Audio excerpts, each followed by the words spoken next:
किया, उसके पीछे की फिलॉसफी थी डिफेंस सॉवरेंटी। डिफेंस सॉवरेंटी का मतलब कि जब तक कोई देश अपनी डिफेंस नीड्स में कैपेबल तथा सेल्फ रिलायंट नहीं होता, तब तक उसकी आजादी पूरी तरह से नहीं मानी जा सकती।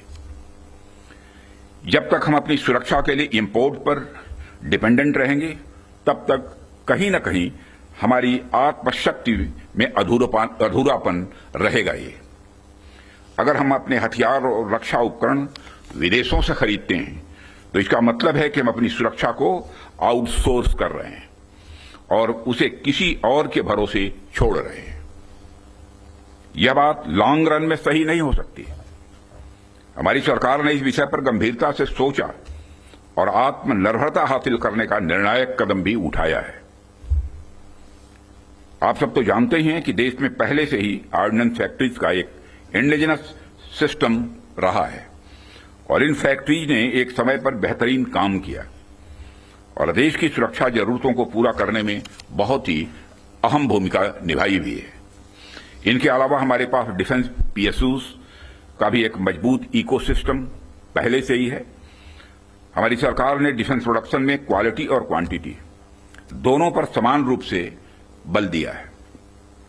इसी दिशा में कई क्रांतिकारी कदम उठाए गए, जिनमें से कुछ महत्वपूर्ण कदमों का उल्लेख मैं यहां करना चाहूंगा। ऑर्डिनेंस फैक्ट्रीज का कॉर्पोरेटाइजेशन उनमें से एक अत्यंत महत्वपूर्ण कदम रहा है, जिसे हमने इंश्योर किया ताकि कम समय में ही डिफेंस प्रोडक्शन में व्यापक सुधार हो सके। यहां मैं जरूर बताना चाहूंगा कि ऑर्डिनेंस फैक्ट्रीज का कॉर्पोरेटाइजेशन हमारे लिए कोई बहुत सरल प्रक्रिया नहीं थी। इसमें अनेक जटिल प्रश्न थे और चैलेंजेज भी थे, परंतु हमने इसे इसलिए लागू किया क्योंकि यह एक अर्जेंट रिफॉर्म था। अब प्रश्न उठता है कि यह अर्जेंट क्यों था। इसका एक बड़ा कारण था क्वालिटी। आप सभी स्पेशलिस्ट के समक्ष मैं यह कह सकता हूं कि सरकार ने क्वालिटी को अपना प्रायोरिटी रिफॉर्म एजेंडा बनाया है। हमने क्वालिटी इंप्रूवमेंट को ही टारगेट करते हुए ऑर्डिनेंस फैक्ट्रीज का कॉर्पोरेटाइजेशन किया।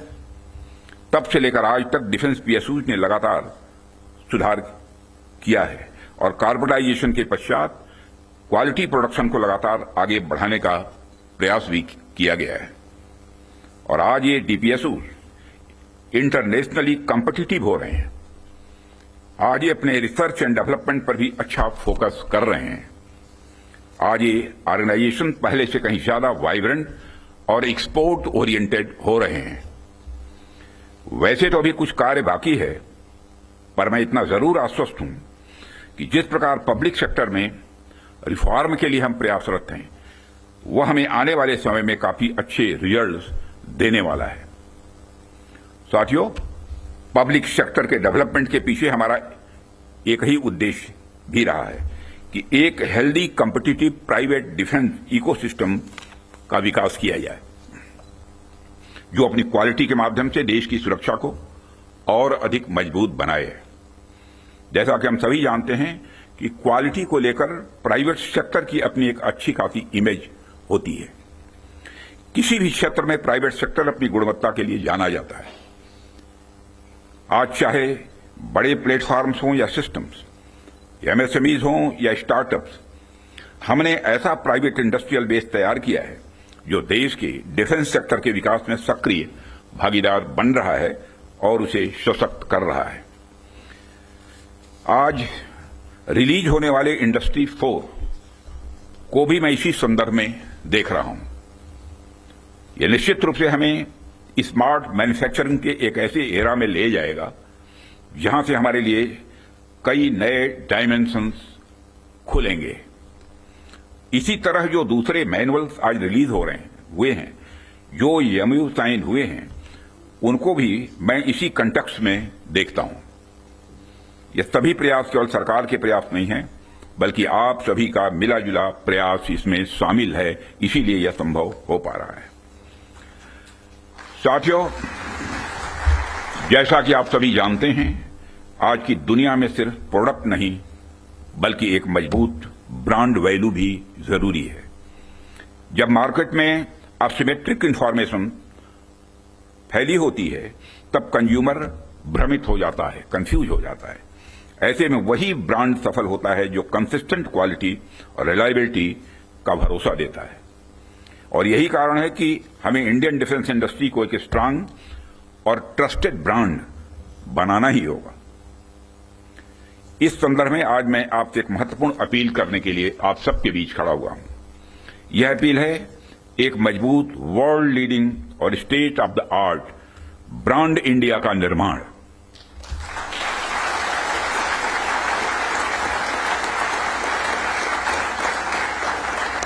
ताकि दुनिया की डिफेंस मार्केट में प्रोडक्ट्स को लेकर जब कंट्रीज के मन में डाउट हो तो वह ब्रांड इंडिया को चूज करे। Whenever in doubt, go for India। यह हमारी यूएसपी होनी चाहिए, यही हमारी यूएसपी होनी चाहिए। ब्रांड इंडिया का मतलब है कि अगर किसी इंडियन कंपनी ने कुछ प्रॉमिस किया है तो वो होगा ही होगा, होकर ही रहेगा। किसी प्रोडक्ट की भला फला रेंज तक मारक क्षमता है तो होगा ही होगा, यह भरोसा होना चाहिए। उससे नीचे का तो कोई सवाल ही खड़ा ही नहीं होता। किसी प्रोडक्ट की फला टेम्परेचर तक में काम करने की कैपेसिटी है तो होगी ही होगी, उससे नीचे का तो कोई प्रश्न ही नहीं खड़ा होता। यह होना चाहिए हमारा क्वालिटी एस्पिरेंस और ब्रांड इंडिया का भरोसा। और जब हम ऐसा कर पाने में सफल होंगे तभी इंटरनेशनल बायर्स हमें एक ट्रस्टेड सप्लायर के रूप में देखेंगे और कहेंगे don't go for doubt, go for India.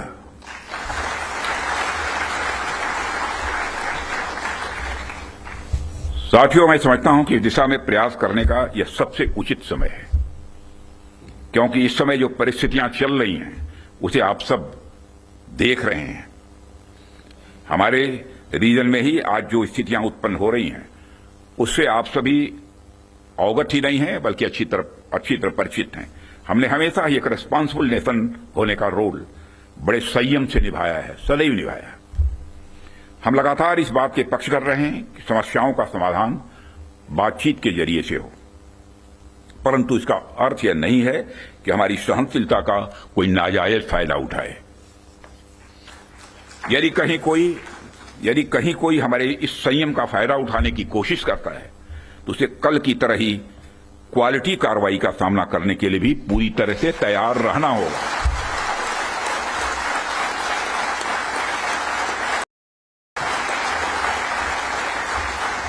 कल की तरह ही क्वालिटी कार्रवाई का सामना करने के लिए उसे तैयार रहना होगा।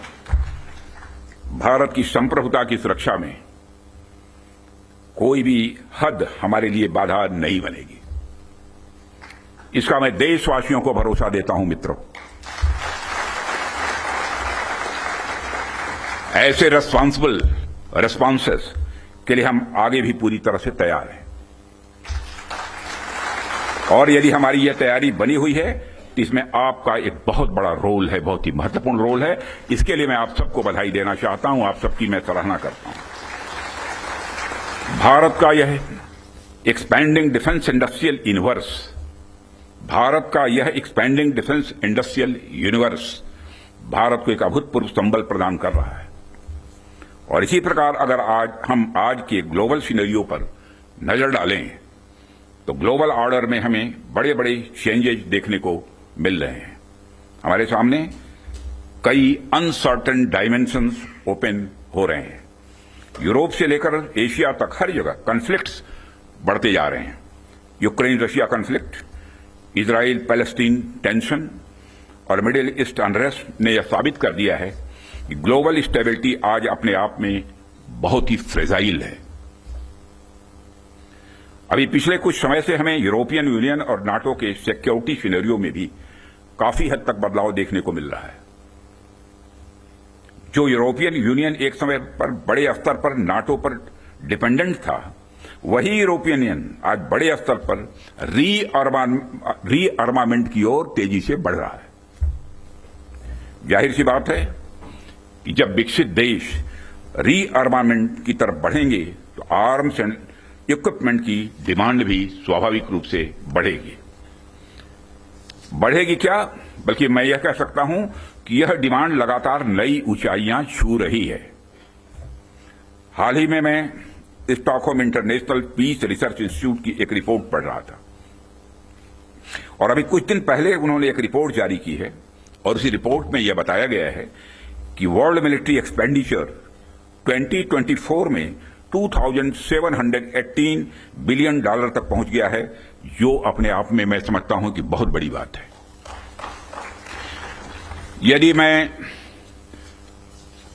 और मेरे कहने का अर्थ यह है कि चाहे डोमेस्टिक डिफेंस रिक्वायरमेंट हो या इंटरनेशनल, आज आर्म्स एंड इक्विपमेंट तथा डिफेंस प्रोडक्ट्स की रिक्वायरमेंट पहले से कहीं ज्यादा है और आपके द्वारा किए जा रहे प्रयासों से इस देश का जो डिफेंस मैन्युफैक्चरिंग सेक्टर है वह ब्रांड इंडिया फिलॉसफी के साथ विश्व में अपना सिक्का जमा सकता है। साथियों, ऐसा नहीं है कि यह बात मैं सिर्फ कहने के लिए कह रहा हूं, हमने पास्ट में ऐसा करके दिखाया है। यदि मैं आंकड़ों की बात करूं तभी 2024-25 के फाइनेंशियल ईयर में हमारा डिफेंस एक्सपोर्ट अप्रॉक्सीमेटली 24,000 करोड़ के रिकॉर्ड आंकड़े को पार कर गया है और यह हम सबके लिए प्रसन्नता की बात है कि हमने इस लक्ष्य को प्राप्त किया है। लेकिन हमें यहां पर रुकना नहीं है, हमारा लक्ष्य इससे कहीं अधिक बड़ा है और हमने निर्धारित किया है कि 2029 तक डिफेंस एक्सपोर्ट को कि इस आंकड़े को बढ़ाकर हमको 50,000 करोड़ तक ले जाना है और 2047 तक जब हम पूर्ण विकसित एक डेवलप्ड नेशन के रूप में खड़े होंगे, राष्ट्र बनेंगे, उस समय तब तक तो हमें दुनिया का सबसे बड़ा डिफेंस एक्सपोर्टर बनना है। लक्ष्य बड़ा होना चाहिए, तभी हम कुछ कर सकते हैं। इतने बड़े लक्ष्य की प्राप्ति के लिए बेहद जरूरी है कि हम अपने डिफेंस इक्विपमेंट की क्वालिटी को लेकर पूरी दुनिया में एक ट्रस्ट डेवलप करें, लोगों का दिल जीतें, लोगों का भरोसा जीतें। डिफेंस इक्विपमेंट का एक्सपोर्ट करने से पहले हमें इस ट्रस्ट को एक्सपोर्ट करना पड़ेगा। डिफेंस इक्विपमेंट का एक्सपोर्ट करने से पहले हमें उस ट्रस्ट को एक्सपोर्ट करना पड़ेगा, तभी यह होगा।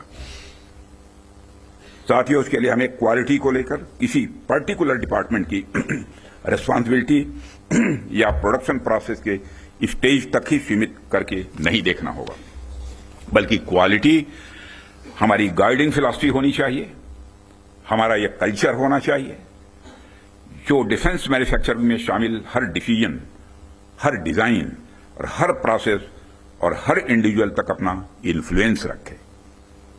हमारा पूरा डिफेंस इकोसिस्टम तभी मजबूत हो सकता है जब हम क्वालिटी बेंचमार्क्स को गंभीरता से लेंगे। मुझे देखकर भी खुशी होती है कि आप लोगों ने क्वालिटी के महत्व को पहचाना है, समझा है और जिस डेडिकेशन के साथ और जिस विचार के साथ आप क्वालिटी इंप्रूवमेंट पर ध्यान दे रहे हैं, वह निश्चित रूप से आने वाले समय में भारत के डिफेंस मैन्युफैक्चरिंग को एक नई ऊंचाइयों तक ले जाएगा, ऐसा मेरा पक्का विश्वास है। साथियों, वैसे तो आप सभी क्वालिटी इंप्रूवमेंट की दिशा में बहुत अच्छा काम कर रहे हैं, लेकिन जाते जाते मैं अपनी तरफ से कुछ सुझाव भी आप लोगों को देना चाहूंगा। आप सब तो जानते ही हैं, आज के जमाने में आर्टिफिशियल इंटेलिजेंस और डिजिटल टेक्नोलॉजी की भूमिका कितनी बढ़ गई है, कितनी महत्वपूर्ण हो गई है। इसलिए आपको इस बात पर भी ध्यान देना होगा कि रियल टाइम क्वालिटी मॉनिटरिंग के लिए हम किस तरह से artificial intelligence, internet of things और मशीन लर्निंग जैसे टूल्स का प्रयोग कर सकते हैं।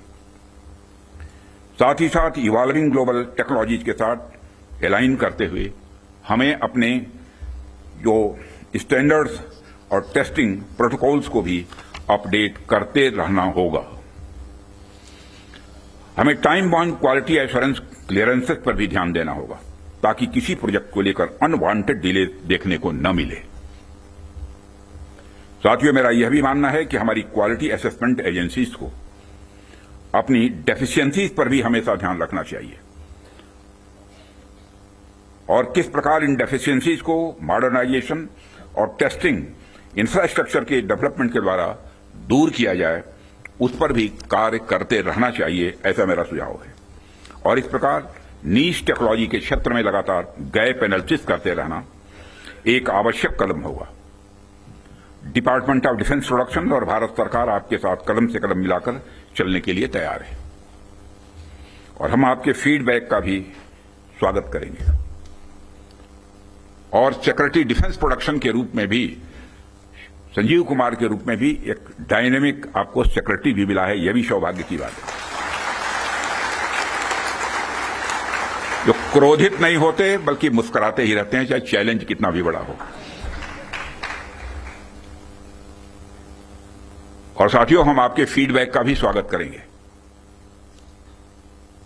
मुझे पूरा विश्वास है कि हम सब मिलकर क्वालिटी असेसमेंट और क्वालिटी एश्योरेंस के आपके प्रयासों को और गति प्रदान करेंगे। मुझे इस बात का भी पूरा विश्वास है, जब हम सब मिलकर प्रयास करेंगे तो निश्चित रूप से भारत ग्लोबल डिफेंस मार्केट के की प्लेयर के रूप में इमर्ज होकर ही रहेगा।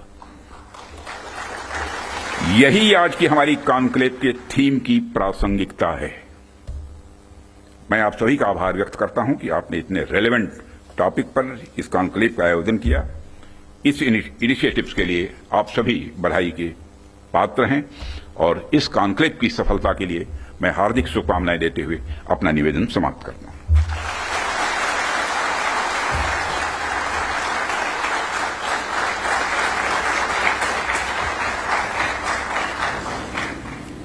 हम माननीय Defence Minister Raksha Mantri Rajnath Singh there stating India is going to be emerging as a king of the defence manufacturer. He's also giving details about air and digital technology playing a very important role, saying India is a nation capable of highest defence exports. He's also said that the operation was carried out without harming any innocents and with minimum collateral damage when the 9 terror camps had been destroyed and a large number of terrorists had been killed. We're also getting some updates. Yes, big breaking news that's coming in, and we're going across to that. We're getting news that the Foreign Secretary briefing is going to be there at 5:30 p.m. today. The MEA briefing, Vikram Misri is going to be briefing the media at 5:30 p.m. The Foreign Secretary briefing is going to be there. And we're getting this big news, the Foreign Secretary briefing at 5:30 p.m. today, viewers. Today we've seen there have been more major developments in Operation Sindu 2 as India strikes back. Operation Sindu 2, where the army has come out with a statement that we've been focused, measured and non-escalatory in our response. The Foreign Secretary briefing is also possibly going to give out details at where all Pakistan tried to target us and how. Niranjan is also joining us now from the newsroom. Niranjan, this is massive because the Foreign Secretary briefing, as we've seen even yesterday, is going to be very concise about where Pakistan tried to hit us, where we've tried to hit back, what we've neutralized, and massively also about how India's integrated counter and India's air defense system has foiled several Pakistani attacks.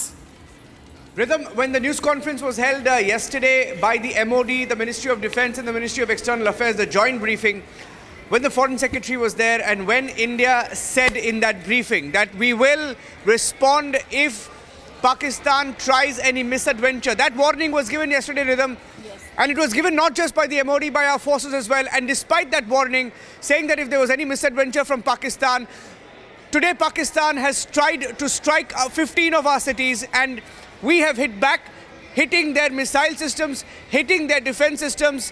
And today at 5:30, in a short while from now, we will have a detailed briefing on what we have done as a response to Pakistan. So in that briefing, Rhythm, we can expect more details. One yes. of the kind of response we have given. Two, the response of India, especially after what we had said yesterday and had promised to respond to Pakistan. And thirdly, I'm just going to interrupt you for 1 minute. As we're now being told, as the Foreign Secretary's briefing is going to be there, I'm going to, as we continue to stay with that breaking news, go across to Air Marshal Sanjay Kapoor, who's now Air Marshal Sanjeev Kapoor, who's now joining us on this big breaking news. Air Marshal Sanjeev Kapoor, we've seen a statement come out from the army where they've today said that there were military targets that were taken in North and Western India by Pakistan. They want to be focused, measured, and non-escalatory. In fact, they've also said the armed forces targeted air defense radars at a number of locations in Pakistan.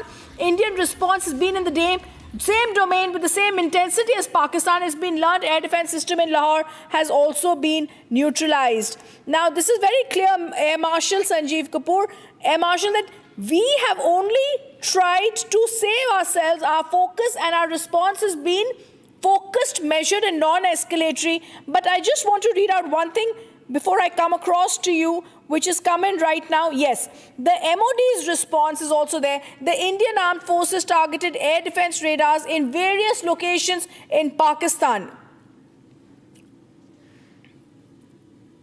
Yes, absolutely. And to recall, last night Pakistan tried to attack most of our airfields along the northern and their eastern borders. These were 15 in number, and the shelling, the intensity and the caliber of the shells has also gone up. So I saw it on your channels. There's a large amount of collateral damage to the civilians, to certain gurudwaras, to certain other civilian population. So in retaliation of the escalatory steps which the Pakistani armed forces have taken, today our air defense system came into action. So we have a very potent S-400, that is the Russian Triumph air defense system. So that was put in use. So most of the attacks which the Pakistanis did last night were thwarted. Their air defense attacks all were nullified. And today we have taken out their air defense.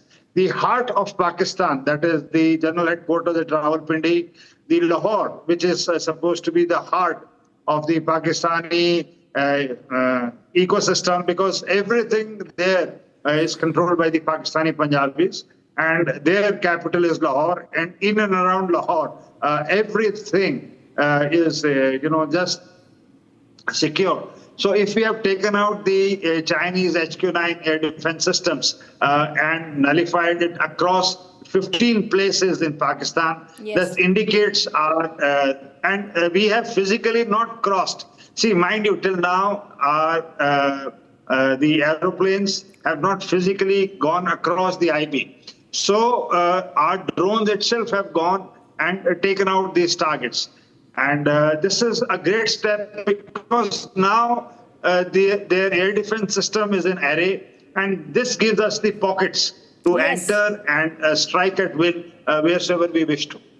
I want Air Marshal, please stay on with us. I also want to go across to Major Samarpa Altur. Like Air Marshal is telling us, Major Samarpa Altur, India has left Lahore's defenseless, hitting China-made missile shield. Now, what is HQ-9 or HQ-9P? This is the mainstay of Pakistan's layered air defense system. China relies on its HQ-9 when it comes to land-based integrated air defense system, but it's been completely smashed, whether it's been in Ghotki, Sialkot, but this time in Lahore, Major Samarpa Altur, it's been taken out by India.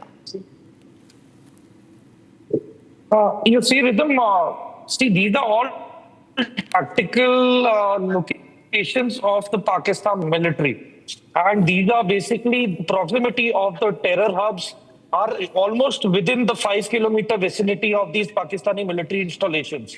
And, a clear-cut message has been given by carrying out pinpoint precision guided strikes, which is a clear-cut message that India does not want an escalation in this.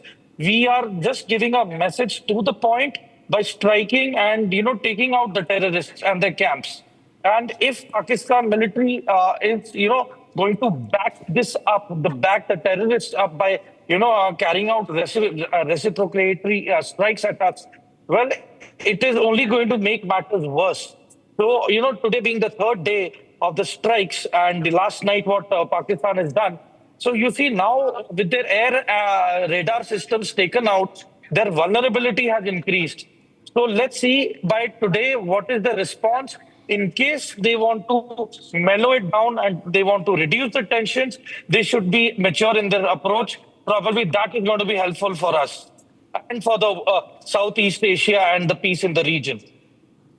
We're also getting more breaking news that I'm going to just go across to. This is big news that's also coming in, which I'm just going to break. Major Samarpal Toor and Air Marshal. But I want to stay on with what we've got right now. I'm not going to go across to how this attack happened because we're waiting for that. But Delhi launched a massive drone attack also. Israeli Harab drones were used. They're the most sophisticated drones. We're also being told details of those that have come in on what it is. And as I told you, this is something that we need to understand. Pakistan missile launchers details are also coming in right now on Republic TV. Air Marshal Sanjeev Kapoor, if I could, sir, come across to you. Bhuj was targeted. Rajasthan cities were targeted. We're getting you that big details that are coming. Sir, we're calling this Operation Sindu 2. Because we have come out with a statement in which the Indian Air Force has said, we wanted this to be focused, measured and non-escalatory. It's only, we specifically mentioned Pakistan's military establishments have not been targeted. It is only reiterated any attack on India's military targets will have a suitable response. But Pakistan attempted to engage a number of military targets, Air Marshal, in northern and western India. And that's when the air defense system in Lahore had been neutralized by us, sir. Yeah, absolutely. Yesterday when we did our operations, we made it very clear in the brief that was given by the Foreign Secretary that this is a retaliatory step towards the Pahalgam massacre. So this indicated to the world that we have taken revenge by neutralizing the terror hubs and their headquarters and the people behind. Now, as I've been telling, and I was on your channel with Arnab the other day, and I was mentioning that the Pakistani army's narrative to their own people is so good. But in the age of social media, what has happened is all these attacks, the pictures, and the damage is going around the people. So their people are asking questions that you have invested so much of money, time and effort. Air Marshal, I'm just going to interrupt you, sir, for 1 minute. And as I said, there's the breaking news coming in. We're getting you exclusive details of Kashmir cities that were targeted from the Pakistan airbase. We're telling you inside details of Operation Sindoor also. Inside details of India's gun locating radars identified locations of the missile launchers. Kashmir cities were targeted from Pakistan airbase. Kashmir cities not only were targeted, exclusive government sources tell us the operation is still ongoing. Let me go across to Shavan Sen, our senior editor who's joining us with this breaking news. Shavan, give us more details. Shavan. Well, in fact, the details that we have right now are the operation. One, with regards to the cities that were basically targeted. Let me first begin with Kashmir, that Awantipura and Srinagar was targeted. This was from the Pakistani Air Force base that's in Rawalpindi. Moving on to the other places in Jammu and Punjab. This was targeted from Rahwali cantonment in Gujranwala. And as far as cities in Rajasthan are concerned, we are being told that this was from the Pakistan military base in Bahawalpur. And finally, as far as Bhuj is concerned, the attack was carried out. The missile launcher was from Sindh. Now, just more details coming in, the specific details as to the timings of the attack. In fact, we are being told that the gun locating radars that India has basically traced a certain movement around 1 o'clock this morning. Thereafter, you've had the Sky Striker, one of the drones that was essentially used, because remember, this is a drone which is developed in India, was actually used in the first operation itself, and we are being told that this had a 5 kilogram of warhead, which was basically used by these drones were essentially used to carry out the retribution. Now, the other details also emerging at this point in time is that till about 7 o'clock in this morning is when specific places from where these missiles were launched was targeted by India. But the interesting point here, Niranjan, is that also getting a confirmation from our sources within the military saying that as we speak, the operation is still going on. Well, just another question, Shavan, because you mentioned here that, it was along not just along the international border. There are areas across the line of control. So across the border from Gujarat, Rajasthan, Punjab and Jammu and Kashmir across the border, it's still hot. Well, in fact, if there is a pattern, the pattern is that each of the cities that have been targeted here in India are places where we have our military installations. So it is very clear, as far as the Pakistanis are concerned, each of these places that they have targeted has some sort of a military significance, a military value. And these are, for the Pakistanis, certainly high value targets. And that is the reason why, if you see the entire pattern that has emerged and the bases that have been used by the Pakistanis, these are active bases of the Pakistanis. Now, in retribution, what they've essentially done is they were hoping that their air defense system will be able to protect these areas, but it turns out we have a confirmation as far as Lahore is concerned and Sialkot. Now there are certain reports coming in for Rawalpindi too, where the air defense system has completely failed, and these were basically provided by the Chinese. Okay, handing it back to you for now. All right, there is a lot of breaking news that Shavan is getting us, viewers. We're going to continue coming back to that because Operation Sindu 2 has begun. India has said our clear response is going to be focused, measured and non-escalatory. We stay with the breaking news. We'll be back after a short break. Stay on with us as all the latest breaking news, all the latest details on India's non-escalatory strike that we've done in Pakistan continues right here on Republic TV.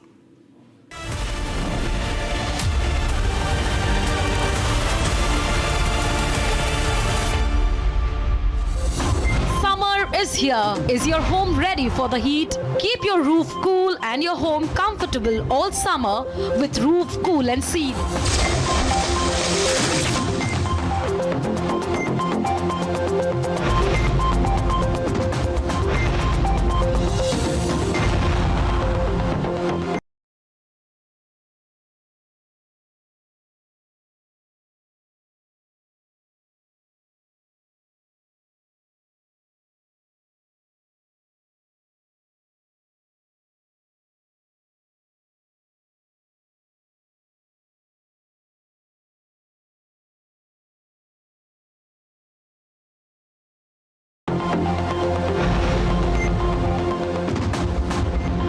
पसीना मत बहाओ, Berger roof cool and seal लगाओ.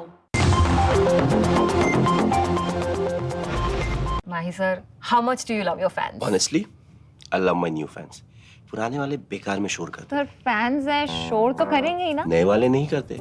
And they listen to what I say. The new generation Orient BLDC fans, super silent performance with voice control. Silly me, I thought. Cricket fans. ये है secret recipe MDH का जीरा SIP जल जीरा मसाला. SIP SIP जीरा SIP जीरा SIP MDH का जल जीरा सिप MDH का जल जीरा सिप.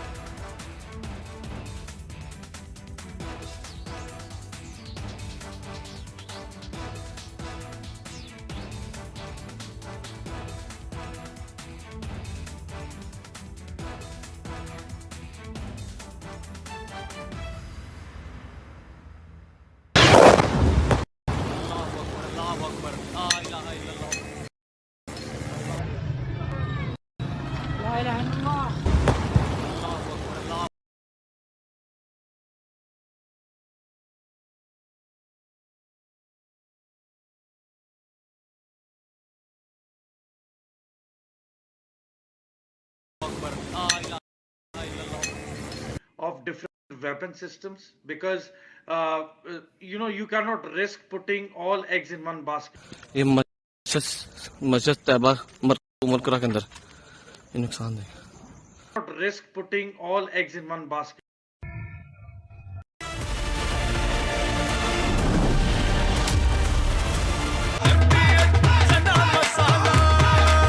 अब छोलिया हो या लोबिया, सफेद चने या काले चने, सब कुछ मजेदार बने.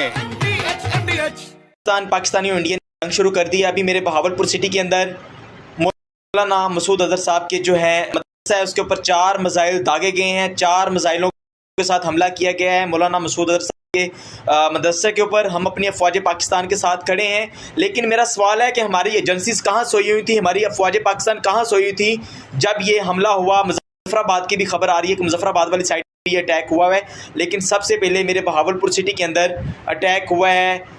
ब्लास्टिक मिसाइल के साथ उन्होंने हमला किया है मौलाना मसूद अजहर साहब के मदरसे के ऊपर 4 मिसाइल मारे गए हैं। अभी ये कहना कबल वक्त है कि गोया कितनी सच्चाई है इस खबर के अंदर, किस साइड से ये मिसाइल आए हैं, ये अभी कंफर्म होना बाकी है। लेकिन ये कंफर्म न्यूज़ है कि उनके मदरसे के ऊपर 4 मिसाइल मारे गए हैं।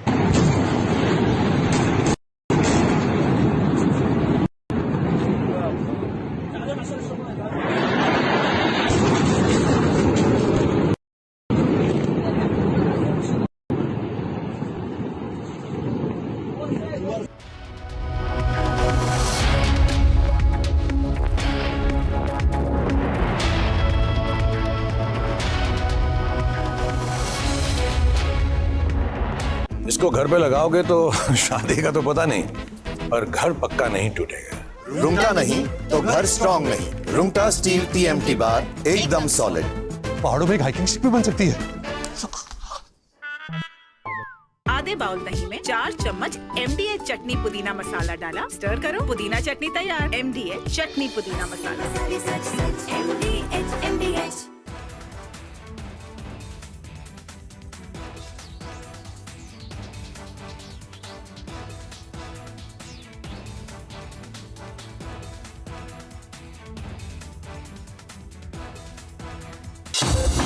Summer is here. Is your home ready for the heat? Keep your roof cool and your home comfortable all summer with Roof Cool and Seal.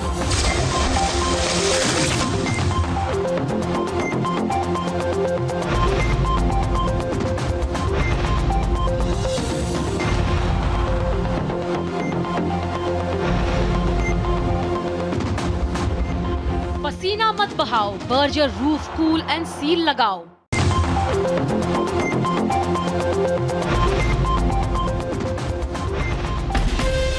From Asia's largest news headquarters, setting the agenda for Bharat.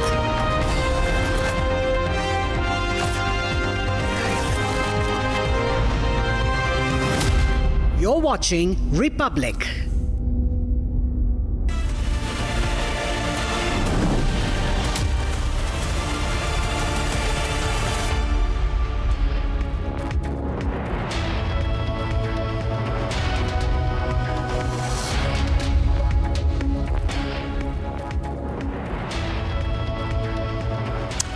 Welcome back, friends. A day after India dismantled the terror infrastructure on Pakistani soil, we have taken down their air defense systems with Operation Sindu 2.0 on as we speak, and it's not ending. The wrath of the Indian armed forces going full throttle on Pakistan. That's our focus. We'll get you more details. Let's begin with the headlines. It's not over yet. Operation Sindoor 2.0 now being carried out by the armed forces. जिस precision के साथ यानी जिस सटीकता के साथ operation सिंदूर execute किया गया वह अनइमेजिनेबल है, बहुत ही सराहनीय है। इसमें 9 टेररिस्ट कैंप्स तबाह हुए और अच्छी खासी संख्या में आतंकी मारे गए। Defense Minister Rajnath Singh issued a stern warning to Pakistan, says India is ready for more military response. India clinically intercepts and shoots down Pakistani missiles coming in Amritsar area. It is not our intention to escalate the situation.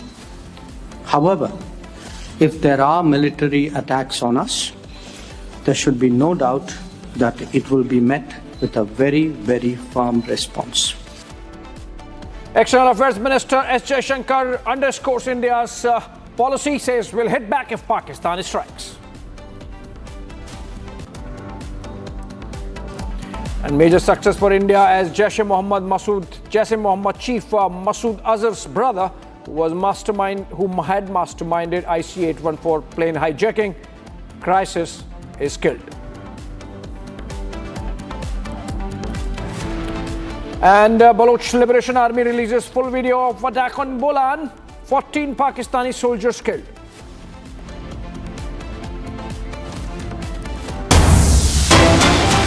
All right, let's begin with breaking news development, and in which we're focusing on more details coming out from our sources about Operation Sindoor 2.0, which is still ongoing as we speak. Shawan is going to join us in a bit with more details. Kashmir cities were targeted from Pakistan airbase. Exclusive, we have sources telling us that the operation is still going on and India has neutralized one air defense system in Lahore and other places. We have taken down all the facilities that were being used to target Indian cities with the aid of drones. A massive drone strike was planned by Pakistan, which has been foiled by India's air defense and the missile defense systems and the unified command that monitors and is tasked with neutralizing any alien flying objects coming into India. Shawan, if you have joined us, can you share more details? What's this about? Is this part of Operation Sindoor 2.0? Is it ongoing? And what are the details? How did we neutralize Pakistani misadventure using drones a day after India carried out those strikes on 9 terror factories inside Pakistan?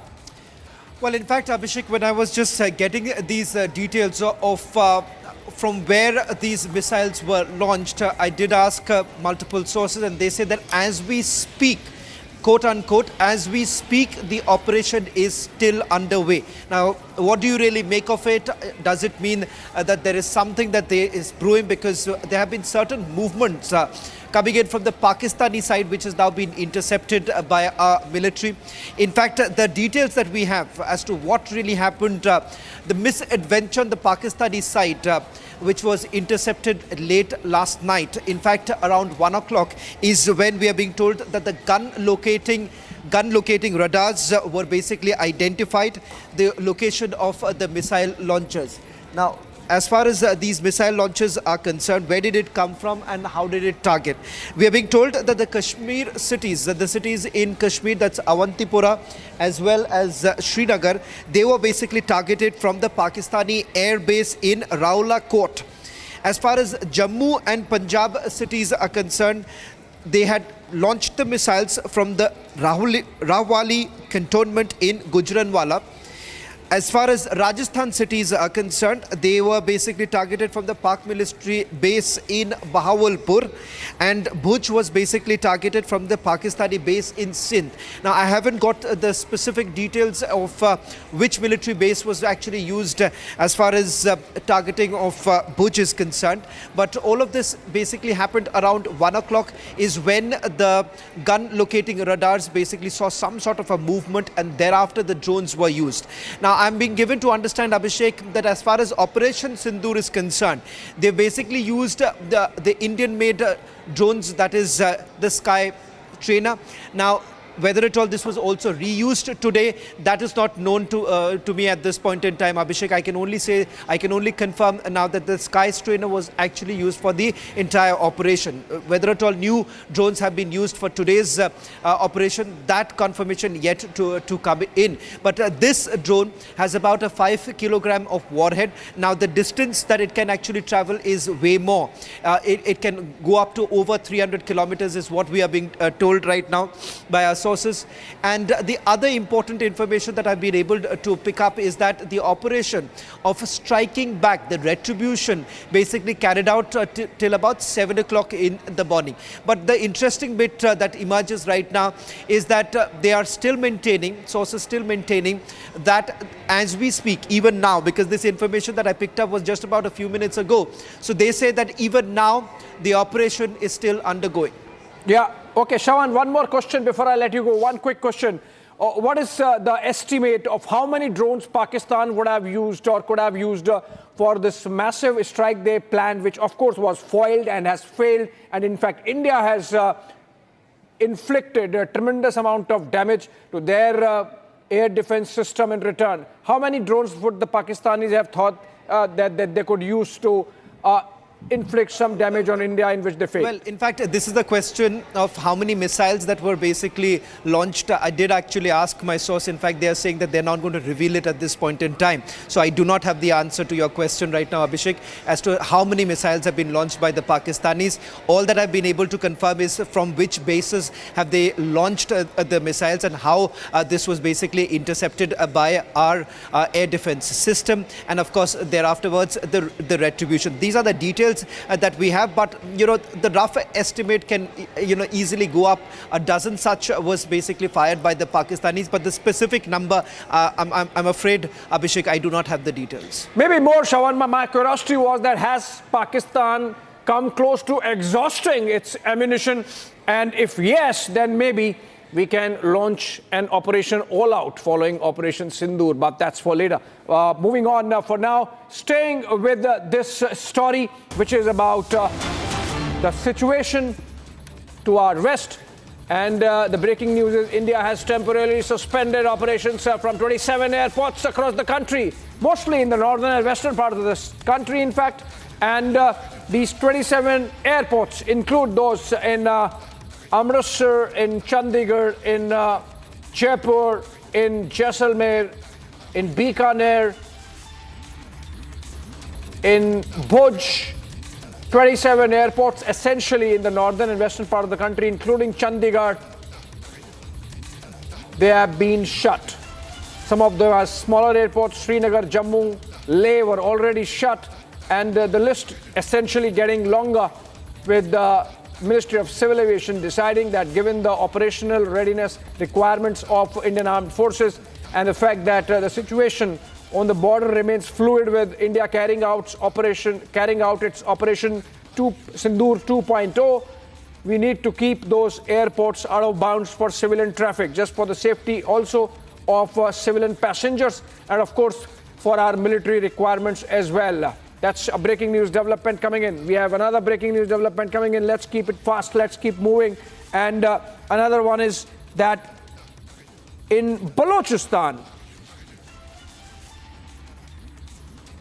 all right, we have pictures coming in from Balochistan where people are so happy and excited and gung-ho that India has acted and inflicted costs on Pakistani terror, that the Balochi insurgents, the Balochi rebels, they have come out and removed Pakistani flags and put on Baloch national flags.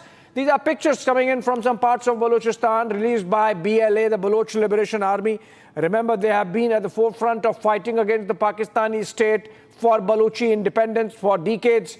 And in fact, they had a role to play. They own responsibility for carrying out the hijack of Jafar Express a couple of months back in Pakistan. And now they are hoisting Baloch flags atop public buildings. Okay, a massive blow to Pakistan's security forces. A deadly IED blast in Balochistan's Bolan region has left 14 soldiers neutralized. This happened yesterday, but again, since we are on Balochistan, this is another story. Take a look at the details.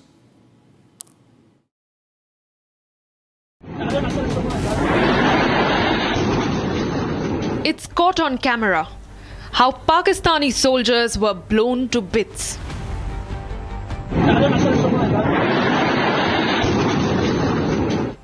The Balochistan Liberation Army has released a 5-minute video that captures the targeted attack on Munir Army personnel. The clip first captures 12 Pakistani Army officials conducting drills for route clearance. And minutes later, a white van carrying the soldiers are blown apart in a massive IED explosion in the Machkund area of Bolan. The Bolan blast is the latest in a spate of targeted attacks carried out by the BLA against Pakistan's forces. Pakistan is grappling with rising internal turmoil, with the Baloch Liberation Army seeking freedom. And the uprising is such that the BLA rebels are up in arms against the Shehbaz Sharif government. 22 Pakistani soldiers were killed in Turbat after a face-off with the BLA. 4 guards of the former Home Minister of Balochistan, who the BLA claims has now turned into a proxy for Islamabad, were gunned down. And back in March, the BLA hijacked the Jafar Express passenger train, killing 60+ Pakistani soldiers and taking 300 others into hostage. The BLA-Pakistan tensions escalate at a time when Islamabad is attempting to come to terms with India's payback for the Pahalgam terror attack. And with a rising crisis at its western border, Pakistan has completely lost the plot. All right, another breaking news development. The Minister of External Affairs is to brief media on Operation Sindu 2.0 at 5:30 p.m. In fact, the operation is ongoing and there is going to be another round of briefing. In fact, this is the big one with Foreign Secretary Vikram Misri accompanied by Colonel Sophia Qureshi of the Indian Army and Wing Commander Vyomika Singh of the Indian Air Force to brief media on Operation Sindoor 2.0, which has been going on for the last 24 hours, went overnight, and we had a statement from the Ministry of Defence saying that India had to respond as its right of defence since Pakistan tried to target military installations across 15 cities from north of India in Jammu and Kashmir to Gujarat, where Bhuj and Nal were targeted. The Nalia Air Base were targeted. And now we are going to have this briefing in just about 15 minutes from now. Foreign Secretary Vikram Misri and from the Indian Army Colonel Sophia Qureshi to brief media about Operation Sindoor 2.0, which means things are building up and it's not dying anytime soon. We have heard that the operation is ongoing. Defense Minister Rajnath Singh briefed the opposition and said that the operation is still going on. More breaking news coming in because Pakistanis are scared. Some of them are crying. Now, sirens going off in Sialkot, and these are air sirens going off in Lahore, in Sialkot, in many other towns of Pakistan. And this really shows the jitteriness.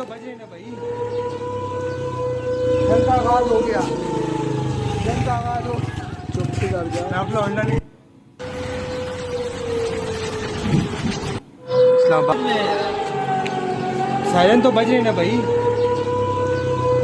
जनता आवाज हो गया जनता आवाज हो चुप कर जा मैं अपना अंडा निकाल रहा हूं मैं अंडे पे जाऊंगा बॉर्डर पे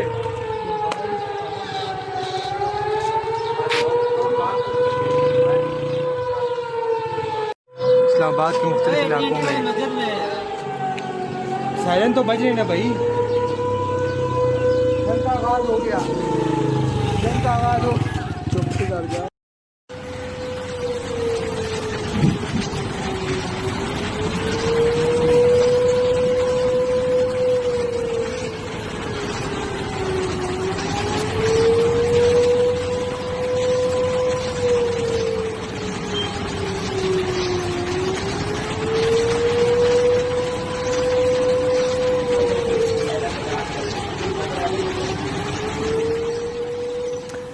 All right, those are sirens going off in Islamabad, in Lahore, in Sialkot, many other towns of Pakistan. And in one of those net sounds, you could hear someone saying, oh, siren chal nahi raha hai, which means their systems are not in place. And that is the reason why their air defense couldn't spot the Indian ammo, including missiles, getting into their airspace and hitting those targets as part of Operation Sindoor. Also, their air defense could not see the drone that was coming to target that air defense system. It seems like Chinese stuff.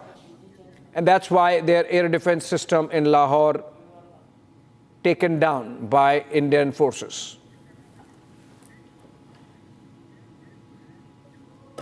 All right, more details. India launched cross-border precision strikes in Pakistan and Pakistan-occupied Kashmir, targeting 9 terror camps. The strikes killed over 80 terrorists. Defense Minister Rajnath Singh says close to 100. Videos from Pakistan and Pak-occupied Jammu and Kashmir showed funerals being held after India's strike on terror camps, and some of them, in fact, Pakistani officers participating. Take a look. ये मुल्क पूरे का पूरा फौज है और सारा मुल्क फौज के साथ है इंशाअल्लाह ताला, और ये शोहदा का इंतकाम भी होगा। तुमने निहत्थे लोगों पे हमला किया है, तुमने अल्लाह के घरों पे हमला किया है, ये बस्तियों में ठीक है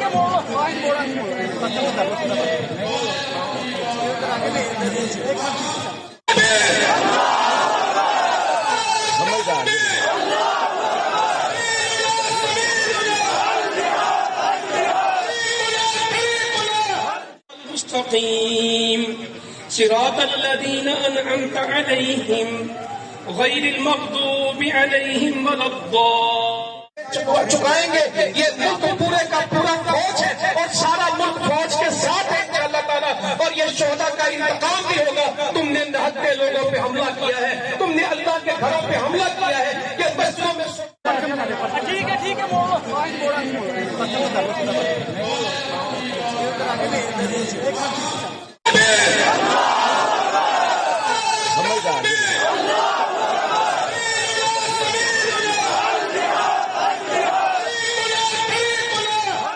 मुस्तकीम सिरातल्लज़ीना अनअमत अलैहिम गैरिल मग़दूबि अलैहिम वलद्दाल्लीन।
मेरे पीछे नजर आवा, पीछे दूर है।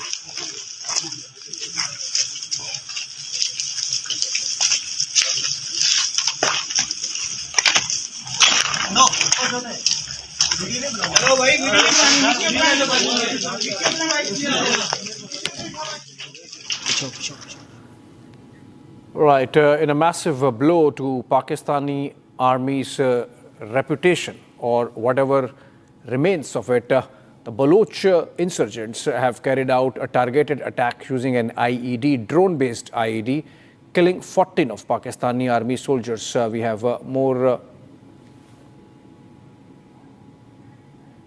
These are pictures of Pakistani missile intercepted by India.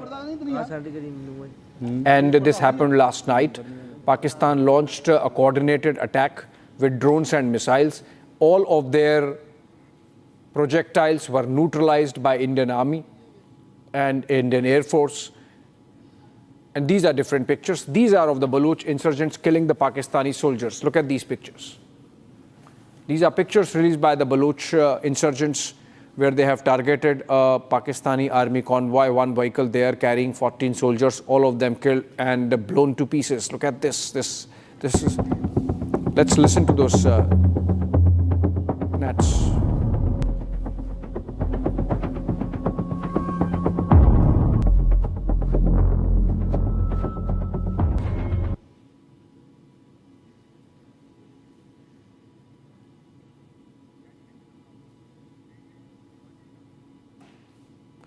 And this is the blast. Look at this. There was a road opening party, so the road was opened and the soldiers thought that it's all clear. But then these insurgents were hiding at the top of the cliff. And from the cliff, they have shot the pictures of eliminating this vehicle with Pakistani soldiers. Been happening quite frequently of late in Balochistan, and the Pakistan army facing the brunt of Baloch insurgents and nationalists, freedom fighters of Balochistan, these are. And they are, of course, targeting Pakistan army. Gursimran joins us live from Jammu on this. Gursimran, another video and another evidence that the Baloch nationalists, Baloch freedom fighters, Baloch insurgents, they are not going to let Pakistan army off the hook easily. They are going to go after it, and maybe they see in this moment a time to really hit hard when the Pakistan army is more concerned about a possible Indian attack.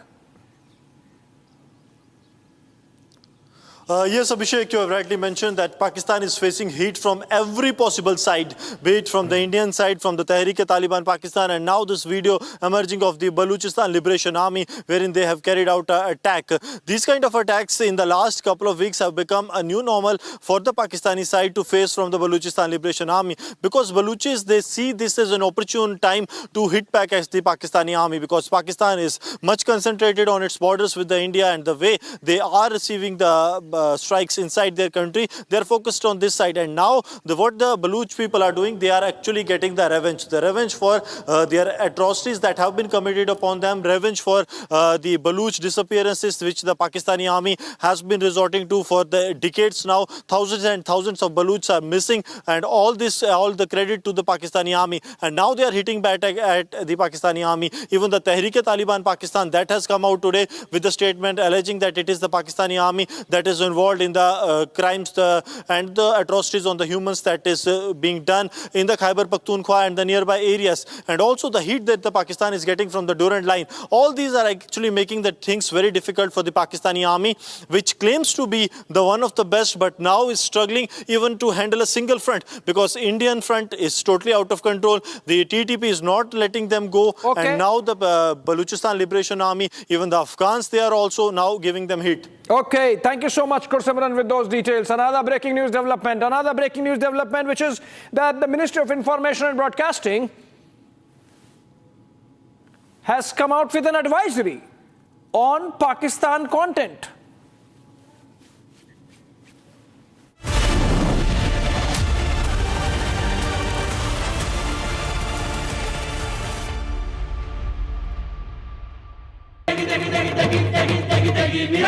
MDH की देगी मिर्च का तड़का, अंग अंग फड़का। MDH की देगी मिर्च।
अगर उन्होंने 4 की याद करेंगे, डेरा मस्ती खाली करवा ली भाई। हाँ देखना वहां करिए, वहां अभी वीडियो कैच होगी नहीं होगी।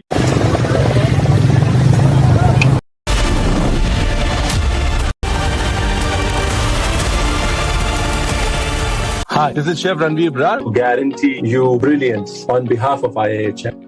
दादी के हाथों का जादू और खुशबू से महकता घर, माँ की मुस्कुराहट और खाने की सुगंध। MDH गरम मसाला, क्योंकि हर रिश्ता है स्वाद से जुड़ा।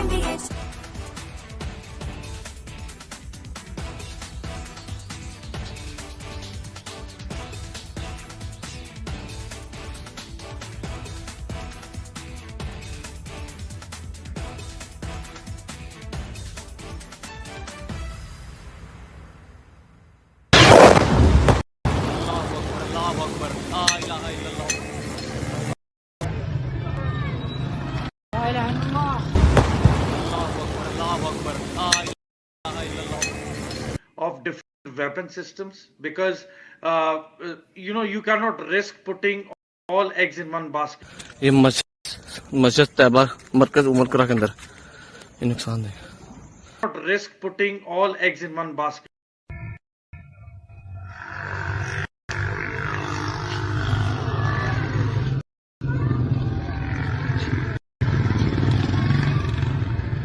Not risk putting all eggs in one basket. Here these are some visuals I can see.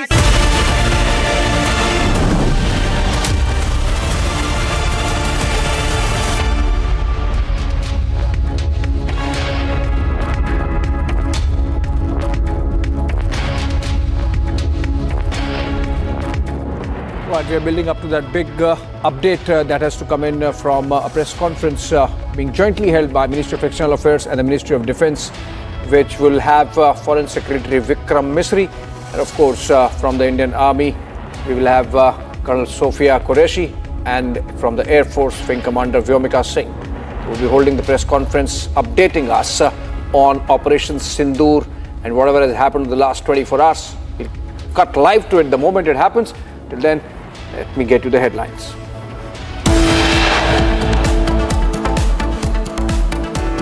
It's not over yet. Operation Sindoor 2.0 underway as India pummels Pakistan and targets Pakistan terror headquarters in 7 places.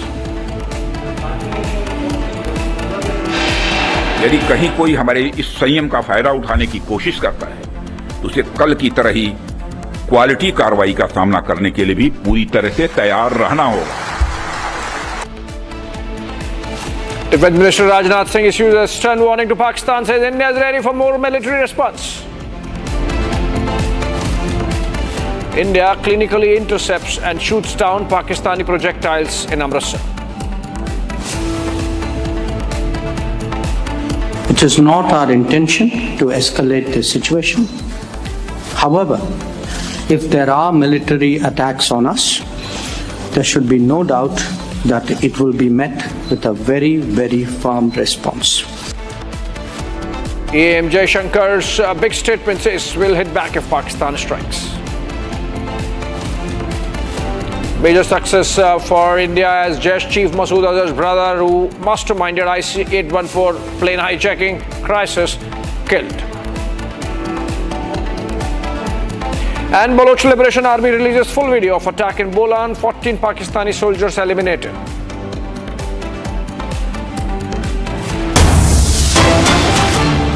Okay, another breaking news to begin with. In the interest of national security, all OTT platforms, media streaming platforms and intermediaries operating in India are advised to discontinue the web series, films, songs, podcasts and other streaming media content, whether made available on a subscription basis, model or otherwise, which has its origins in Pakistan. Pakistan origin content to be banished from platforms in India, OTT platforms, television, any other way, on the internet, in whichever way. If anybody is beaming, broadcasting, telecasting, streaming Pakistan origin content, it has to be stopped. This is coming in from Ministry of Information and Broadcasting in an advisory released for all concerned. Essentially, India continuing to tighten the noose around Pakistani state and Pakistani society. There cannot be any business as usual at any level, and that's why this advisory.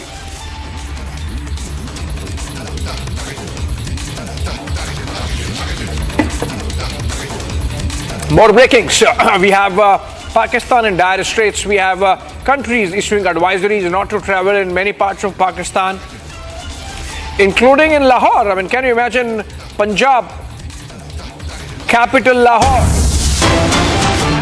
Breaking news development coming in this time. Details of Operation Sindoor. Exclusive, how India intercepted the Pakistani missile that happened in Punjab yesterday. Of course, it was not one.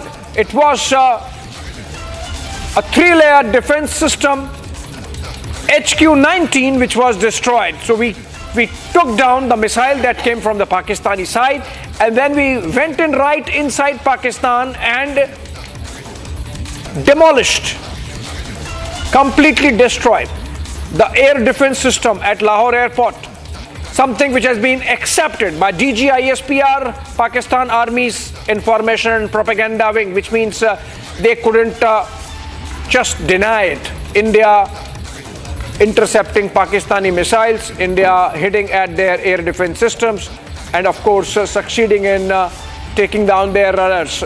3-layer defense system of HQ-19 destroyed. India has breached Pak jammers and long-range missiles in doing so. And that's a big one. I think, Shawan, this is a damning information for the Pakistani generals.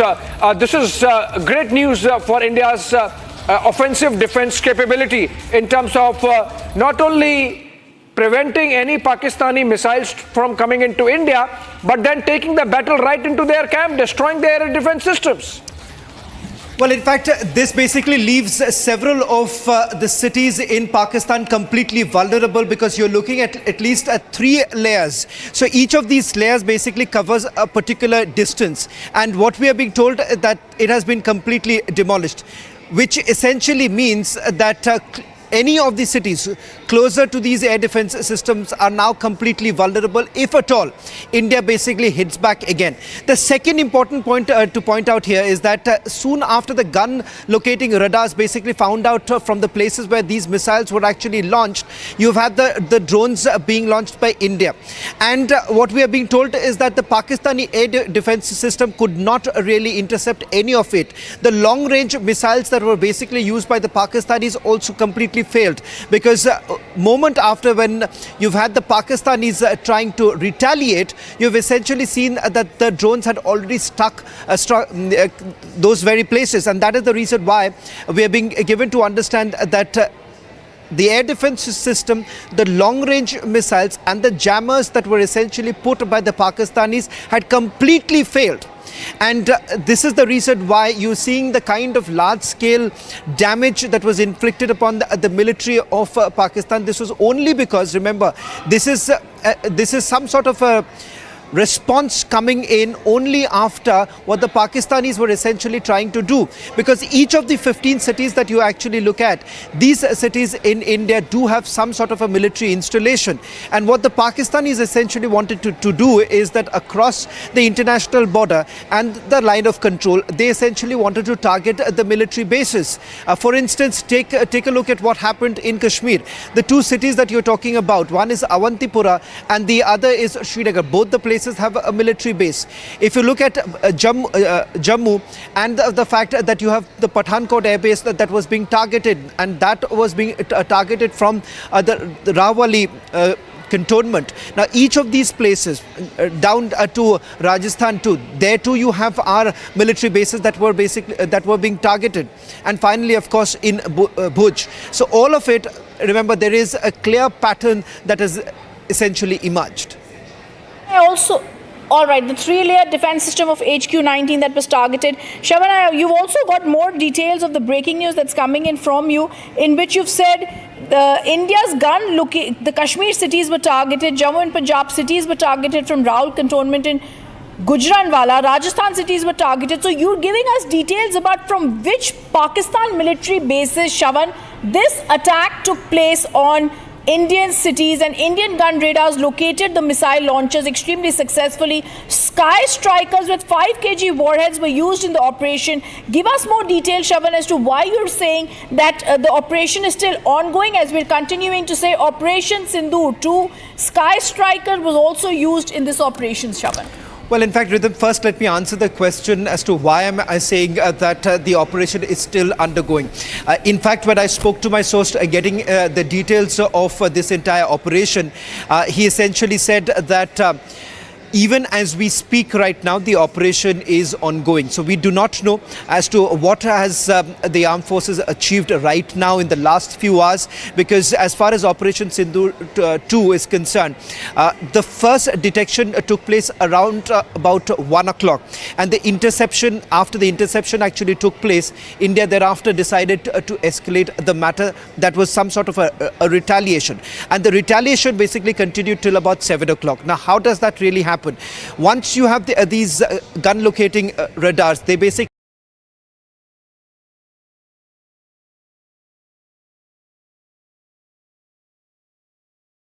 identify the source of the missile launchers, which basically enables India to basically find out from where the missiles were launched. Then thereafter, immediately the decision was essentially taken to basically target those very places. Now that's the latest detail now coming in, Rhythm. Just want you to stay with us. There's more breaking news that's coming in right now. World Bank President Ajay Banga, Prime Minister Modi.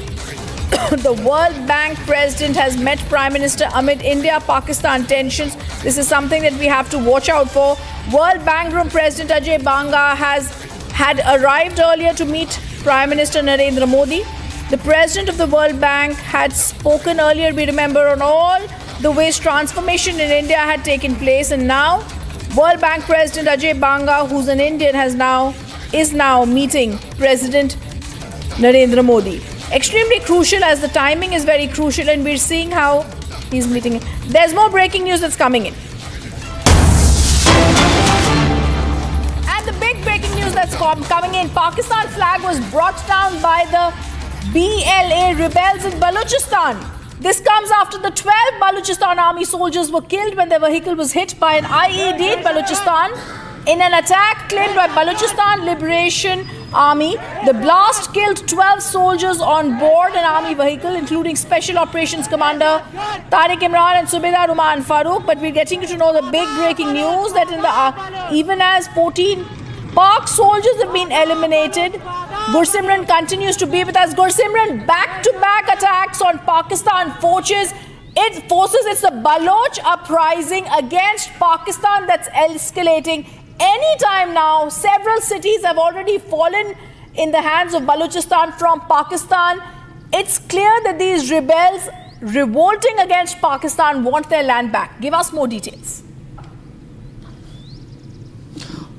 Yes, that's very clear that it is revenge time for the Baluchis, because Baluch people know that the Pakistan has committed only atrocities and have used their land as a colony. They have been subjected to the forced disappearances over last 1.5 decades, and there are many of those who have chosen to raise voice against the Pakistan. They have been subjected to the forced disappearances, but now they see it as an opportunity to give it back to the Pakistan that has always held them as third-class citizen in their own country, in their own land. Now they are hitting the Pakistan and carrying out back-to-back terror attacks. Pakistan is feeling heat on all the fronts, be it the Khyber Pakhtunkhwa, be it the Balochistan, because Tehreek-e-Taliban Pakistan as well as the Balochistan Liberation Army and the Balochistan Republican Army, these groups have gathered together for the operations at the simultaneous time, because on the Durand line also we are seeing that Pakistan is getting what it is needing from the Afghans as well. So now one end they are totally equipped with the Indian side. They want to save their borders, they want to save their illegally occupied, Pakistan-occupied Jammu and Kashmir, and on the other hand, the Balochistan and the Khyber Pakhtunkhwa is slipping out of their hands, as here rebel groups have decided that they will be going full throttle war against Pakistan by targeting their security forces. So Pakistan is losing out its control in the Khyber Pakhtunkhwa as well as in the Balochistan, reason being that they do not have the local support. Okay, I am also going to tell you shortly the big MEA presser. This is big, and that's going to be coming. All right, this is big breaking news that's coming in. The MEA press conference is going to begin anytime soon. Shortly, the big MEA press conference, Foreign Secretary Vikram Misri is going to be present there. Colonel Sophia Qureshi, who was there yesterday, and Wing Commander Vyomika Singh also there. Also going to be present is MEA spokesperson Randhir Jaiswal. And viewers, this is the way this happens when there is an Operation Sindu 2 going on. We remember even earlier when there have been any conflicts, we've always seen press conferences that happen daily. I think staying with that tradition, the MEA, the security forces are going to be putting out a briefing to give details of India's big strike on Pakistan. Remember, like we said earlier, the Indian Army statement is self-explanatory, where the Indian Army has called its response focused, measured, non-escalatory. We've also seen the Indian Army giving out details, which I'm sure the MEA is also going to give us a briefing on. The Ministry of External Affairs presser, anytime now. It's a special briefing that will shortly be there. Operation Sindu 2 is going to be there, and these details are going to be shared shortly on Operation Sindu 2 by the Ministry of External Affairs. More details of Operation Sindu 2 to be shared. And the MEA, along the Foreign Secretary, Colonel Sophia Qureshi, Wing Commander Vyomika Singh, going to be sharing out those details along with the Ministry of External Affairs spokesperson. On the night of 7 to 8 May, the Indian Army statement is very clearly saying Pakistan engaged in a number of military targets, including in Amantipura, Srinagar, Jammu, Pathankot, Amritsar, Kapurthala, Jalandhar, Ludhiana, Adampur, Batinda, Chandigarh, Phaloi, Uttaralal and Bhuj. They used drones and missiles. They were neutralized by India's defense systems. The debris is also there as proof that is found in these locations that prove the Pakistani attacks. Today morning, The Indian Armed Forces statement says the Indian Armed Forces targeted air defense radars and systems at a number of locations in Pakistan. India's response has been in the same domain and intensity as Pakistan. We're putting out pictures of the ongoing Operation Sindoor, where we've also seen in Karachi, Ghotki, where we've attacked. It's been reliably learned the air defense system at Lahore has been neutralized. We struck in Rawalpindi. Let me also go across to Shawan, who's joining us.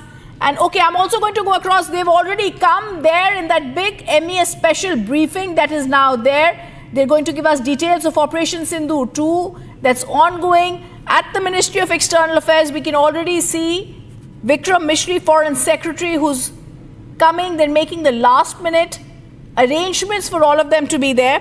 And remember, Pakistan increased the intensity of its unprovoked firing across the line of control. They used mortars, heavy caliber artillery in Kupwara, Baramulla, Uri, Poonch, where there have been serious civilian injuries. 3 women and 5 children have died due to the Pakistan firing.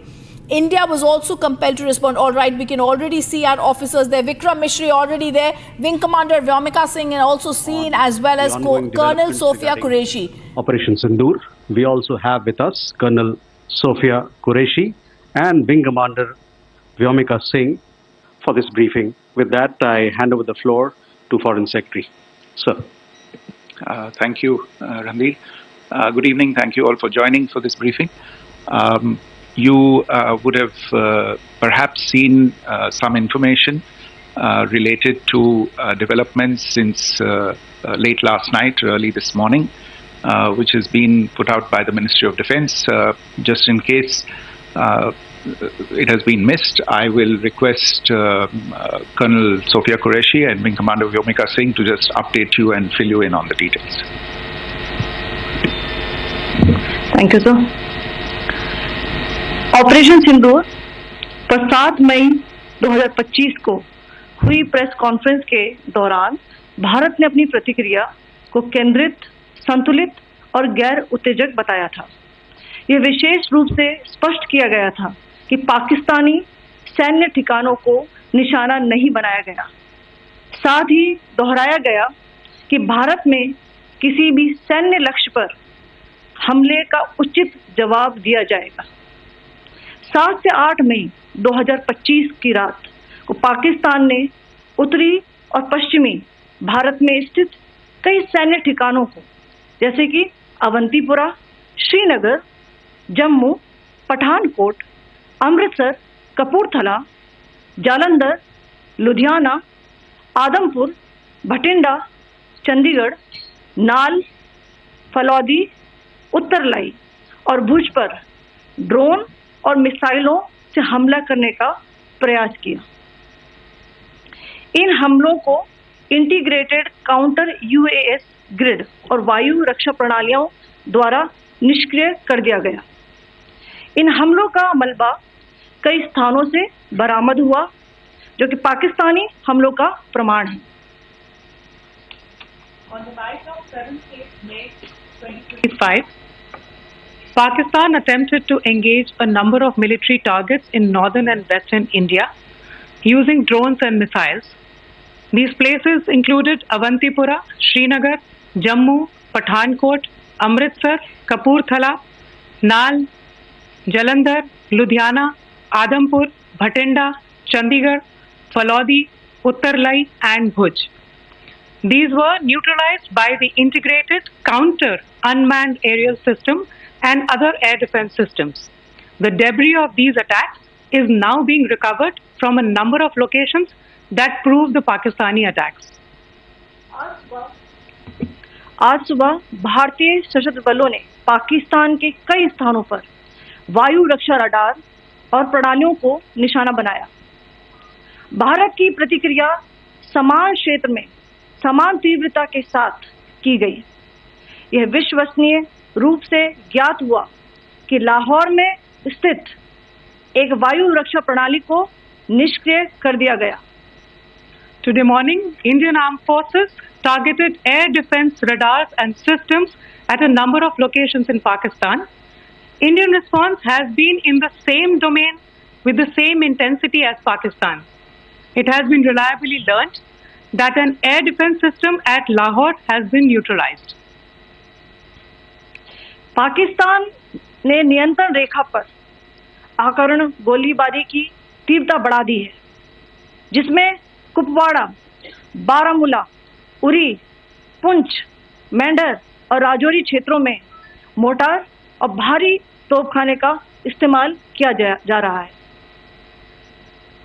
Pakistan has increased the intensity of its unprovoked firing across the line of control using mortar and heavy calibre artillery in areas in Kupwara, Baramulla, Uri, Poonch, Mendhar and Rajouri sectors in Jammu and Kashmir.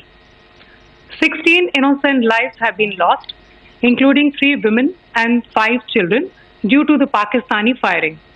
Here too, India was compelled to respond to bring mortar and artillery fire from Pakistan to a halt. Indian Armed Forces reiterate their commitment to non-escalation, provided it is respected by the Pakistan military. Jai Hind.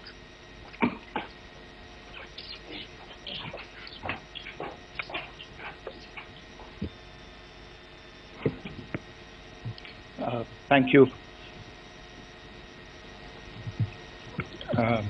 Friends, this is, as I said, further to the briefing that was provided yesterday and some of the updates that have been just provided by Colonel Qureshi and Wing Commander Singh.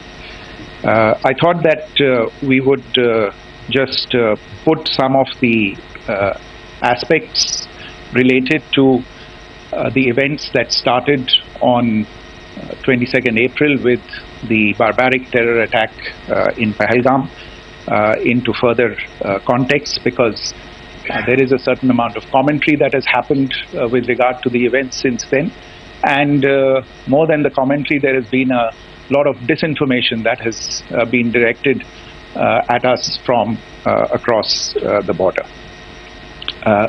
So a few things that I would like you to keep in mind.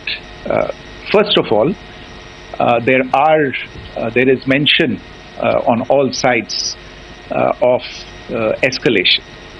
I think the first point that you have to keep in mind is the attack of 22nd April in Pahalgam is the original escalation.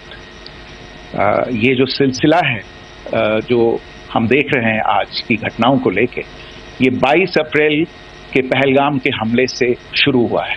Escalation वहाँ पे हुआ है और उस escalation का जवाब भारतीय सेना ने, भारतीय फौज ने कल अपने एक्शन से दिया है.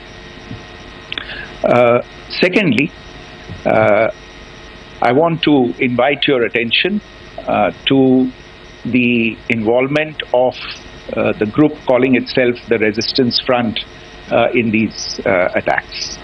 I pointed this out yesterday that this is a group that is a known front for the well-known Pakistan-based terrorist organization, Lashkar-e-Taiba. The group has been reported earlier. I mentioned to you about the Indian authorities providing information to the UN 1267 Sanctions Monitoring Committee. And in fact, we are going to be meeting with the team again very soon, and we will be providing an update to the information that we have provided earlier. But what is interesting, दिलचस्प बात यह है कि संयुक्त राष्ट्र की सुरक्षा समिति में जब पहलगाम के हमले को लेके एक प्रेस वक्तव्य जारी करने की बात चल रही थी, तो आप सोचिए किस देश ने टीआरएफ का, द रेजिस्टेंस फ्रंट का उसमें मेंशन किया जाना, उसको अपोज किया. पाकिस्तान ने. This was after the fact that the TRF claimed responsibility for this attack not once but twice within a few hours after the incident on the 22nd of April, and then again, 'on the morning of 23rd April. And it is perhaps only after the full 24 hours of escalation that the TRF has come to a conclusion. And this is what we are going to be providing an update to the information that we have provided earlier. But what is interesting, दिलचस्प बात यह है कि संयुक्त राष्ट्र की सुरक्षा समिति में जब पहलगाम के हमले को लेके एक प्रेस वक्तव्य जारी करने की बात चल रही थी, तो आप सोचिए किस देश ने टीआरएफ का, द रेजिस्टेंस फ्रंट का उसमें मेंशन किया जाना, उसको अपोज किया. पाकिस्तान ने. This was after the fact that the TRF claimed responsibility for this attack not once but twice within a few hours after the incident on the 22nd of April, and then again on the morning of 23rd April. gravity of the incident was realized by its masters and handlers across the border, that it was managed to back off from this claim. Obviously, that retraction doesn't convince anybody. तीसरी चीज जो मैं आपसे कहना चाह रहा था, और कर्नल कुरैशी और विंग कमांडर सिंह ने कल भी बड़े स्पष्ट शब्दों में और आज भी आपसे ये बात साझा की है। जो भारतीय रिस्पॉन्स है वो नॉन एस्केलेटरी है, प्रिसाइज है, सटीक है, मेजर्ड है और कंसिडर्ड है।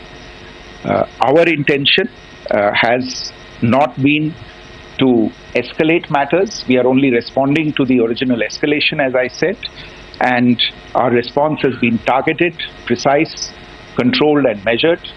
Only no military targets have been selected. Only terrorist infrastructure in Pakistan has been hit.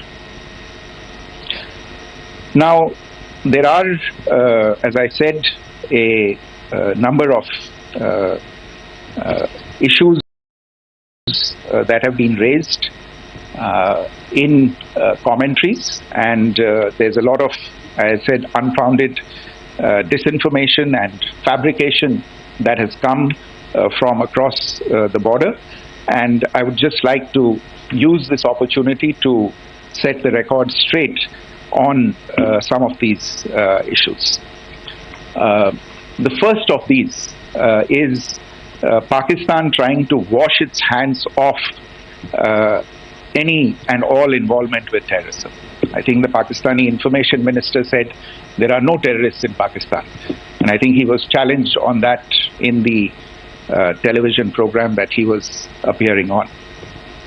But even if I partially repeat myself from yesterday, I think Pakistan's reputation as the epicenter of global terrorism is rooted in a number of instances where concrete evidence is available, not just to India, but to governments and authorities and agencies around the world.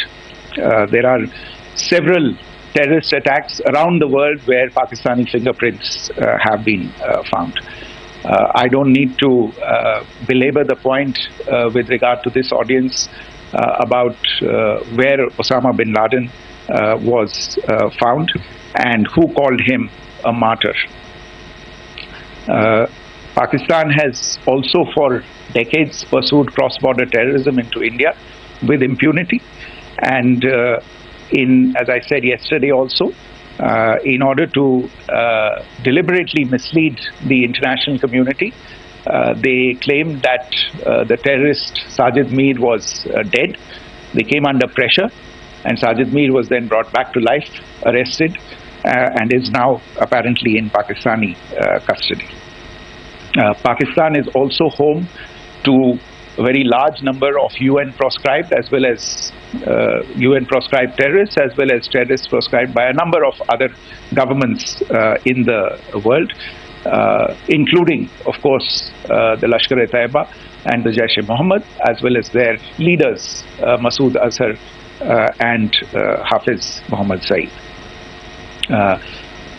आपने देखा होगा हाल ही में पिछले ही कुछ दिनों में पाकिस्तान के रक्षा मंत्री और उनके पूर्व विदेश मंत्री दोनों ने इस बात को माना है कि पाकिस्तान का ऐसे ग्रुप्स के साथ जो रिश्ता है वो क्या रहा है. Both the defense minister and the former foreign minister of Pakistan, I think they've done a more eloquent job of this than I could ever do in terms of describing their country's implication in international terrorism and their involvement in housing these kinds of groups. दूसरा जो विषय है वो है पाकिस्तान का जो एक दावा है कि एक इंटरनेशनल impartial investigation होना चाहिए, एक joint investigative committee होनी चाहिए. These calls for jointly investigating this heinous and barbaric attack in Pahalgam. Again, I think you know the history well on this. You know the track record well, and it is not a bright track record insofar as Pakistan is concerned. In fact, in the pursuit of justice for the victims of multiple terrorist attacks, whether it be Mumbai in 2008, in Pathankot in 2016, or many others. But in particular for these two attacks, India had offered to cooperate. India provided forensic evidence and urged Pakistan to bring the perpetrators of these attacks to justice. We, in particular with regard to the Mumbai attacks of 2008, where a Pakistani Lashkar-e-Taiba terrorist was captured alive, India provided extensive information and evidence related to the involvement of Pakistani terrorists in this attack. Cases were registered, but you are all aware that these cases have not progressed, despite the formation of judicial teams, etc. And Pakistan has consistently stonewalled all efforts to move the investigation along.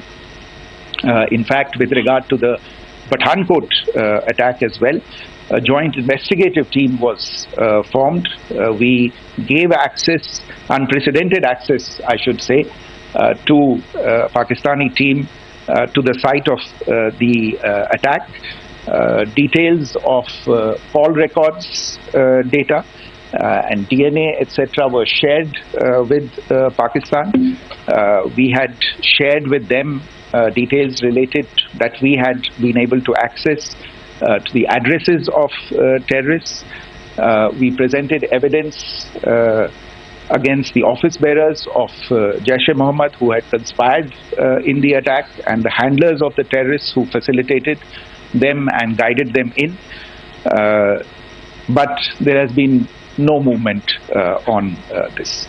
So in all of this, I think the experience has not been positive, and it certainly doesn't give us the confidence now to take at face value Pakistani assertions of wishing to participate in a joint investigation. These are just delaying tactics. These are just stonewalling tactics. And in fact, there is reason to believe that Pakistan uses the evidence that we provide only to cover its tracks and, in fact, defend the terrorists who we are looking for and obstruct the path of investigation. A third point that I wanted to address was the claim that only civilians were killed in the strikes on the 7th of May. We have made the point very clearly that all attacks on the morning of 7th May were against carefully selected terrorist infrastructure, terrorist targets. It is not clear to us, in fact, seeing some of the coverage of the after effects of these strikes, including the funerals for the terrorists that were held yesterday. I think a lot of you have seen the reports and the coverage on media. If only civilians, if any civilians were killed in these attacks, I wonder what message this picture actually sends to all of you. This is a question that is worth asking. It's also odd that the funerals of civilians are carried out with the coffins being draped in Pakistani flags and state honors being accorded. As far as we are concerned, the individuals eliminated at these facilities were terrorists. Giving terrorist state funerals may be a practice in Pakistan. Doesn't seem to make much sense to us. Pakistan has also claimed that India deliberately attacked religious sites. This is completely false again. I have made it clear that the targets were terrorist infrastructure, terrorist facilities, and locations connected clearly with incidents of cross-border terrorism into India. And it is in fact Pakistan that is misusing religious sites as a cover to in fact radicalize, direct and indoctrinate and train terrorists. In fact, contrary to what Pakistan is claiming, yesterday Pakistan launched a targeted attack on the Sikh community in the state of Jammu and Kashmir, hitting Gurdwara in Poonch and the homes of Sikh community members, which came under attack. And we know that at least 3 individuals were killed in that particular attack. Pakistan is also making attempts to, in fact, just to add to this point, the retaliatory action that Pakistan has taken, in fact, is impacting civilians. I showed you the picture of the Gurdwara and the Sikh community members who were killed in this. There are other civilians also who've been killed and injured in these attacks. In fact, since yesterday morning, a total of 16 civilians have been killed and 59 others have been injured in the attacks by Pakistan.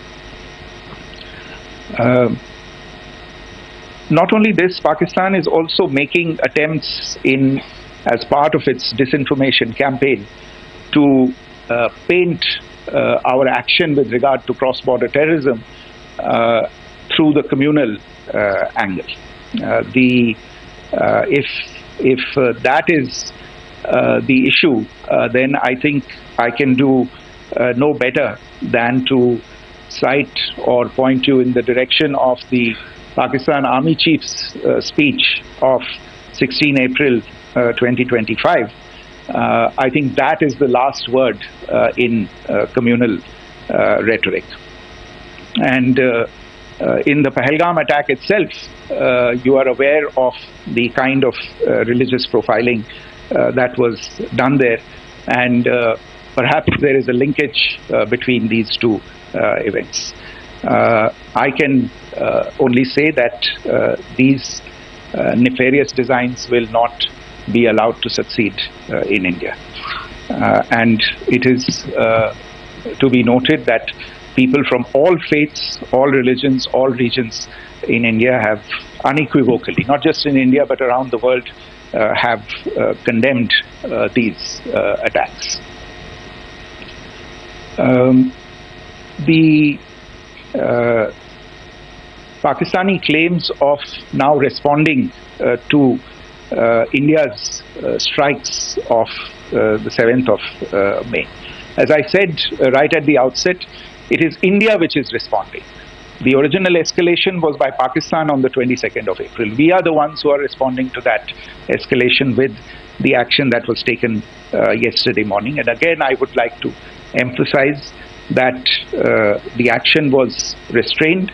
It was directed towards non-civilian, non-military targets and confined to terrorist camps. And again, as we have been saying since yesterday, any further action by Pakistan, some of which we are seeing today, is nothing but escalation by Pakistan now once again, and will be responded to and is being responded to appropriately.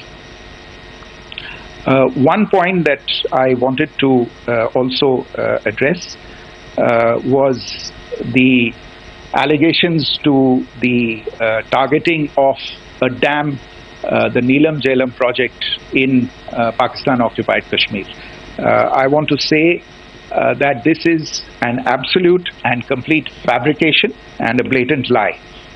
India has targeted only and only terrorist infrastructure, and the details of that terrorist infrastructure, together with the locations, were shared with you yesterday by Colonel Qureshi and Wing Commander Singh.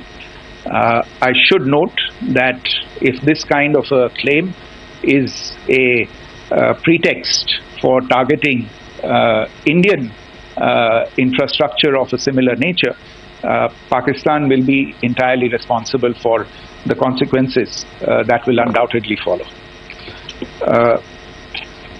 Finally, I want to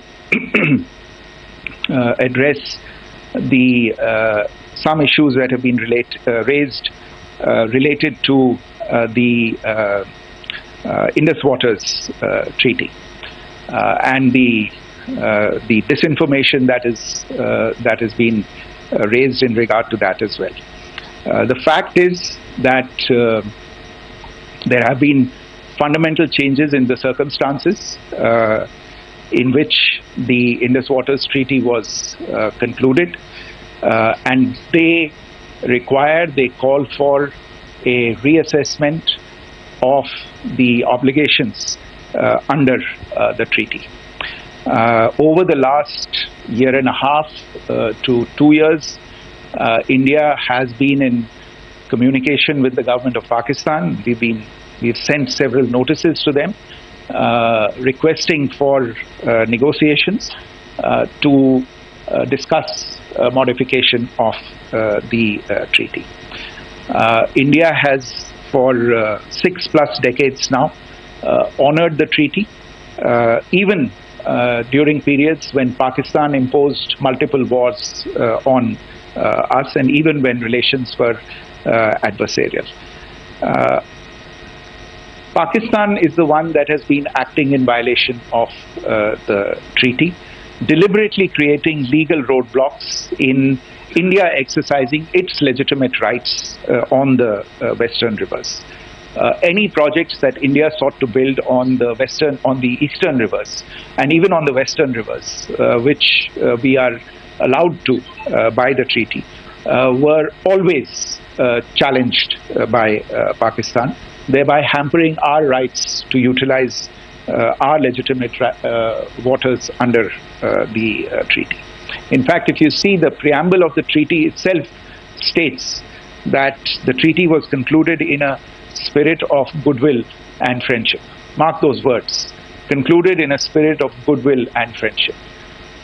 ये भारत का धैर्य और भारत की सहनशीलता है जो 65 साल से हम इतनी प्रोवोकेशन के बावजूद इस ट्रीटी को निभा रहे हैं.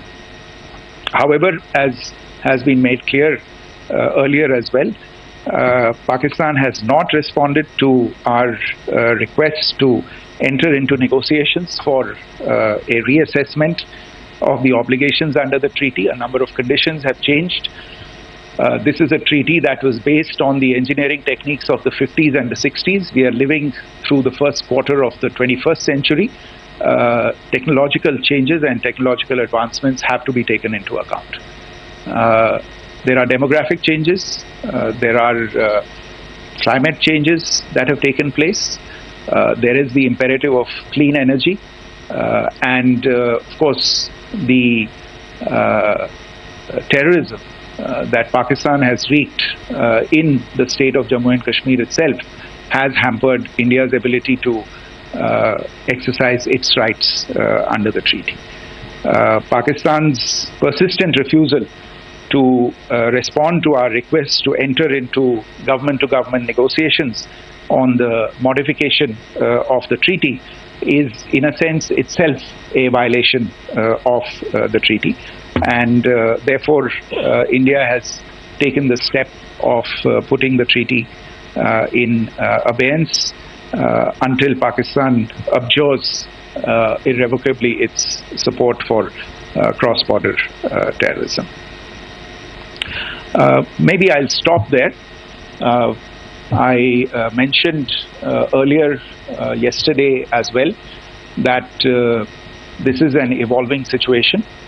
I would therefore ask all of you to be considerate and restrained it will not be possible for us or my colleagues from the armed forces to share operational details at this point in time. Beyond that, if you have any questions, may I have time for only a few, and I'll try to answer those questions. Okay, I give the floor to Rishabh. One Secretary, good evening. This is Rishabh from Times Now. I just wanted to understand, as per the press release that has been released earlier today, it says that we have successfully hit at the air defense of Lahore. Does it give our forces a better chances in case of further escalation? And are there other air defense places as well at strategic location that were targeted? Rishabh, you are violating the first rule that I set out at the end of my remarks. The press release that has been issued by the Ministry of Defence today speaks for itself. It is related to operational matters. It's been released by the Ministry of Defence.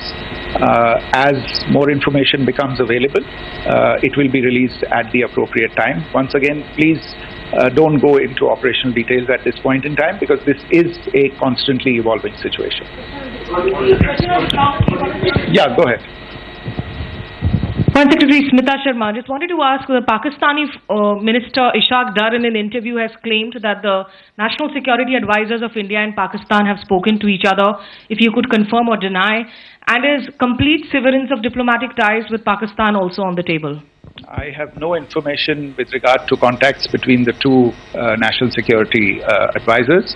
Insofar as diplomatic relations are concerned, you've seen the steps that were announced in response to the following the meeting of the Cabinet Committee on Security on the 23rd of April.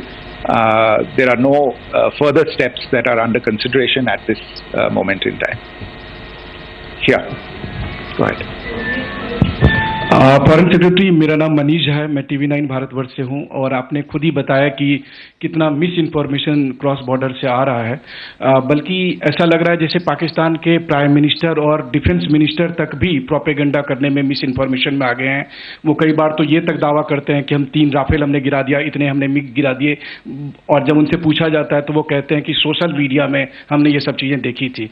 तो अगर आधिकारिक तौर पर अगर आप कुछ कह सकें इस पर, ताकि उन्हें भी समझ में आए कि इस तरह के प्रोपेगेंडा नहीं चलने वाला है। देखिए, जब सही समय होगा तो आधिकारिक तौर पे इसके बारे में सूचना दी जाएगी, लेकिन जो आपका प्रश्न है कि प्रधानमंत्री और उप प्रधानमंत्री और विदेश मंत्री, उनके रक्षा मंत्री इस तरह की बातें कर रहे हैं, तो इसमें अचरज की कोई बात नहीं है। आखिरकार ये एक देश है जिसने अपना इसका जन्म लेते ही झूठ शुरू हो गया था। 1947 में जब पाकिस्तानी फौज ने जम्मू कश्मीर पे दावा बोला, तो उन्होंने किसी ऐसे वैसे व्यक्ति से नहीं, संयुक्त राष्ट्र से झूठ बोला कि हमारा कोई लेना देना नहीं है इससे। ये लोग जो गए हैं वो तो कबायली हैं।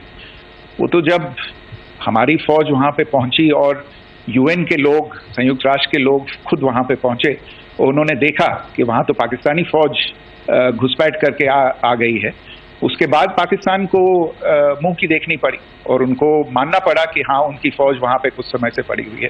तो ये जो यात्रा है एक तरह से 75 साल पहले शुरू हो चुकी है, तो I am not surprised that this kind of disinformation is being indulged in. Yeah, Siddhant. Sir, Siddhant from Beyond. Sir, we have seen a lot of negative comments coming from the Pakistani military of escalation. If tomorrow there is an escalation, there are strikes, we know one attempt has been thwarted, what will be the Indian response to those attempts of creating more escalation? Because it is looking like it's going towards more escalation. And my second question is, are any other world powers, essentially the P5 countries, the West Asian countries, reaching out to de-escalate the current situation?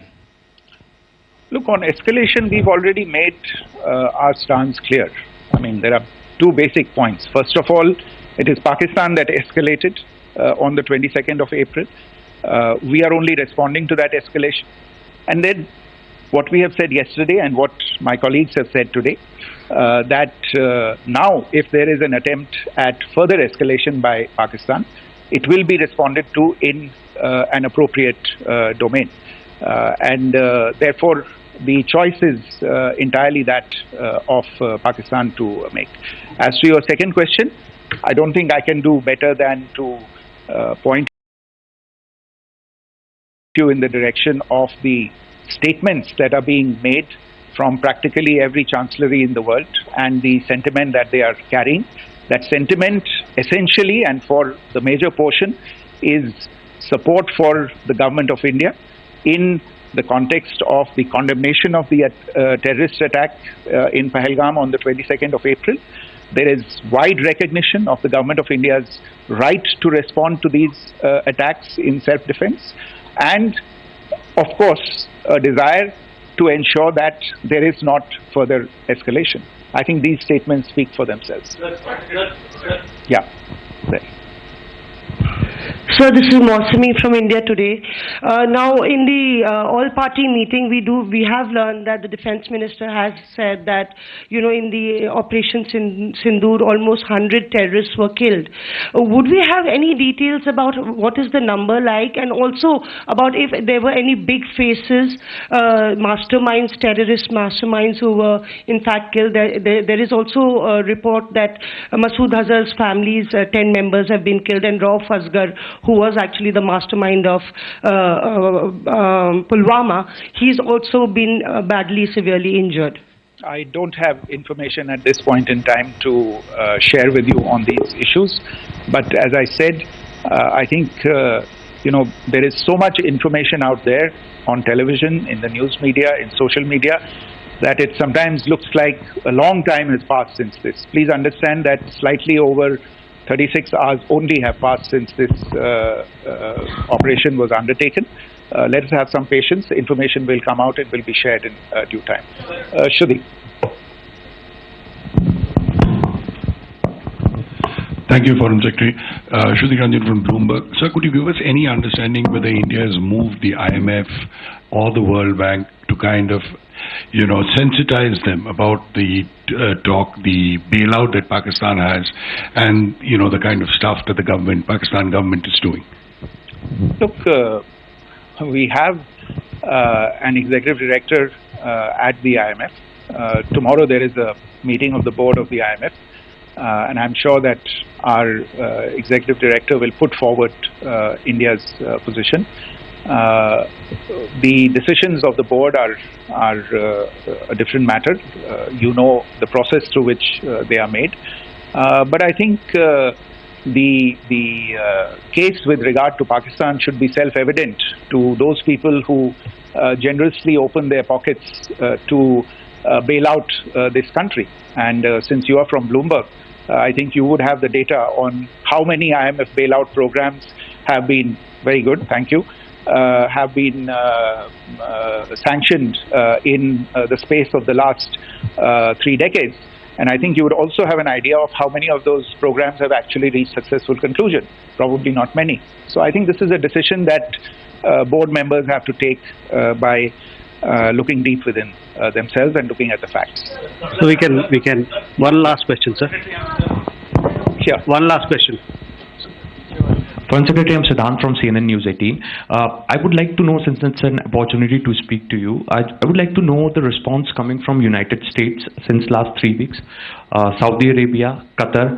In fact, Prime Minister Modi spoke to Qatar before the strikes that evening. Perhaps how do you read the support coming from these countries? Perhaps traditionally they were seen on the other side. This time around, their statements are strong worded. In fact, India-Saudi joint statement also had a very strong condemnation, strong worded condemnation. United States at all level have condemned the attack and have extended support. In fact, Saudi Deputy Foreign Minister is in India. He just met EMS Jaishankar. Also, if you could shed some light on his visit, his meeting with EMS Jaishankar. In fact, we have also been told that he met Prime Minister Modi. Thank you. Look, all the countries that you named and many others, we have been in touch with them. The Prime Minister has spoken to a large number of world leaders. A large number of world leaders have called him as have called the External Affairs Minister. As we speak, there are conversations going on today as well with world leaders.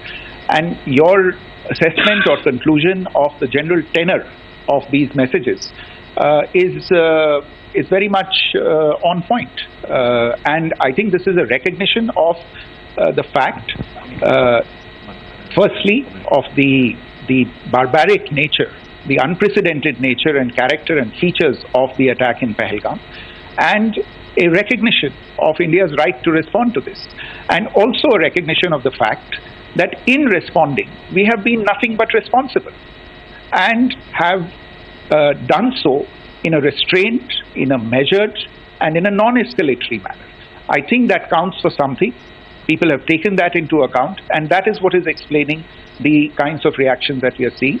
And we appreciate the sentiments and the statements that have been made by the vast majority of world leaders. Yes, the Saudi Minister of State for Foreign Affairs is in Delhi. He had a meeting with the External Affairs Minister earlier today. I don't have further details at this moment, but if there are details, the Ministry will share them at some point with you. Thank you. I think that's all we have time for today. We'll join you again soon. Thank you all. Thank you.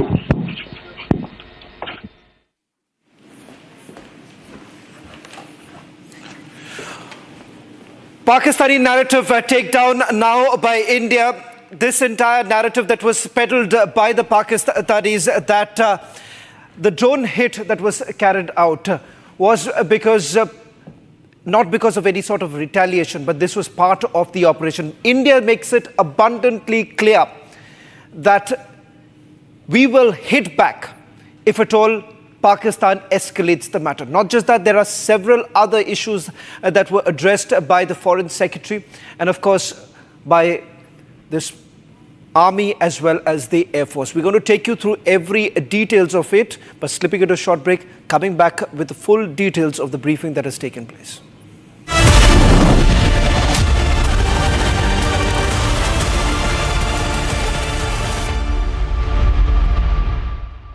MDH की हल्दी मिर्ची धनिया करे कमाल, ये रंग दे, ये खुशबू दे, ये तीखा, ये कम पड़े, क्या निराला MDH मसाला।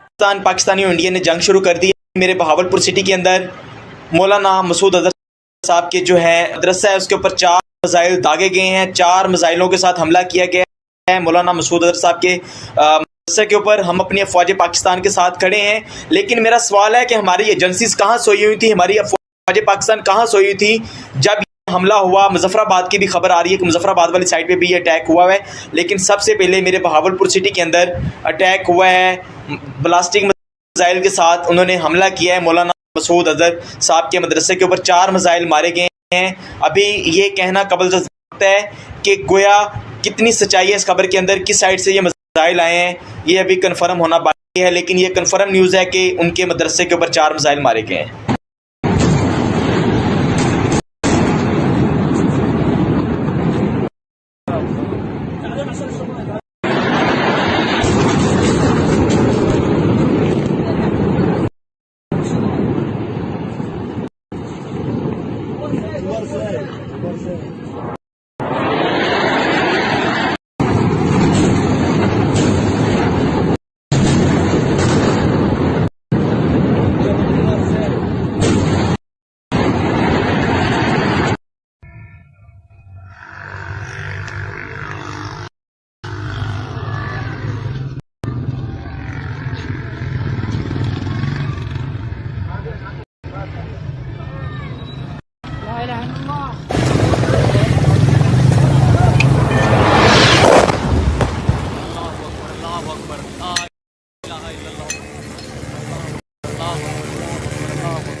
ये नुकसान, ये 9 नंबर,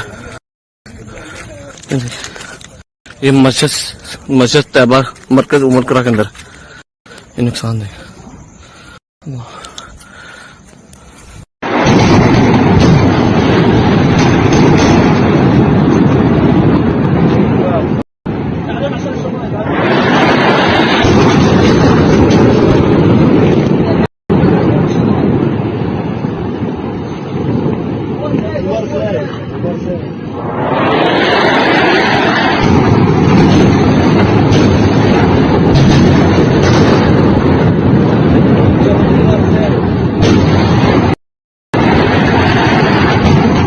पाकिस्तानी और इंडिया ने जंग शुरू कर दी है। अभी मेरे बहावलपुर सिटी के अंदर मौलाना मसूद अजहर साहब के जो है मदरसा है उसके ऊपर 4 मिसाइल दागे गए हैं। 4 मिसाइलों के साथ हमला किया गया है मौलाना मसूद अजहर साहब के मदरसे के ऊपर। हम अपनी अफवाज पाकिस्तान के साथ खड़े हैं, लेकिन मेरा सवाल है कि हमारी एजेंसीज कहाँ सोई हुई थी, हमारी अफवाज पाकिस्तान कहाँ सोई हुई थी जब ये हमला हुआ Muzaffar.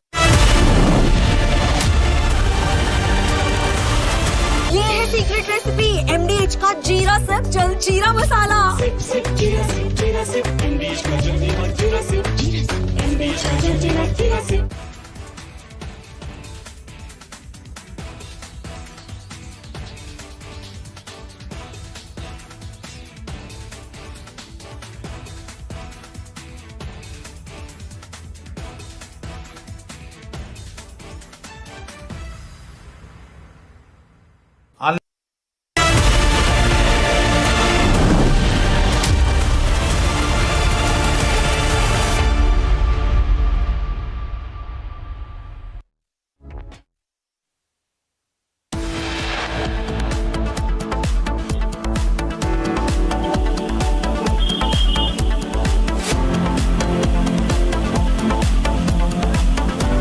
It's not over yet. Operation Sindoor 2 underway as India pummels Pakistan and targets Pakistan terror headquarters in 7 places.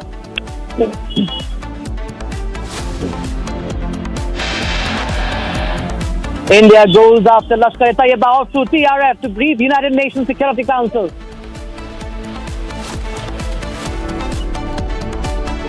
Operation Sindoor 22 अप्रैल को पहलगाम में हुए विभत्स आतंकवादी हमले के शिकार मासूम नागरिकों व उनके परिवारों को न्याय देने के लिए लॉन्च किया गया था। Indian armed forces expose Pakistan on civilian killings, reiterate the befitting response to terror state.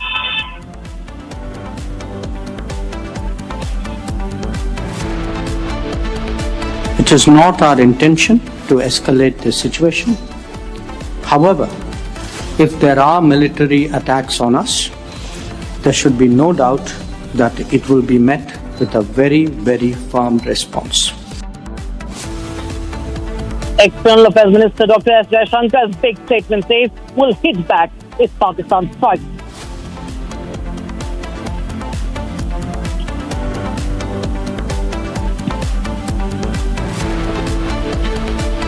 Major success for India as Jaish-e-Mohammed chief Masood Azhar's brother, who masterminded the IC-814 plane hostage crisis, killed.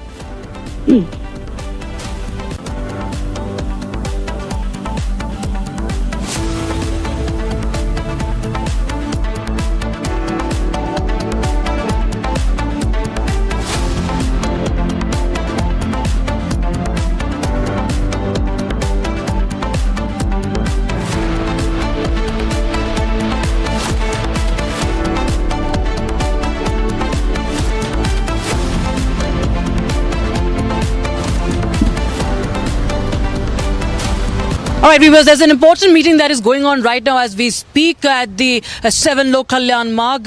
Right now, the army chief is briefing the Prime Minister and the NSA Ajit Doval in the national capital, and that's what we are breaking right now. The army chief, General Upendra Dwivedi, is right now meeting the Prime Minister and NSA Ajit Doval. The meeting is right now underway at the 7 Lok Kalyan Marg. A big update coming in as Pakistan, its cover has also been exposed once again. We just had the Ministry of External Affairs and the MOD press conference a while back, and Pakistan, what it intended to do, how it has targeted the civilians in India, in Jammu and Kashmir, has all been exposed, and now the next step of action is being mulled at, is being discussed. The Army Chief, General Upendra Dwivedi, is at the 7 Lok Kalyan Marg, and we have Aishwarya Kapoor joining us on the broadcast. From Aishwarya Kapoor, what more can you tell us about this meeting? Well, this meeting is happening right now, just minutes after the MEA and the MOD joint press conference. You have the Army Chief and the National Security Advisor briefing the Prime Minister at 7 Lok Kalyan Marg. As you just stated, this meeting is on as we speak. You have the Army Chief, NSA briefing the Prime Minister. We've just heard in an official press conference that how Pakistan tried, it was a failed attempt from across the border to attack our 15 installations. It was thwarted by the Indian forces, by the combined effort of the Indian forces and our S-400 system.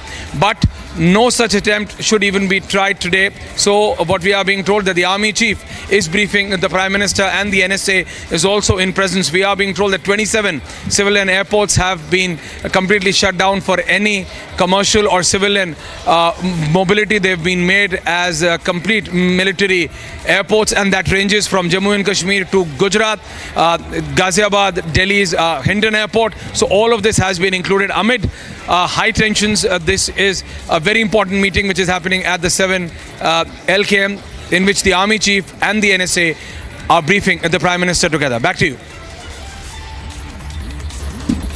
Aishwarya, it's very important to understand that, the operation is still underway. It's Operation Sindoor 2. What Pakistan saw, it was, of course, a strike back at what it did in Pahalgam. But we can understand, as the MEA was saying in this press conference, the Foreign Secretary said how it had targeted the Indian cities and how it has targeted the civilians in Jammu and Kashmir. That, of course, exposes Pakistan. And India has made it clear that it will not step back at all. India should not be taken lightly. And Pakistan has signed up for something very, very dangerous. It is very clear, and henceforth we see these important meetings are now underway. Well, absolutely. There is no question of stepping back even an inch. In fact, we made it clear that you dare this time. You dare. India responded with Operation Sindoor 1 because that was only a retaliation or a badla, as it is called, of what they did in Pahalgam. What they did last night, the only reason, the kind of destruction Pakistani civilians are seeing in their cities, ranging from Karachi to Peshawar to Rawalpindi, and you name it, is only because what Pakistani army tried last night. They failed in even crossing the Indian airspace, but they tried. So they dare not.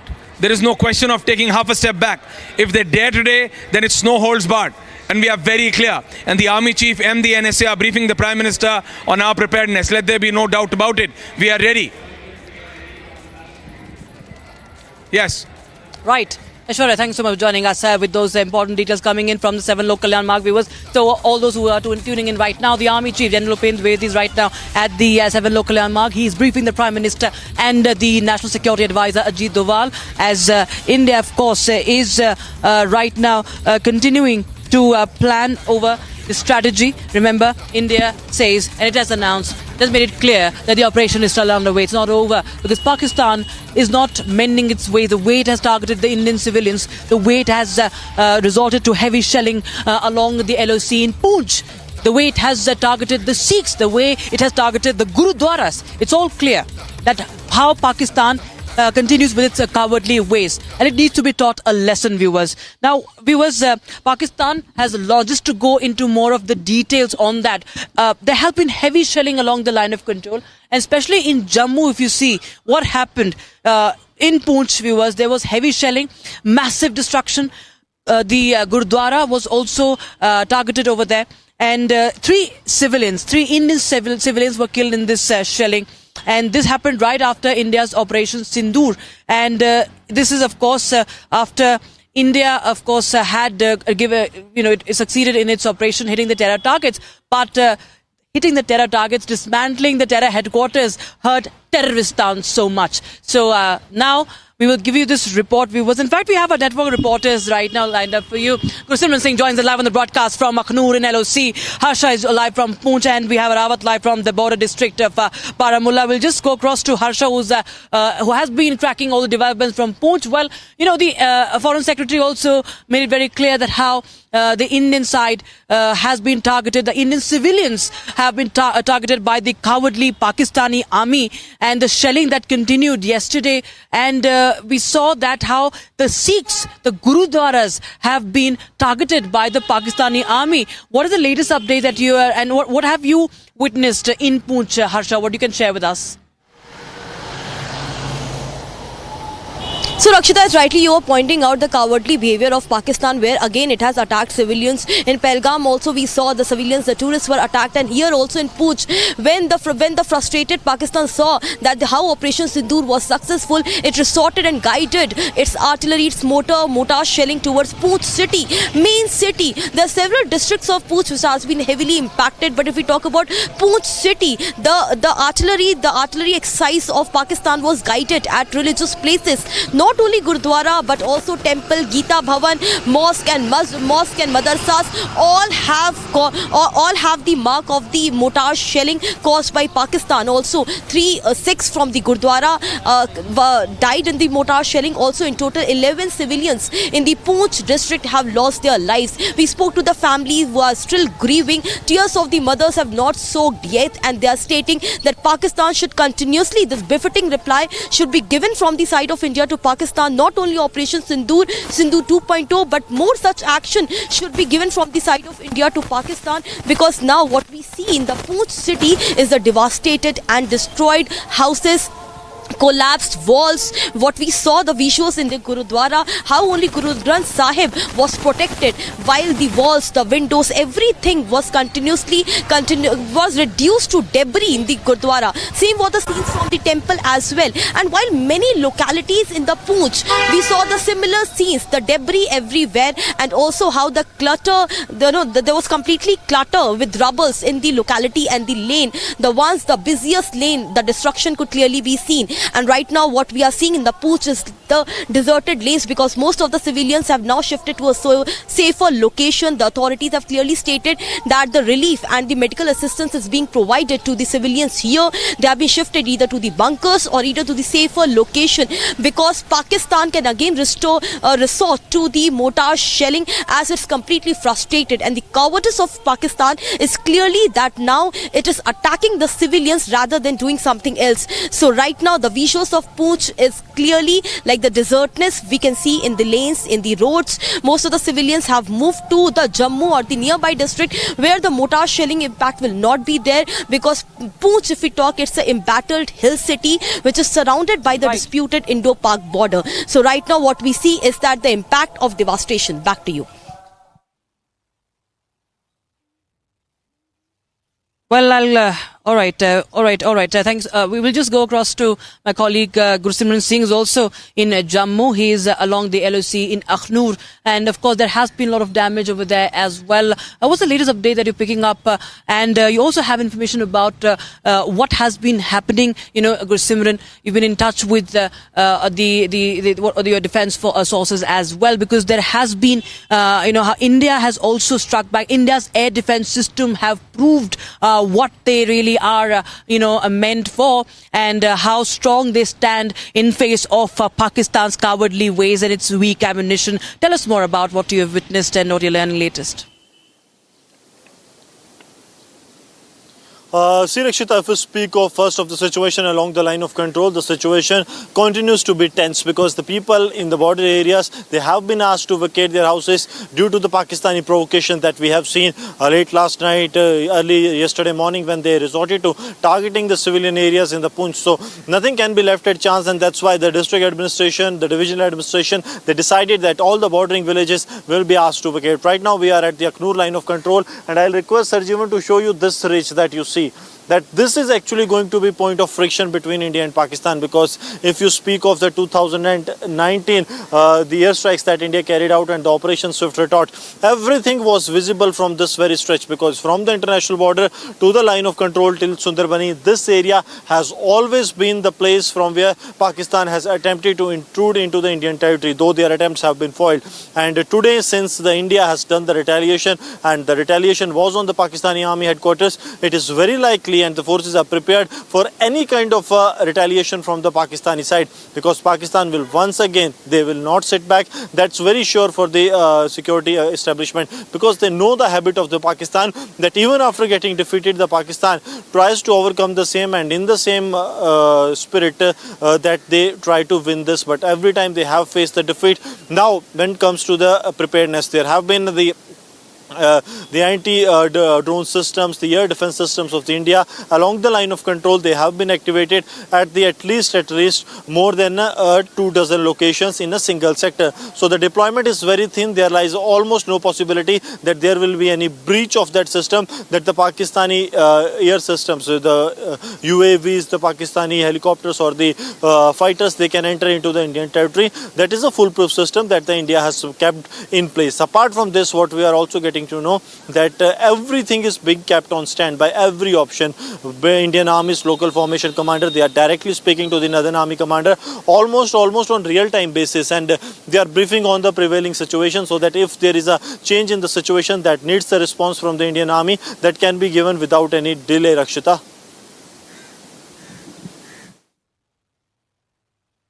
Right, viewers, we'll just continue to talk to our reporters, but here's more from the ground that our reporters have filed as far as the situation along Poonch is concerned, viewers, because the Gurudwara has been targeted, and you just see the plight of the civilians, how Pakistan has targeted civilians, and India had only... It was a measured response. It was a precision strike on the terror camps, on the terror headquarters. It was to dismantle the terror network and, send a blow, in fact, deal a blow to the terror apparatus in Pakistan. But what Pakistan did is target the Indian civilians. Here's more.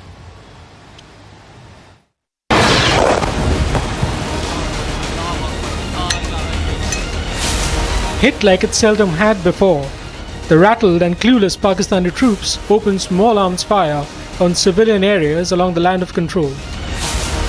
Heavy artillery fire was also directed on unarmed civilians in the forward areas of Poonch near the LOC. While the army responded swiftly and effectively to unprovoked Pakistani shelling, an effort was underway to shift all civilians on harm's way to safer places. The unprovoked Pakistani shelling and small arms fire have so far claimed 16 lives while leaving over 40 injured.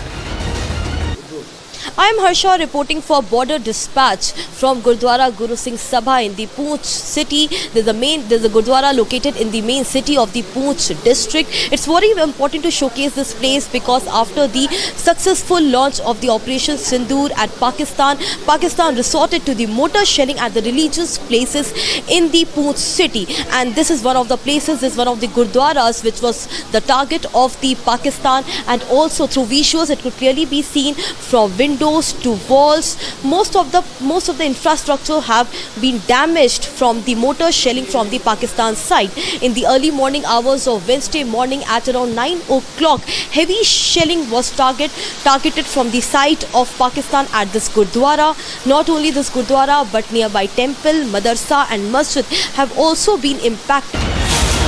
Visuals captured ongoing efforts to shift civilians to safer shores in the forward areas of Poonch. The forces and Jammu and Kashmir police also carried out checks in civilian areas, public installations and even religious places. In more visuals, motorists were flagged down and the vehicles searched at multiple checkpoints across Poonch town. Meanwhile, the Poonch Gurdwara bore telltale shelling marks after being targeted by cowardly Pakistani troops. The cowardly attack on the sacred shrine claimed the lives of 3 Granthis. Speaking to the public, a local said he had been witness to many instances of unprovoked shelling from across the border, but had never seen such cowardice. Delhi Minister Manjinder Singh Sirsa, meanwhile, came down heavily on the Pakistani troops for directing heavy artillery fire on a place of worship. As Pakistan continues with its gutless artillery fire on civilian areas, the authorities are in a race against time to shift locals out of harm's way. Now, viewers, we have to understand that how Operation Sindoor has started and what it aimed to and what has been carried out. How India targeted these 9 military areas. Now it targeted those terrorist targets, the operational to dismantle the operational capabilities of the terrorists, and this was done to avoid further escalation, to avoid a military conflict. And my colleague Harsha, who has been along the LOC in Jammu, she is going to explain in this report that how India had operated all throughout in this mission. Listen in. At least 12 civilians were killed and 42 injured as the Pakistan Army resorted to intense artillery shelling along the line of control in Poonch district on Wednesday. The action came hours after India carried out precision strikes on 9 terror targets in Pakistan and Pakistan-occupied Kashmir to avenge the April 22nd terror attack in Pahalgam. Officials confirmed multiple casualties, including the death of 4 children aged between 7 and 14 years. The indiscriminate shelling created panic among the border residents, who were then forced to take refuge. Dozens of houses were damaged across 7 districts: Balakot, Mendhar, Mankot, Sagra, Krishnaghati, Gulpur and Kain. And in the aftermath of Pakistan's relentless offensive, the Jammu and Kashmir police and SOG teams have launched extensive security check operations to move civilians to safety. It is very close proximity with the LOC. Also after Operation Sindu, Pakistan targeted majorly this area. I'll pass my camera person Gaurav to come here and to show this entire visual at large.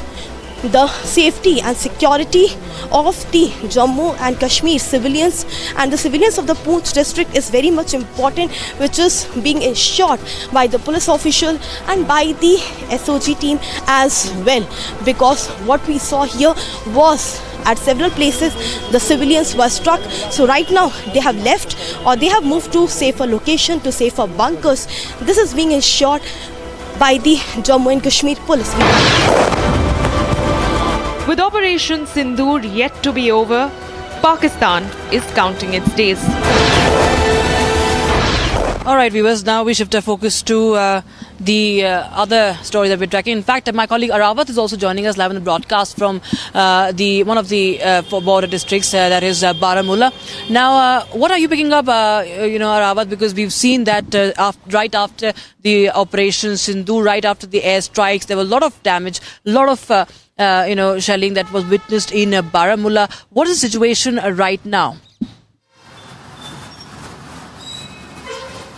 Absolutely, Rakshita, as we have seen that the strike on the terror groups of the and Lashkar in the Pakistan and other places there. And then after we have seen that the Pakistani troopers have tried to create the disturbance in the Kashmir Valley's Uri sector in the Baramulla district. We have seen that the properties were damaged in the various parts of the Uri sector. But we have seen that the senior officials from the Jammu and Kashmir police and other paramilitary security forces are there on the ground, and they have access to all the situation and everything is controlled there. And also we have seen that the health department is there active, and we have also seen that all the entry and exit points in the border areas of across the Jammu and Kashmir is on the high alert after we have seen that there was an attempt from the troopers of the Pakistan to target the civilian population of the Kashmir Valley. We have also the reports from the line of control area in the Kupwara sector, where we have seen that the mosque was also damaged by that in that particular area. And then after we have seen that the same kind of operation is also taking place in the various parts of the Kashmir Valley, and then after we have seen that the same kind of operation is also taking place here in the Uri sector. Also we have seen that locals have been advised there to move to safer locations. Then after also we have seen that everything is there under control in the Uri sector, but we have seen that the Indian army is giving them the befitting reply to the Pakistan's unprovoked firing. We have seen that the ceasefire violation in the Uri sector comes after when we have seen the deadly terror attack in the South Kashmir's Pahalgam, where we have seen that the 26 people lost their lives. Then after we have seen the continuously ceasefire violation by the troopers of the Pakistani army in the Uri sector, but we have seen that the Indian army is giving them the befitting reply. Yes, Rakshita. Right, Arawat. In fact, viewers, we also have to understand it's not just in Poonch, not just in Baramulla, but also in several other areas like Gulmarg. That is popular, one of the most popular tourist destinations as far as the Jammu and Kashmir is concerned. Now, that also was targeted.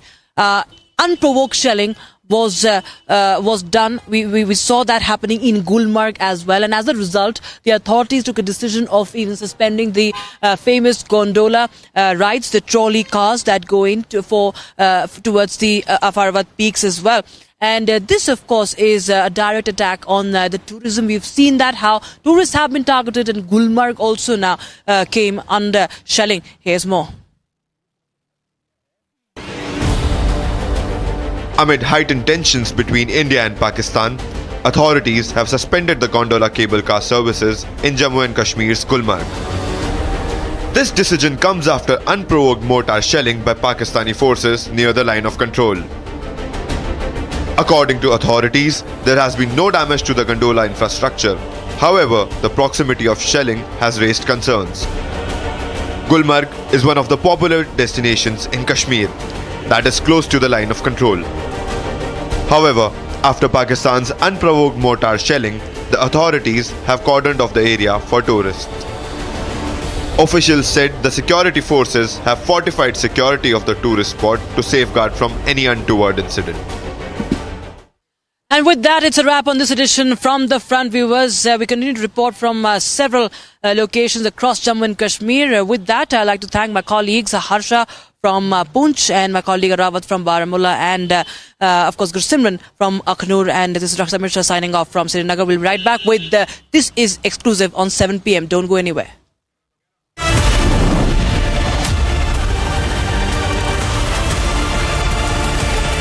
Hi, this is Chef Ranveer Brar. Guarantee you brilliance on behalf of IIHM. अब छोलिया हो या लोबिया, सफेद चने या काले चने, सब कुछ मजेदार बने।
अगर उन्होंने 4 की याद करेंगे, डेरा मस्ती खाली करवा ली भाई। हाँ देखना वाम कैसे आ रही है वहां से। अभी वीडियो कैच होगी? नहीं होगी।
I think we can see an explosion. We hear an explosion.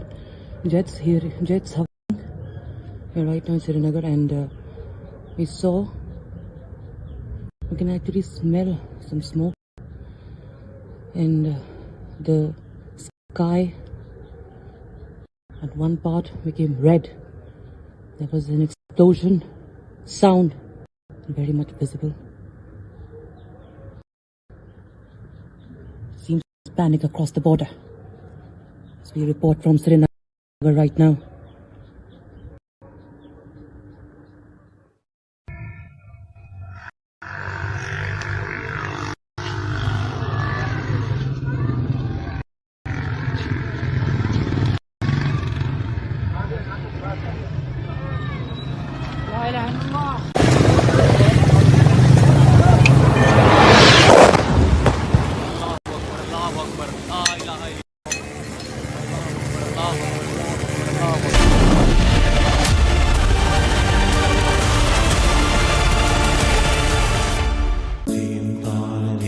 At Amity, we are committed to building a stronger India through world-class education and research, to nurture ideal citizens who, together with the leaders of today and tomorrow, will make India a world superpower. Amity University, India's leading not-for-profit private university. MDH की हल्दी मिर्ची धनिया करे कमाल, ये रंग दे, ये खुशबू दे, ये तीखा, ये कम पड़े, क्या निराला MDH masala. Mahi sir, how much do you love your fans? Honestly, I love my new fans.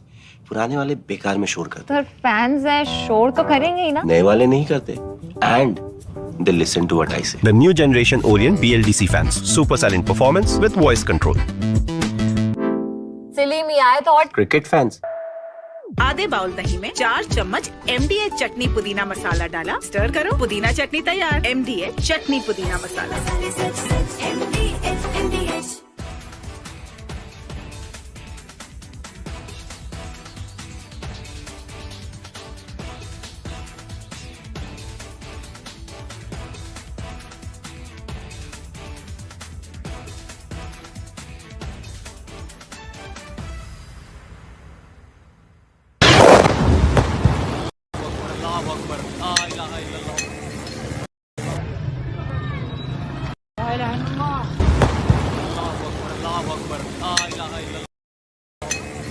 Of different weapon systems, because you cannot risk putting all eggs in one basket.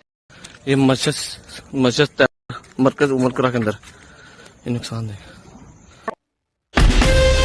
From Asia's largest news headquarters, setting the agenda for Bharat.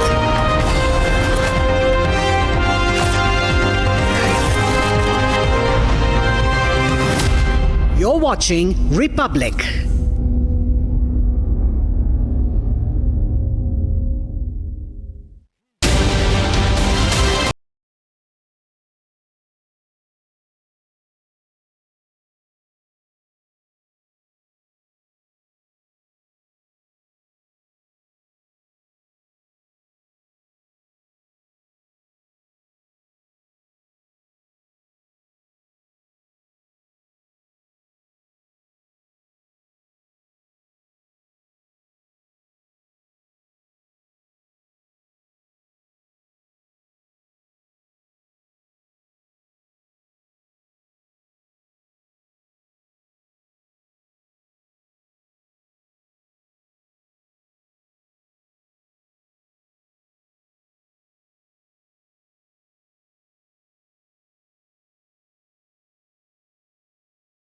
And more coming up. Here are the headlines.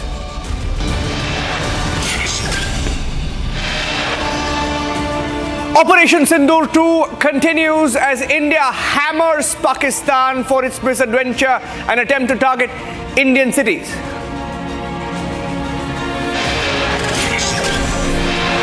India strikes Pakistani defense radars. Lahore, Karachi, Rawalpindi hit.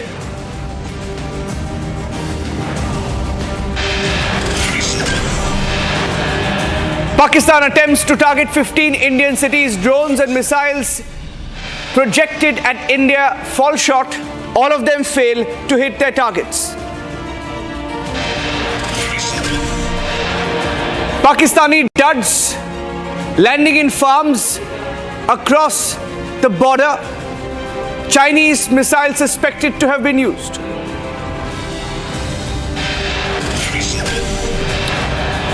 India has confirmed that we have struck Lahore air defense radars, the location from where some of the Pakistani drones and missiles were launched targeting India.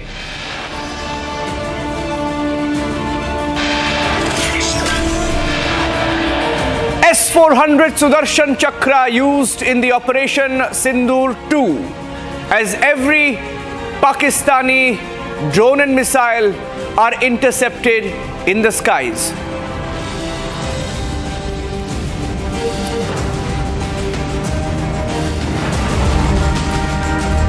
Ladies and gentlemen, it's been a very dramatic last 48 hours, and we can confirm to you now that Operation Sindoor 2 continues this evening. The military operation is on.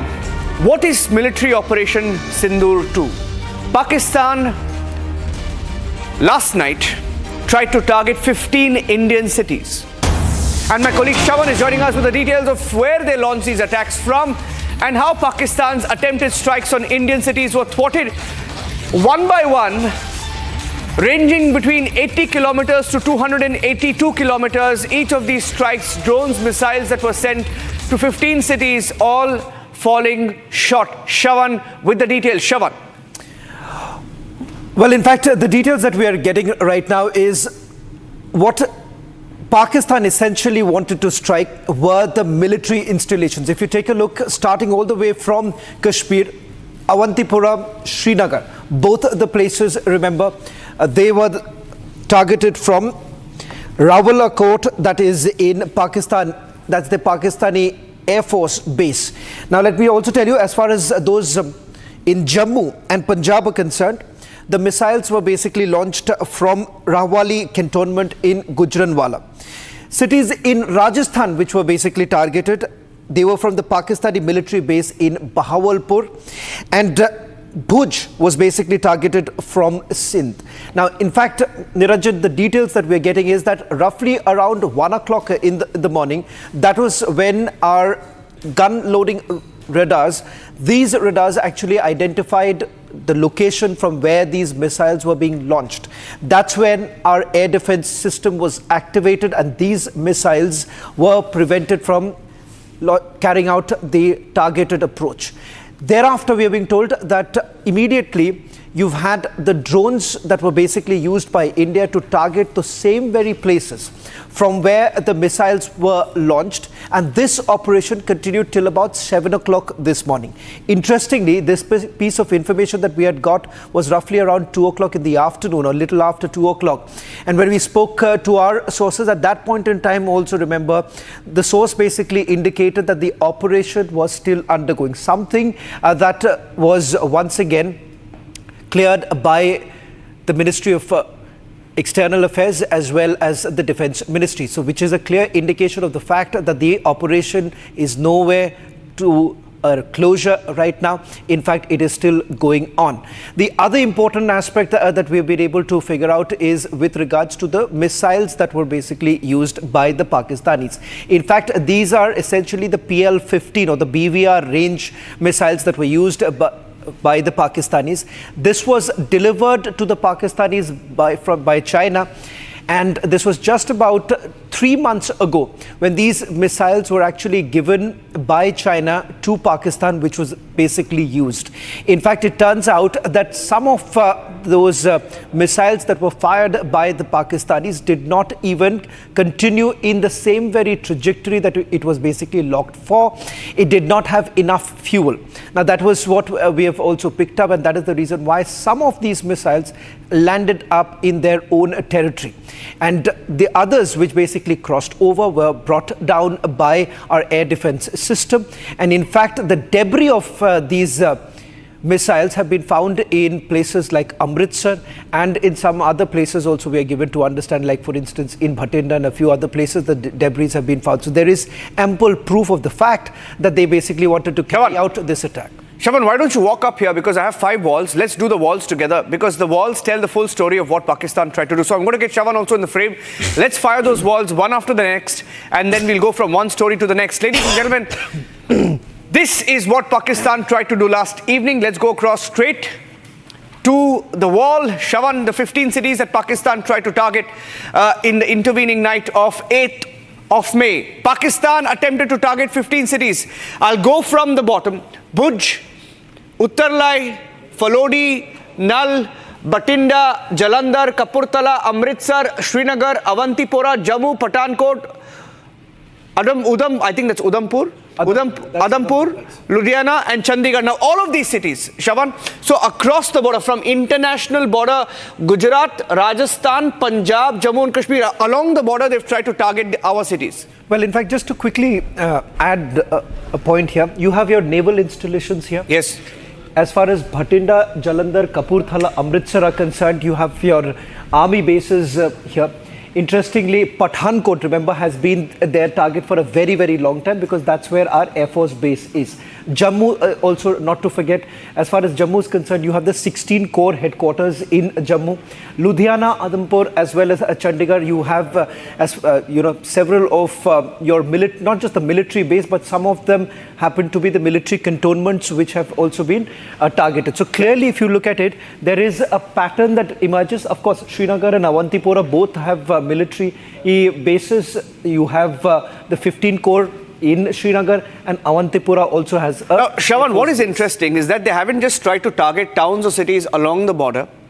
Perhaps as a response to India going deep into their territory, they've tried to target cities well within our territory, for example, in Chandigarh. Now, that came as a surprise. Now, let's get you the next wall, which shows you how India responded and why India responded in the way that it did. Let's show you the next wall. We hit them back at the bases, at the military installations from where all of these missiles or radars or missiles and drones came from. India took out some of them. Shravan, if you can talk about the cities where they came from and why we struck these cities and what we struck in these cities in the last 12 hours. Essentially, each of these missiles have a particular range to cover. That is the reason why we've not covered that. Like, for instance, from Sindh, you would have Bhuj, which is closer. 280 kilometers. Yeah. So Bahawalpur, again, also happens to be another military base, which was basically targeting just opposite in Rajasthan. Happens to be the cities that were carried out, the cities that were targeted in Rajasthan were from Bahawalpur. Yes. Lahore, Sheikhpura, Sialkot, Chakwal, Gurjanwala. Now, Gurjanwala was the other place from where the targeted attacks took place, and this was primarily Jammu region was being targeted from here. And as far as Sialkot is concerned, this is more to do with the air defense system that was basically put in place, which we have been able to penetrate. I'm going to explain that in a short while. One of the first videos that came in this morning, ladies and gentlemen, was from Lahore when the first explosion was reported. Now, when Republic reported that explosion as well this morning, Shravan, we broke that story as an explosion that was reported from Lahore at a cantonment area. What we did not know is that it was India hitting back at Pakistan, striking the air defense system, finishing off the air defense systems of Pakistan in Lahore, because that's where the drones and missiles came from. So let's get you the next wall of how we hit them back this morning. India foiled Pakistan's attempt, 15 drone/missiles, 15 targets, 15 cities, and every drone or missile fell short. And this is how we did it. India foiled Pakistan's plans. If you can come a little ahead, Shravan, where Pakistan fired from. Now, Shravan has the exact details, where they fired from and where we intercepted them. Shravan. So this, if you see, Rawalpindi happens to be the Pakistani Air Force base, which is also, there is one in Kotli. Now, as far as Kotli is concerned, we haven't got more details from there. From there, the missile was actually launched targeting Awantipura and Srinagar. I'm not too sure about the distance. If you know, yes, you'll be... Roughly about 80 to 90 kilometers, Shravan. Even this, around Gujranwala, roughly about 80 to 90 kilometers. This is a very key military installation as far as Pakistan is concerned. Pakistan basically launches from here because you have the Jammu, Pathankot and a few other places in Jammu that was being targeted. And for them, it's extremely important. If you remember the Pathankot airbase also, our airbase was targeted in the past. You've had this missile that was launched towards Jammu. That happens to be the Nagrota base, which is the 16 Corps base. Now, next, Bahawalpur. Now, this is interesting because we checked the distance, Shravan. If the drones and missiles were launched from Bahawalpur towards areas in Rajasthan, that's namely Nal, Falodi and Uttarlai, right? Minimum 200 to 300 kilometers. That's the range, 200 to 300 kilometers. So perhaps could have been missiles that were launched from Bahawalpur. By the way, symbolic, because Bahawalpur is the headquarters of the Jaish-e-Mohammed Masood Azhar's headquarters, which we struck yesterday. Right. And this is also the place where we are given to understand Bahawalpur. If we can just quickly go back once. In Bahawalpur, because some of the missiles we can't go back to understand that some of the missiles did not cross over. Yes. So that could be also because of A, because of the distance, B, because probably Chinese missiles. Yeah. Chinese missiles. Okay, finally, this is Sindh, and from Sindh they fired some projectiles towards Bhuj in Gujarat, and that was thwarted. The only thing that I'm not very sure about, and I couldn't get the details from my source, was where exactly in Sindh is the military base from where when they fired. But this is a confirmation that yes, it was from one of the province. So from the Sindh province. Yeah, our gun radars located these launchers in real time. And ladies and gentlemen, just one point, just think about it. If 15 missiles or drones were launched from Pakistan, were supposed to hit Pakistan's Indian cities. If we were the target, if 15 cities were not hit, you have to remember that it's only because of our forces that we today are safe. We don't have a single hit from Pakistan. And a big thank you and a salute to our forces and for all of those anti-nationals who question our forces. Now, we have more for you on this particular plot of Pakistan. This is why we are safe. And the Chinese duds, and we have, Shaban, a breaking news came in of how we have deactivated the HQ-9s of Pakistan. We've struck some of those systems as well. If you can tell us a little bit about that, and then we will start the comparison. So, the air defense system basically works in multiple layers. So in the first layer, it would cover a particular distance, and the second layer thereon.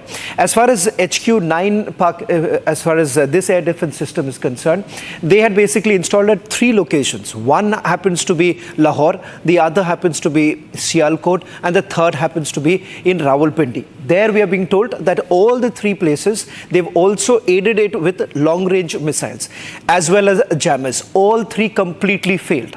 Now, as far as the S-400 is concerned, once it is up in the air, remember, it basically does not allow any sort of penetration, and more importantly, the range that it has. This is an upgraded version of what we had earlier. Yes. It was delivered just about a few months ago, and we are given to understand that has been utilized. And the range that you're looking at, just look at what the detection range is. Look, let's look at the comparison. First of all, S-400, the Indian system has won the Sudarshan Chakra. Pakistan's HQ-9 has failed completely. The range, 600 kilometers for India's detection air defense system, S-400, 250 kilometers for HQ-9 of Pakistan. Let's go to the next parameter. Destruction range, 400 kilometers for the S-400. This is India's system, while it's just about 200 kilometers for Pakistan's HQ-9. But by the way, air defense system of Pakistan, lesser said the better, because all our missiles have struck our targets. Next, maximum target speed, Mach 14, not much there is more a change there. bit of a difference. There's a bit of a difference Yes. here. The difference being is that this basically intercepts even hypersonic missiles. Yes. So which basically means that even if you have used an advanced missile, there's a high possibility that your S-400 air defense systems would be able to detect, unlike what would have happened in the case of HQ-9, because it's not equipped. Yes. Next parameter, let's go straight up to that. Maximum altitude 30 kilometers for the S-400, a maximum altitude 50 kilometers. I don't think that really matters because this has done its job. Let's go to the next one. Next parameter. The S-400 can shoot 80 simultaneous targets, including cruise, ballistic missiles, UAVs and aircraft. And I think this has been one of the biggest displays of success of this missile system is in what we saw last night, Shaban. And of course, the Russians themselves have used it. Russians have used this during their current war. Yes. And the fact that they have essentially promised an upgraded version. This upgraded version basically looks at a variety of, interceptions. And as you pointed out, this also encompasses the newly made missiles, which are faster range, which has a longer range. All of that can be well detected, unlike in this case. Yes, you should take that with a pinch of salt, because that's what they claim. But none of India's missiles were intercepted by the HQ. In fact, this is the air defense system, as I said, it was layered. You would also have long-range missiles. So in order to basically stop some of them, because most of the missiles would have come at the same go, you would have exhausted it. The air defense system gets exhausted or blocked. But it seems that not only this air defense system failed, but the other systems that were put in place, for example, the long-range missiles, the jammers, all of them failed simultaneously. Deployment time. Next parameter, just 5 minutes for the S-400. If you have a parameter of the HQ-9, it doesn't really matter how long it can be deployed, because how soon it's a little bit of a stationary issue, so that's not much of a case. Okay, and finally, this has been the game changer for India today. India hit several targets. Sialkot, we showed you the 7 cities that we hit. Now, this is believed to have been one of the key drone systems that were used to target and disable the Pakistani radars. The Harpy drone, Shawan, you want to talk about it? on how it was used and how effective it's been. See, the loitering munitions, basically, it by the word itself moves around, and the fact that this can go at a very low level without much of a detection. Subsurface is what these drones would have moved around. As far as the warheads are concerned, it can be expanded.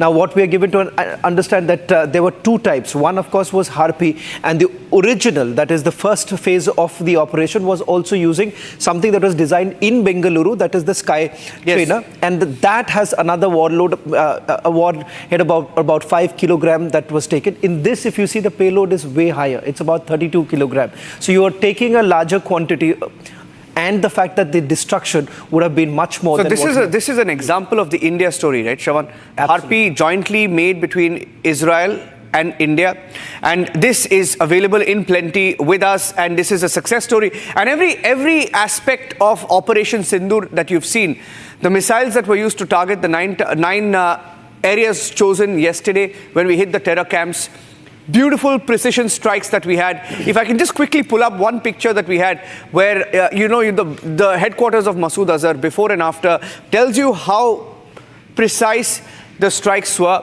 And while we do that, let's also get you some breaking news. There is a breaking news update that we have from Bangladesh. I want Shravan to give us that breaking news update. Let's break that next. That was the next breaking news update we had. Bangladesh falling in line. Shravan, this is very unprecedented. Bangladesh seems to have got a message as India pummels Pakistan. Pakistan was Bangladesh's go-to friend, suddenly found friend, and after we have struck Pakistan, UNIS government has fallen in line. They have issued a sudden notification asking for Hindus to be protected. It's come out of nowhere, but it's linked. Shravan. Well, in fact, there is growing pressure right now. One coming in from the radicals inside Bangladesh, because remember, there were certain measures that the UNIS government essentially wanted to take, bringing in more women workforce, and that has been completely, something that has not gone down well with the radicals who have been controlling UNIS. Now, it turns out that with the change in the US administration there have been certain directives that have been given to the UNIS government, and it turns out that a panicked, worried Bangladesh is basically responding to what India has been saying for a very long time, the protection of minorities. Now, this notification basically brings in that change, which something that they had ignored all this while, saying that this was a figment of our imagination. And there are terror groups even in Bangladesh. We know that there are elements in Bangladesh which are radical extremist elements in Bangladesh, and the precision strikes are a clear message to Bangladesh, which has lately been acting as a proxy for both Pakistan and also China. And that is why they seem to be somewhat in a shock. Well, there are a series of meetings that have actually taken place. Before the precision strikes that took place in Pakistan, you've had Pakistan basically sending members of their ISI, having a meeting that took place in Dhaka. The second thing that happened was you've had their foreign ministers actually coming together, having a meeting on what possibly could be the next steps. So that is the reason why this proximity between Bangladesh and Pakistan was only growing. But it turns out that UNIS has actually realized that coming closer to Pakistan would only mean doomsday for Bangladesh. Absolutely. And Shravan, thank you for joining us on this breaking news edition of This Is Exclusive. We'll take a short break now, ladies and gentlemen, but our coverage of Operation Sindoor 2 is non-stop. We are going live immediately after this commercial break. We have headlines and the big debate with Arnab coming up. Stay tuned and thanks for watching.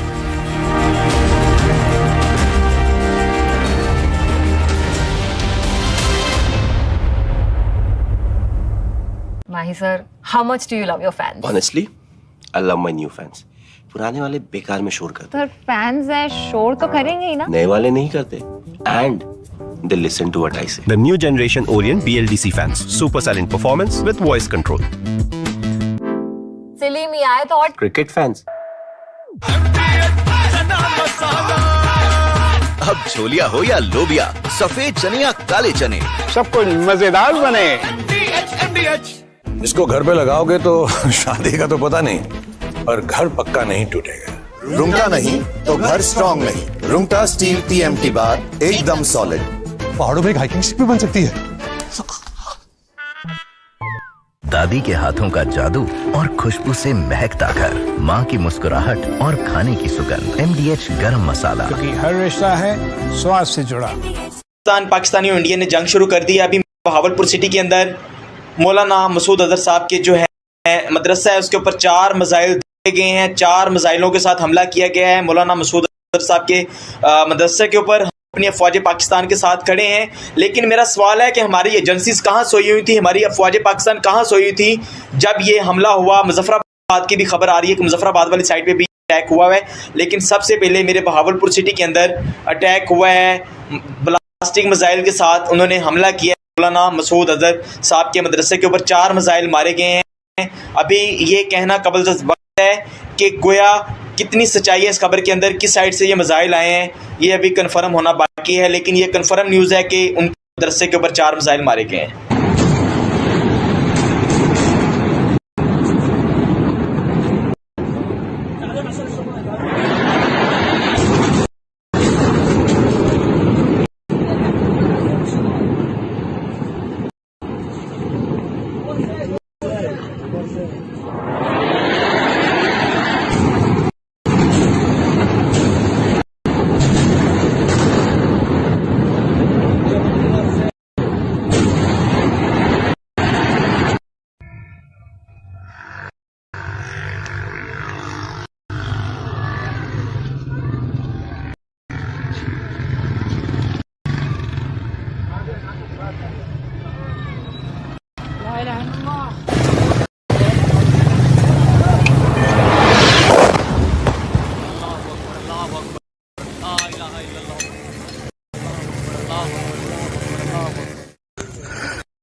ये नुकसान, ये 9 number,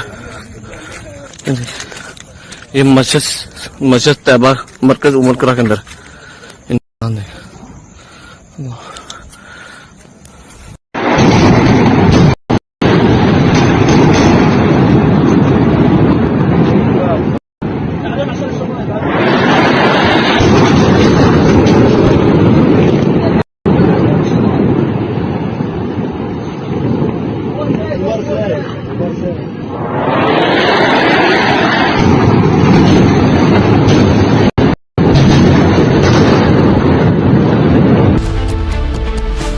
Pakistan attempts to attack 15 Indian cities. India cripples Pakistan's air defense. Has Pakistan just made a fatal mistake? Debating tonight at 8 p.m.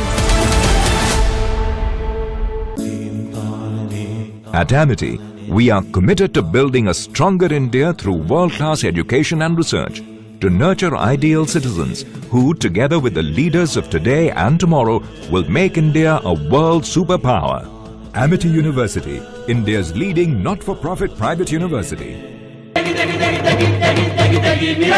MDH की देगी मीरज, देगी मिर्च का तड़का, अंग अंग फड़का। MDH की देगी मीरज। इसको घर पे लगाओगे तो शादी का तो पता नहीं, पर घर पक्का नहीं टूटेगा। रुंगटा नहीं तो घर स्ट्रॉन्ग नहीं। रुंगटा स्टील TMT बार एकदम सॉलिड। पहाड़ों में एक हाइकिंग शिप भी बन सकती है। ये है सीक्रेट रेसिपी MDH का जीरा सिप जल जीरा मसाला।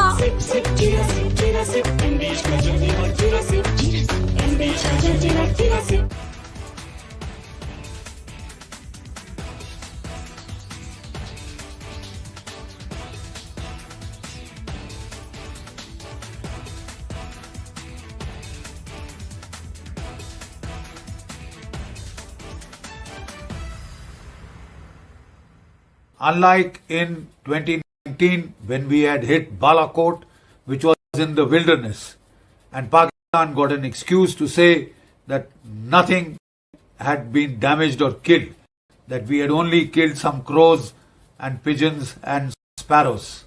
This time we chose high visibility terrorist targets which have been around for decades, right? And they are command and control targets, terror training camps of big, very great magnitude, so that they cannot be missed by the people of Pakistan or the whole world per se. Otherwise, we had that syndrome of jungle mein mor nacha, kisi ne na dekha, etc., which Pakistan took the fullest advantage of to deny that it had been hit, and that was taken advantage of by some unscrupulous people in India. This has been a very calibrated, very calculated, meticulously planned and executed strike. Right? It is non-escalatory in nature because it is proportionate, because it targets precisely the terror training camps. We have not hit the Pakistan armed forces, the army or the ISI. We have focused only on the terror targets. To that extent, it should be non-escalatory. India is prepared to call it off at this stage. Should Pakistan wish to escalate and target Indian civilian or military targets, then it is signing its own death warrant. It will give the Indian Armed Forces the precise pretext, the precise justification they need to target the Pakistani army, ISI, and the command and control network that dominates the terror ecosystem in Pakistan. The Pakistani ISPR has claimed that India has hit 24 attacks on 6 target clusters.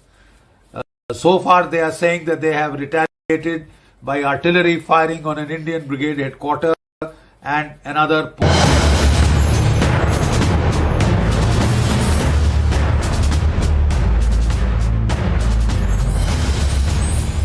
Pakistan's terror facade is crumbling. The mask is off. Tonight we bring you the unvarnished truth about India's surgical strikes against Pakistan's terror infrastructure.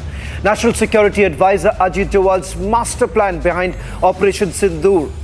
Join us as we dissect the precision strikes that took out over 90 terrorists, including key figures like Qari Muhammad Iqbal, with India's military by taking out 9 key terror camps, eliminating over 100 terrorists. The message is loud and clear. The era of impunity is over. I'm Shavan Sen, and this is Forces First.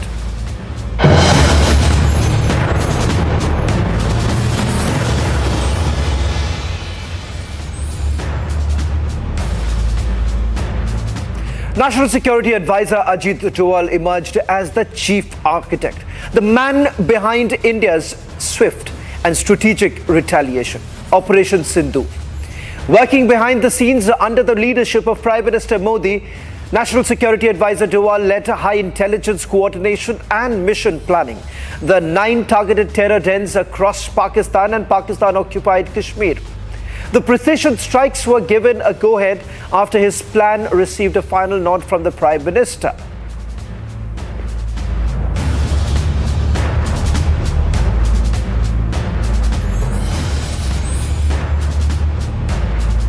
It is said that when he speaks, it's intelligence, but when he is silent, it's war. And that's exactly what happened. National Security Advisor Ajit Doval, the man who sits at the helm of India's national security architecture, kept mum all through these days since the Pahalgam terror attack.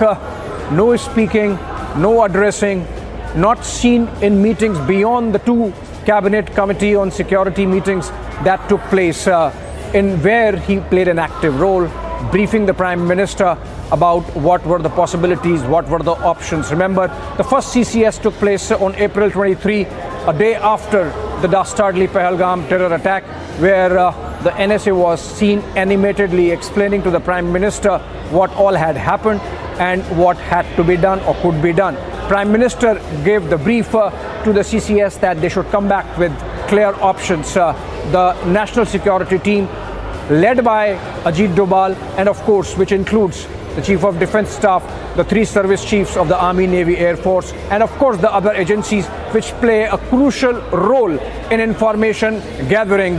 The Research and Analysis Wing, RAW as it is called, India's External Intelligence Agency, the IB which takes care of intelligence within, the NTRO which is a crucial arm of RAW which gathers TACINT, which is technological intelligence, and of course ISRO which gathers satellite data. Everyone was involved, including the BSF, because they have ground intelligence along the border, because they are the active force in peacetime along India's international border, and that's where all the data gathering began, information gathering began, validation of whatever intelligence that agencies already had begun, and by the time the second CCS happened on April 29, the plan was in place, the options were in place for the Prime Minister to give a go-ahead, which he did, following which he made a address where he said that a free hand had been given to forces to avenge the Pahalgam terror attack, and that's when the contours of Operation Sindoor started taking shape. So obviously no one would speak and this never happens. But then you saw in terms of those hints coming in of the policy of hot pursuit about which Prime Minister spoke while he was in Bihar, that India is going to chase the perpetrators of Pahalgam terror attack till the end of the earth, as also target the soil from which those attacks emanated.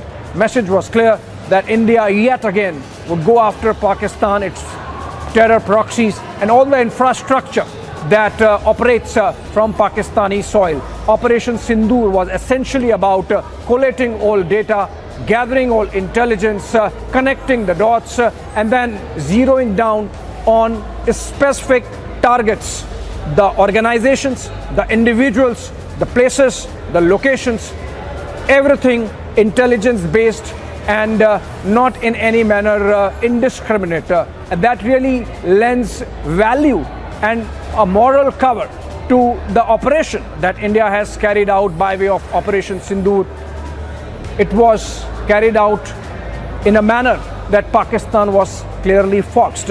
So be it India's mobilization of its naval force and carrying out of live fire exercises in the Arabian Sea with great numbers of warships mobilized, be it India's air exercises that were carried out in the central sector, giving Pakistan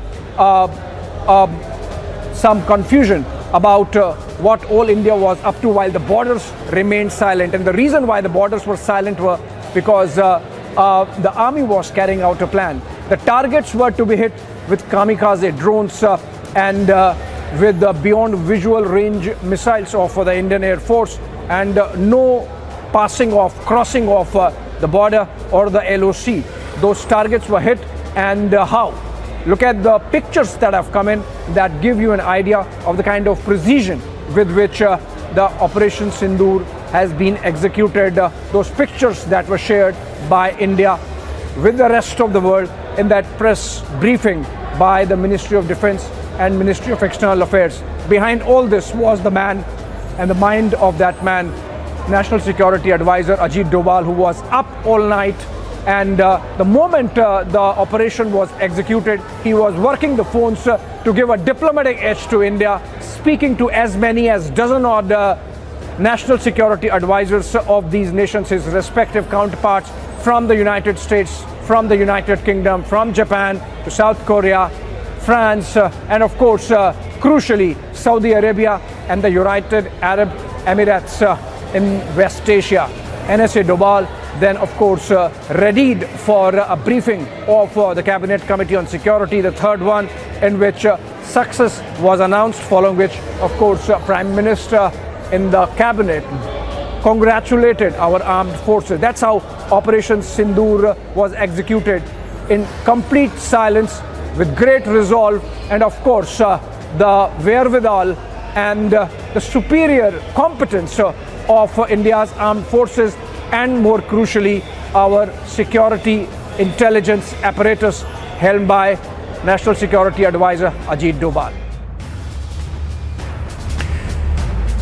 India strikes back with Operation Sindoor, targeting 9 terror camps in Pakistan-occupied Kashmir in response to the Pahalgam terror attack. Over 100 terrorists killed, including Qari Mohammad Iqbal, a key figure in the Pulwama attack. Precision missile strikes from Indian airspace hit camps like Kotli, exposing Pakistan's backing of terror. Take a look.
Jammu and Kashmir Police and the SOG launched a massive checking operation to ensure civilian safety after Pakistan's unprovoked shelling targets civilians and religious places, including a Gurdwara where 3 Indians lost their life.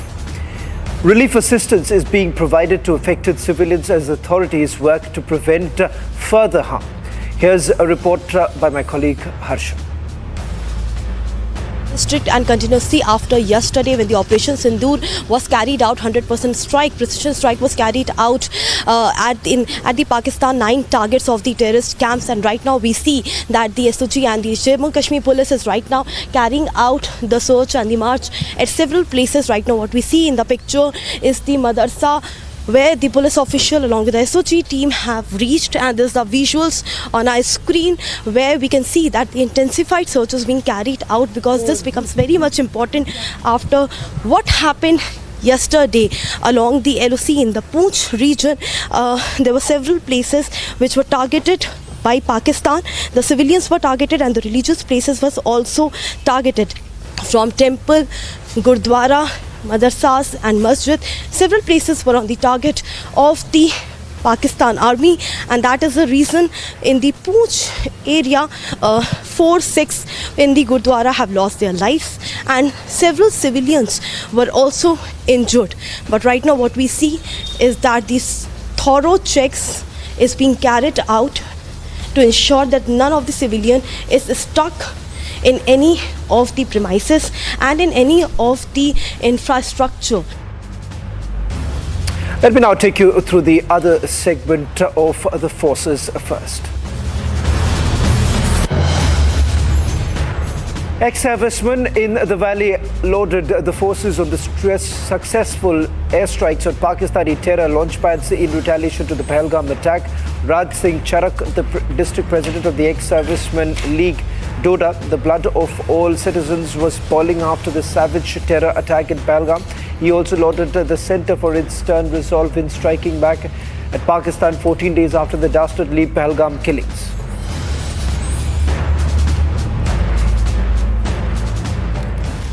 India's air defence capabilities took centre stage late Wednesday night as Indian Air Force's S-400 Sudarshan Chakra air defence missile systems played a decisive role in thwarting a Pakistani attempt to escalate hostilities by targeting Indian cities.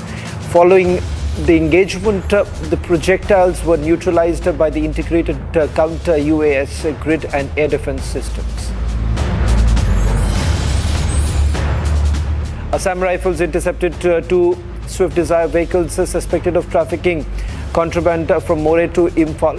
During the operation, the forces recovered 19 soap cases containing suspected heroin, approximately 205 grams valued at 82 lakh rupees. One individual is apprehended and both the seized narcotics and the suspect were handed over to Tengunapal police for further investigation.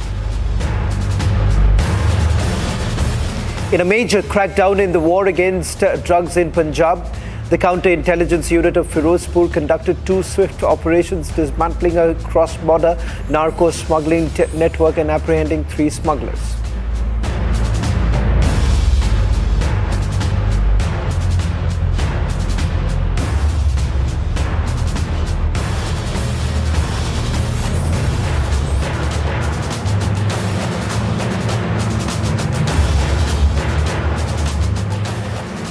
A massive blow to Pakistan's security forces. A deadly IED blast in Balochistan's Bolan region has left 14 soldiers neutralized, with the Baloch Liberation Army claiming responsibility. The BLA fighters have also now released a chilling 5-minute video capturing the brutal attack. This is just the latest in a series of high-profile strikes by the BLA as their agitation and war against Islamabad intensifies. Here's that report.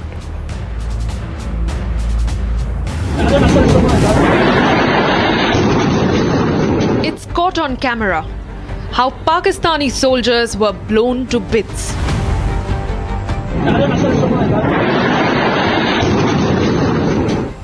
The Balochistan Liberation Army has released a 5-minute video that captures the targeted attack on Munir Army personnel.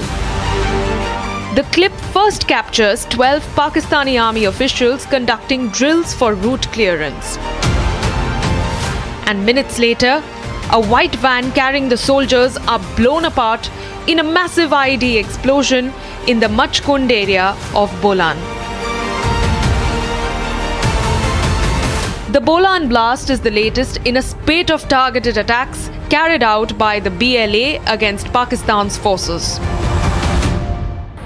Pakistan is grappling with rising internal turmoil, with the Baloch Liberation Army seeking freedom. And the uprising is such that the BLA rebels are up in arms against the Shehbaz Sharif government. 22 Pakistani soldiers were killed in Turbat after a face-off with the BLA. 4 guards of the former Home Minister of Balochistan, who the BLA claims has now turned into a proxy for Islamabad, were gunned down. And back in March, the BLA hijacked the Jafar Express passenger train, killing 60+ Pakistani soldiers and taking 300 others into hostage. The BLA-Pakistan tensions escalate at a time when Islamabad is attempting to come to terms with India's payback for the Pahalgam terror attack.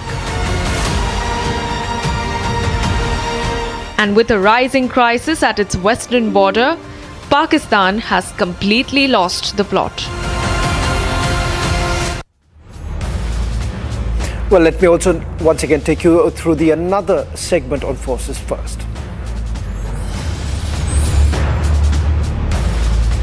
Sindoor means we all lost our husbands. That means our lives Only I should thank to Modi that we are so innocent people.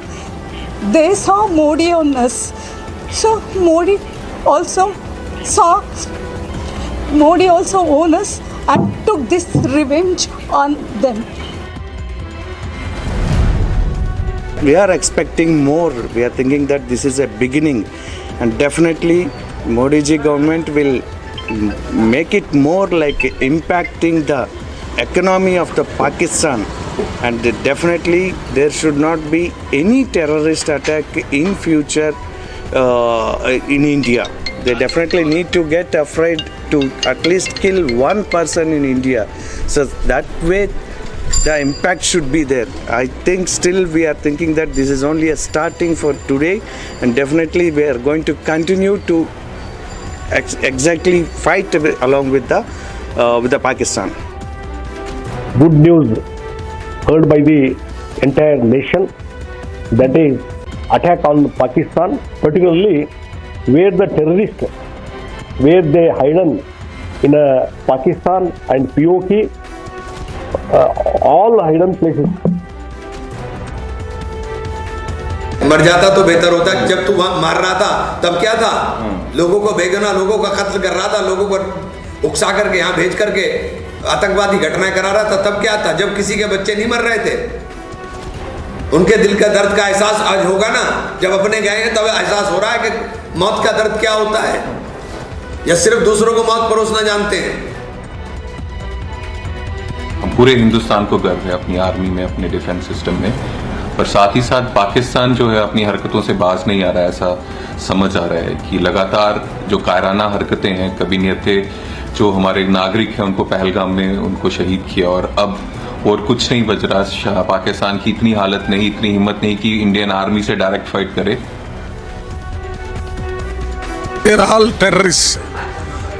The aim of the terrorist to eliminate the terrorist. The terrorist problem is not only the problem of India, it is a problem of the world. Wherever terrorism is there, all the countries must unite and see to it terrorism must be eliminated. Pakistan's terror empire is in ruins. India's Operation Sindu delivered a crushing blow to the terrorist infrastructure. The visuals are a testament to India's resolve to take on terrorism head-on. Pakistan's ability to harbor, nurture terror has been severely compromised. The era of impunity is completely over. Watch this on your screens. On the other side, we'll be back with the debate with honor.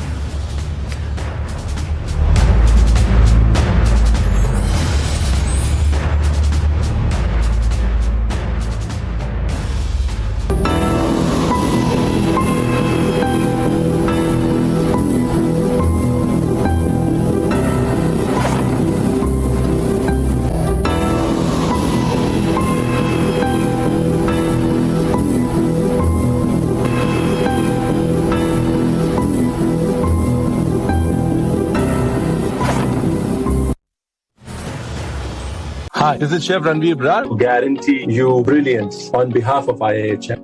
Mahi sir, how much do you love your fans? Honestly, I love my new fans. पुराने वाले बेकार में शोर करते sir fans हैं, शोर तो करेंगे ही ना। नए वाले नहीं करते. And they listen to what I say. The new generation Orient BLDC fans. Super silent performance with voice control. Silly me, I thought. Cricket fans.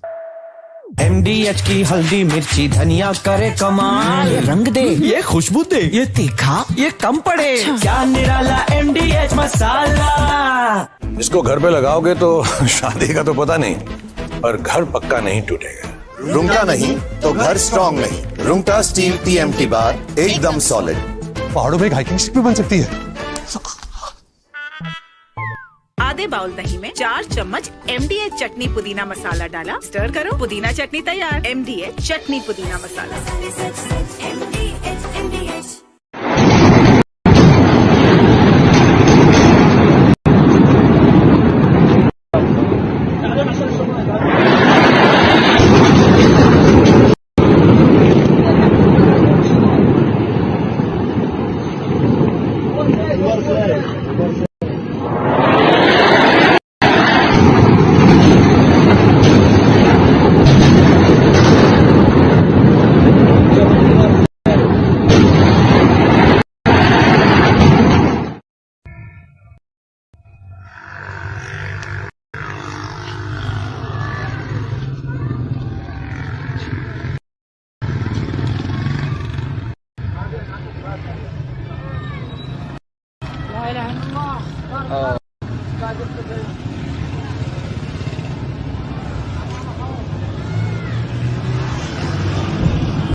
अगर उन्होंने 4 की यार्ड करेंगे, डेरा मस्ती खाली करोगे भाई।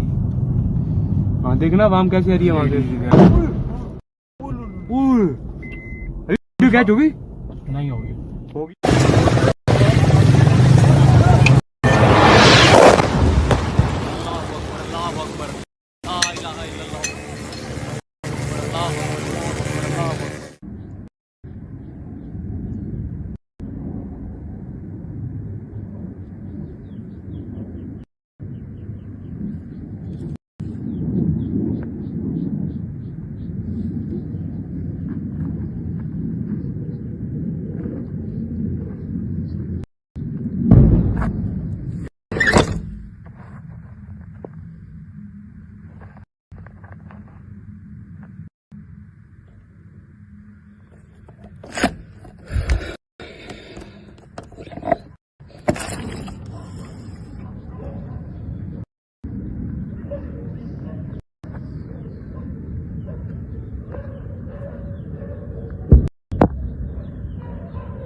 I think we can see an explosion. We hear an explosion.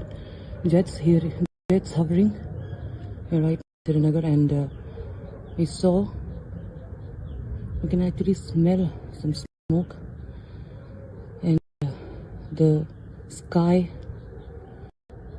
at one part became red. There was an explosion sound, very much visible. Seems there is panic across the border. As we report from Srinagar right now.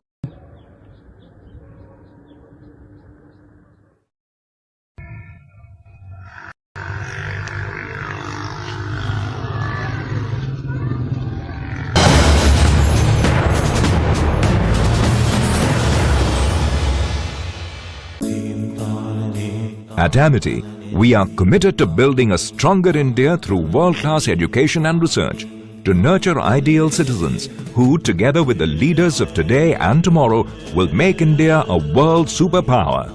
Amity University, India's leading not-for-profit private university. अब छोलिया हो या लोबिया, सफेद चने या काले चने, सब कुछ मजेदार बने।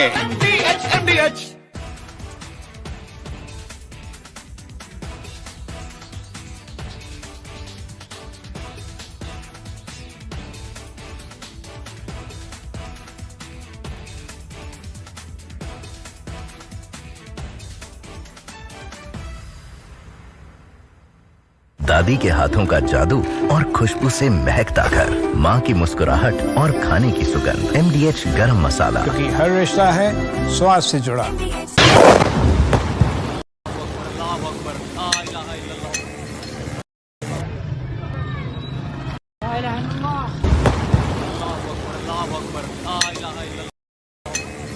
Of different weapon systems, because you cannot risk putting all eggs in one basket. ये मस्जिद तैयबा मरकज उमर कुरा के अंदर ये नुकसान है। Not risk putting all eggs in one basket.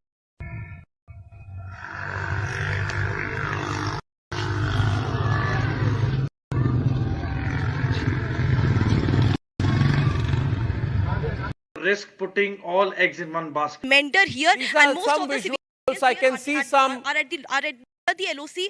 No. This is a long shot. I can see in the sky there's somebody who shot something to light.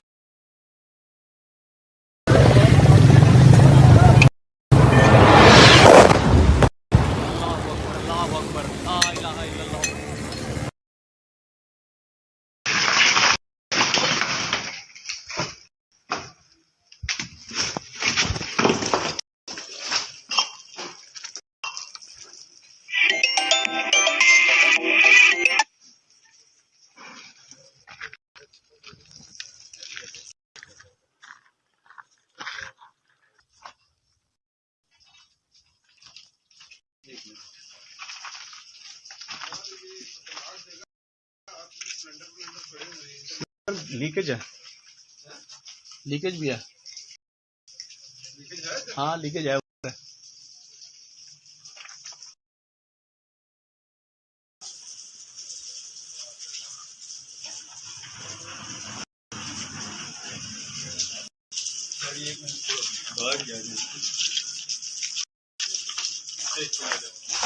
आ गया मेरे पीछे नजर आओ, आपसे दूर।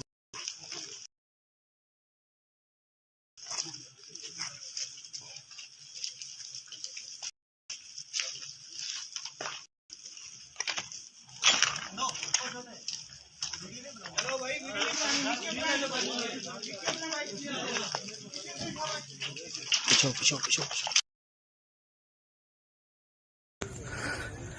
ये नुकसान, ये 9 number.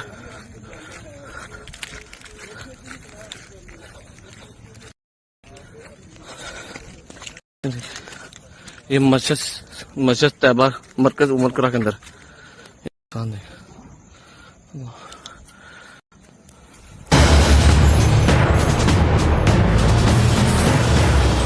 Mahi sir, how much do you love your fans? Honestly, I love my new fans. पुराने वाले बेकार में शोर करते। सर फैंस है, शोर तो करेंगे ही ना। नए वाले नहीं करते। And they listen to what I say. The new generation Orient BLDC fans, super silent performance with voice control. Silly me, I thought. Cricket fans. Hi, this is Chef Ranveer Brar. Guarantee you brilliance on behalf of IIHM. MDH की हल्दी मिर्ची धनिया करे कमाल, ये रंग दे, ये खुशबू दे, ये तीखा, ये कम पड़े, क्या निराला MDH मसाला। क्या हो गया भाई? भैया आपसे सीखकर म्यूचुअल फंड्स में SIP शुरू की थी, लेकिन कभी कभी अपडेट्स देखकर मेरा मन भटकने लगता है। अरे अपने मन को बोल, म्यूचुअल फंड्स टिके रहने का गेम है। मतलब SIP चालू रखूं? सुन, ये लिफ्ट जब ऊपर नीचे जाती है तो तू निकल जाता है। नहीं भैया, यही तो सही मंजिल तक ले जाती है। तो बस म्यूचुअल फंड्स का भी यही है, दूर की सोचेगा और डटे रहेगा तो तू भी अपने सपनों के पास पहुंच सकता है। हाँ बिल्कुल आपकी तरह। सही है। म्यूचुअल फंड निवेश बाजार जोखिमों के अधीन है। योजना से जुड़े सभी दस्तावेजों को ध्यान से पढ़ें। ये है सीक्रेट रेसिपी MDH का जीरा सिर्फ जलजीरा मसाला।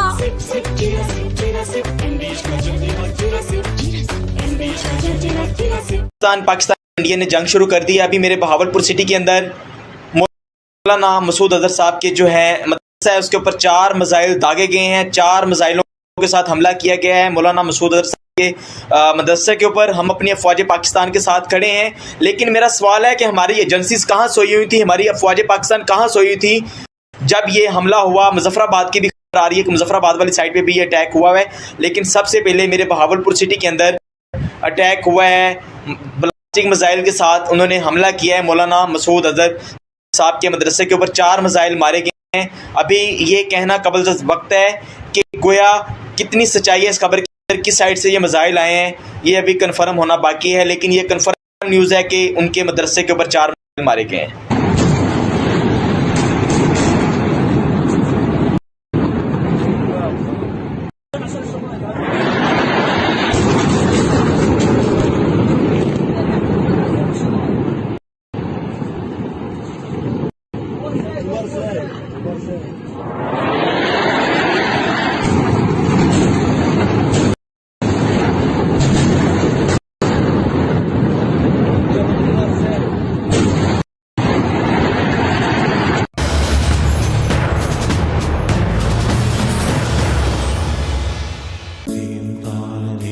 At Amity, we are committed to building a stronger India through world-class education and research to nurture ideal citizens who, together with the leaders of today and tomorrow, will make India a world superpower.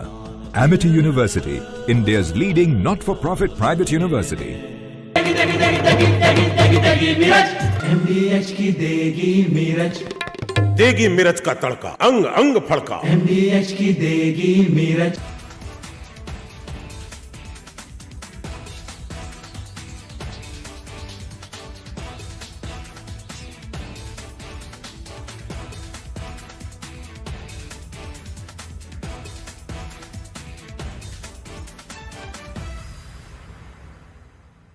Unlike in 2019 when we had hit Balochistan, which was in the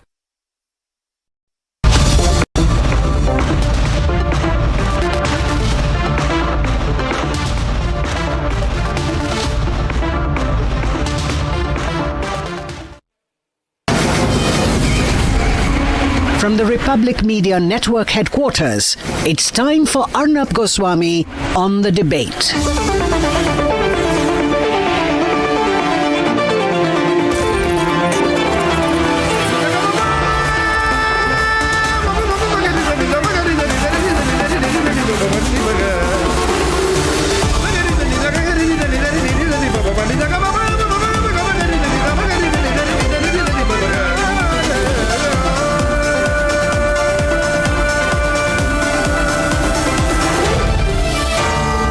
Arnab Goswami on the debate.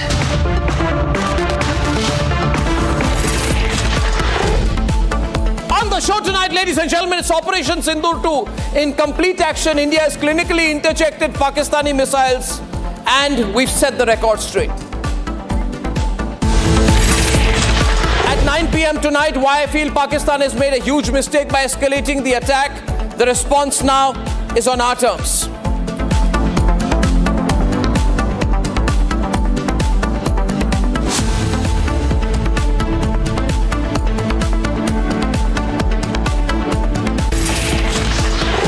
Ladies and gentlemen, good evening and welcome. I just want to begin by saying that this Sindoor 2 operation which has started is entirely and totally because of Pakistan's decision to escalate the conflict. We didn't want to escalate, but they escalated it. And they escalated it by, in the stealth of darkness, early this morning, they tried to carry out an attack on 15 Indian towns and cities. They wanted to attack civilians. They wanted to kill millions of Indians. And therefore, we have to set the record straight. Viewers, the places where they tried to target, and these are the visuals of the interceptions. The Pakistani missiles were intercepted in various areas. That particular visual is over Amritsar, where they tried to attack Amritsar, and they wanted to attack Avantipura, Srinagar, Jammu, Pathankot, Amritsar, Kapurthala, Jalandhar, Ludhiana, Adampur, Bhatinda, Chandigarh, Nal, Falodi, Uttarlai and Bhuj in Gujarat. They were trying to attack all these Indian locations using drones and missiles, and these are the visuals of the debris which has been collected in various parts. These are missile debris, projectile debris, and found in open fields. Some of these visuals are from Punjab's Amritsar. This is not social media news. This is factual, ground-based reporting. Our reporter Vivek was reporting from Ground Zero and sent us these visuals. All of these interceptions that we have done is because of a very effective system called the S-400 missile system. Not a single projectile from Pakistan landed on target, thankfully, and they were all intercepted by the system which is called the Sudarshan Chakra defense system, which is the S-400 Sudarshan Chakra defense system. This is like Israel's Iron Dome in a way. It can track missiles from about 600 kilometers away and intercept these missiles within a 400-kilometer range. This is a Russian-based system, and it's a fantastic system and a beautiful system. Now, we were compelled to target and attack Pakistan back. The visuals from Pakistan from very early this morning show visuals from different cities in Pakistan getting attacked by India. Now, these attacks by India are not on civilian locations. They are not on military installations. They are not on civilian targets. These are not on hospitals. These are on air defense systems of Pakistan. We have targeted the air defense systems, the air defense radars and systems in various number of locations in Pakistan, and we have done so publicly. Pakistanis have been recording the Indian attacks. We have attacked Gujranwala. We have attacked Chakwal, we have attacked Chor, we have attacked Atak, but most importantly, we have attacked Karachi, we have attacked Bahawalpur, and we have attacked Rawalpindi. The air defense systems in these places are now severely damaged, and Pakistan is very, very vulnerable. If we choose to attack, we can clearly attack them extremely hard. It's therefore natural to be scared. We had videos of Pakistani YouTubers. I don't know if we can play that particular video. There was a video of a Pakistani YouTuber where he said, how is it that when India attacks, then we are totally, our systems don't intercept them. But when we attack, then the Indians can intercept every single system of theirs. Well, the reason is because we have the Sudarshan Chakra system. They have nothing that is comparative.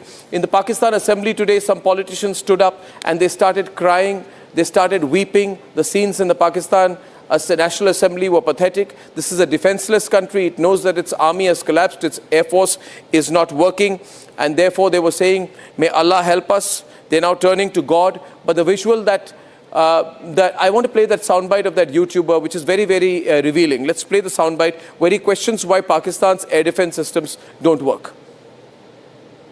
कल रात India ने पाकिस्तान के ऊपर 24 missile हमले किए और हैरानगी की बात यह है कि तकरीबन सारे मिसाइल अपने टारगेट के ऊपर जाके लगे। इंडिया ने जो टारगेट सेट किया हुआ था, इंडिया ने वो टारगेट अचीव किया। और इससे बढ़ के हैरानगी की बात यह है कि पाकिस्तान का दिफाई निजाम, हमारा डिफेंस सिस्टम एक भी मिसाइल को इंटरसेप्ट नहीं कर सकते, एक भी मिसाइल को हम रोक नहीं सकते। सारे हमले हम रोकने में नाकाम रहे। एग्जैक्ट जो इंडिया ने टारगेट अचीव करना था वो अचीव किया है। वो जो कहते हैं ना कि इंडिया ने घुस के मारना था, इंडिया ने वाकई घुस के मारा और हम उसके मिसाइलों को रोक नहीं सके। ये हकीकत है।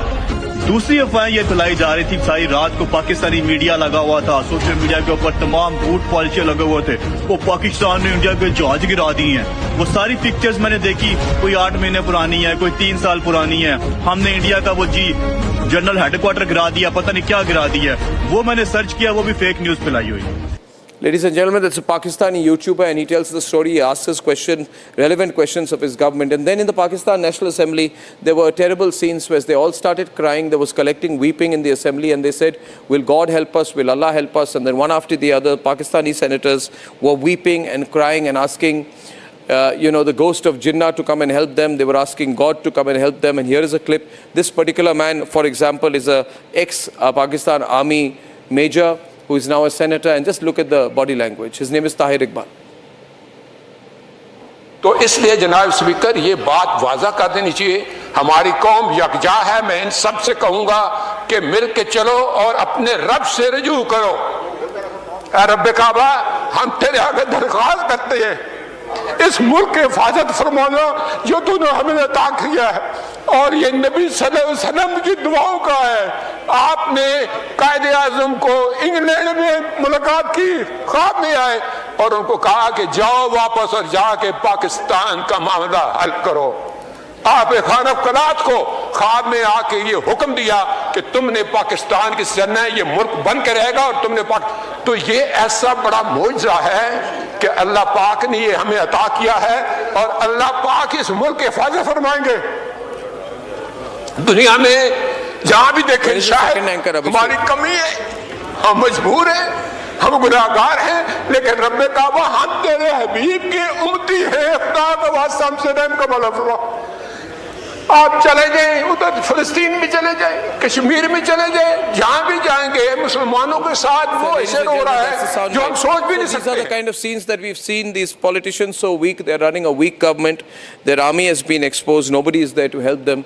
But the Pakistanis have no shame. They will continue to do this. I want to say send the next visual. There were about 50 senior army officers of the Pakistani army when the funeral was held at the headquarters of the Lashkar-e-Toiba. Can I play those visuals, please? When you see these visuals, you will see that there are about 50 army officers led by the Lashkar-e-Toiba. There is, after this, no question which can be asked of the military political establishment. The leaders, that is Masood Azhar's brother's coffin, which is carried in a Pakistani flag. Masood Azhar's brother, ladies and gentlemen, Rauf Azhar, his coffin is being carried. This is the man who was responsible for the parliament attacks, for the Pathankot attack, for the Bahawalpur strike, for the IC-814 hijack. This is his picture out there. He's the operational head of the Jaish-e-Mohammed. And when his coffin was being carried, it was carried by Pakistani soldiers, ladies and gentlemen, and it was wrapped in the Pakistani flag. So the whole Pakistani game is up. Viewers, I'll break this program up into two parts. I will first analyze right now, after this quick news report, what has happened, which led to the situation as of right now, which is Sindoor 2. And at 9 o'clock, I will discuss what could happen, whether there will be Sindoor 3 and Sindoor 4, and how far this can escalate.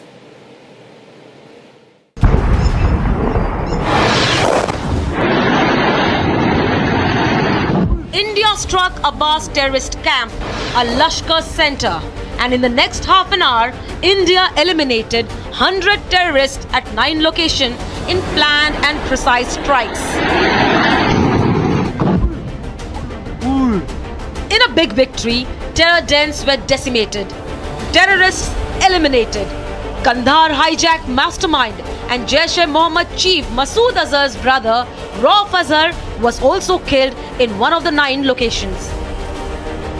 Pakistan in fact exposed itself by giving a state funeral to terrorists, and Pakistani army and ISI officials attended it.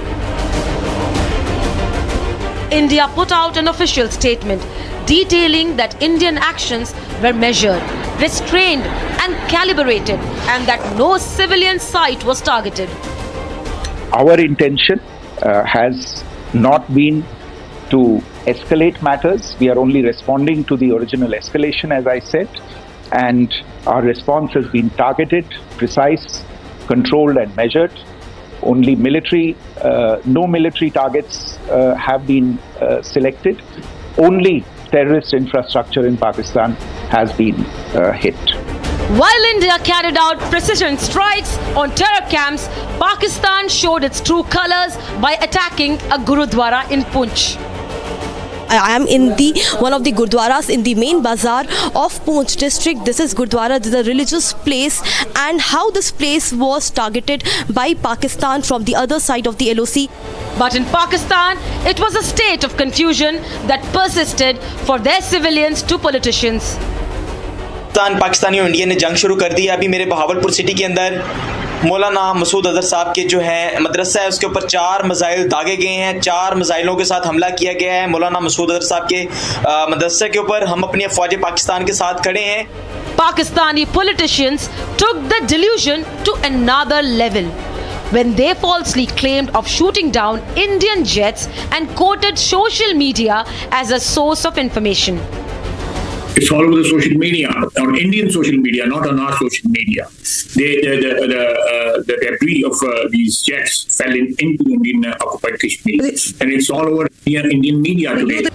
Unable to save face, Pakistan tried to attack 15 cities with a population of over 1.25 lakhs with their missiles and drones.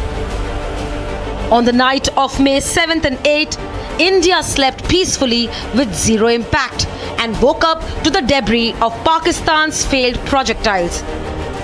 3 feet की इसकी लंबाई है और ये रात के 1:10 के आसपास ही गिरा हुआ है जब लगातार आवाज सुनाई गई थी धमाके की। उसके बाद पूरे शहर में, ग्रामीण इलाकों में, उसके अलावा पूरे शहर में ब्लैकआउट कर दिया गया था। रॉकेट लॉन्चर के जो पीस है वो मेरे घर के छत के ऊपर, वो जो आसपास के गांव के छत के ऊपर वो उसके टुकड़े मिले। पुलिस को कॉल की और पुलिस आई और वो जो जितने पुर्जे थे वो सारी रिकवर करके लेगी।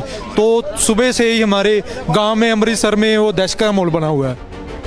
On your screen is the evidence of Pakistan's failed attempt.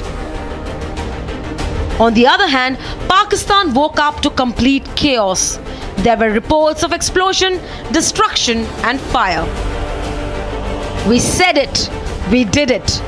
In the afternoon, Indian forces confirmed that Pakistan air defense system was decimated by India. India has demonstrated considerable restraint in its response. However, it must be said that the Indian armed forces are fully prepared to respond to Pakistani misadventures, if any, that will escalate this situation. India's S-400 Sudarshan Chakra air defense systems neutralized all targets moving towards India. Remember, just like the Rafales, S-400 was not available to Indian Air Force during the 2019 Balochistan air strikes. Along with the beyond visual range capable missiles atop the Rafales, S-400 and Akash provided the kind of defense shield that helped IAF inflict costs on Pakistan and take down their air defense systems. India is clear. It's an ongoing operation.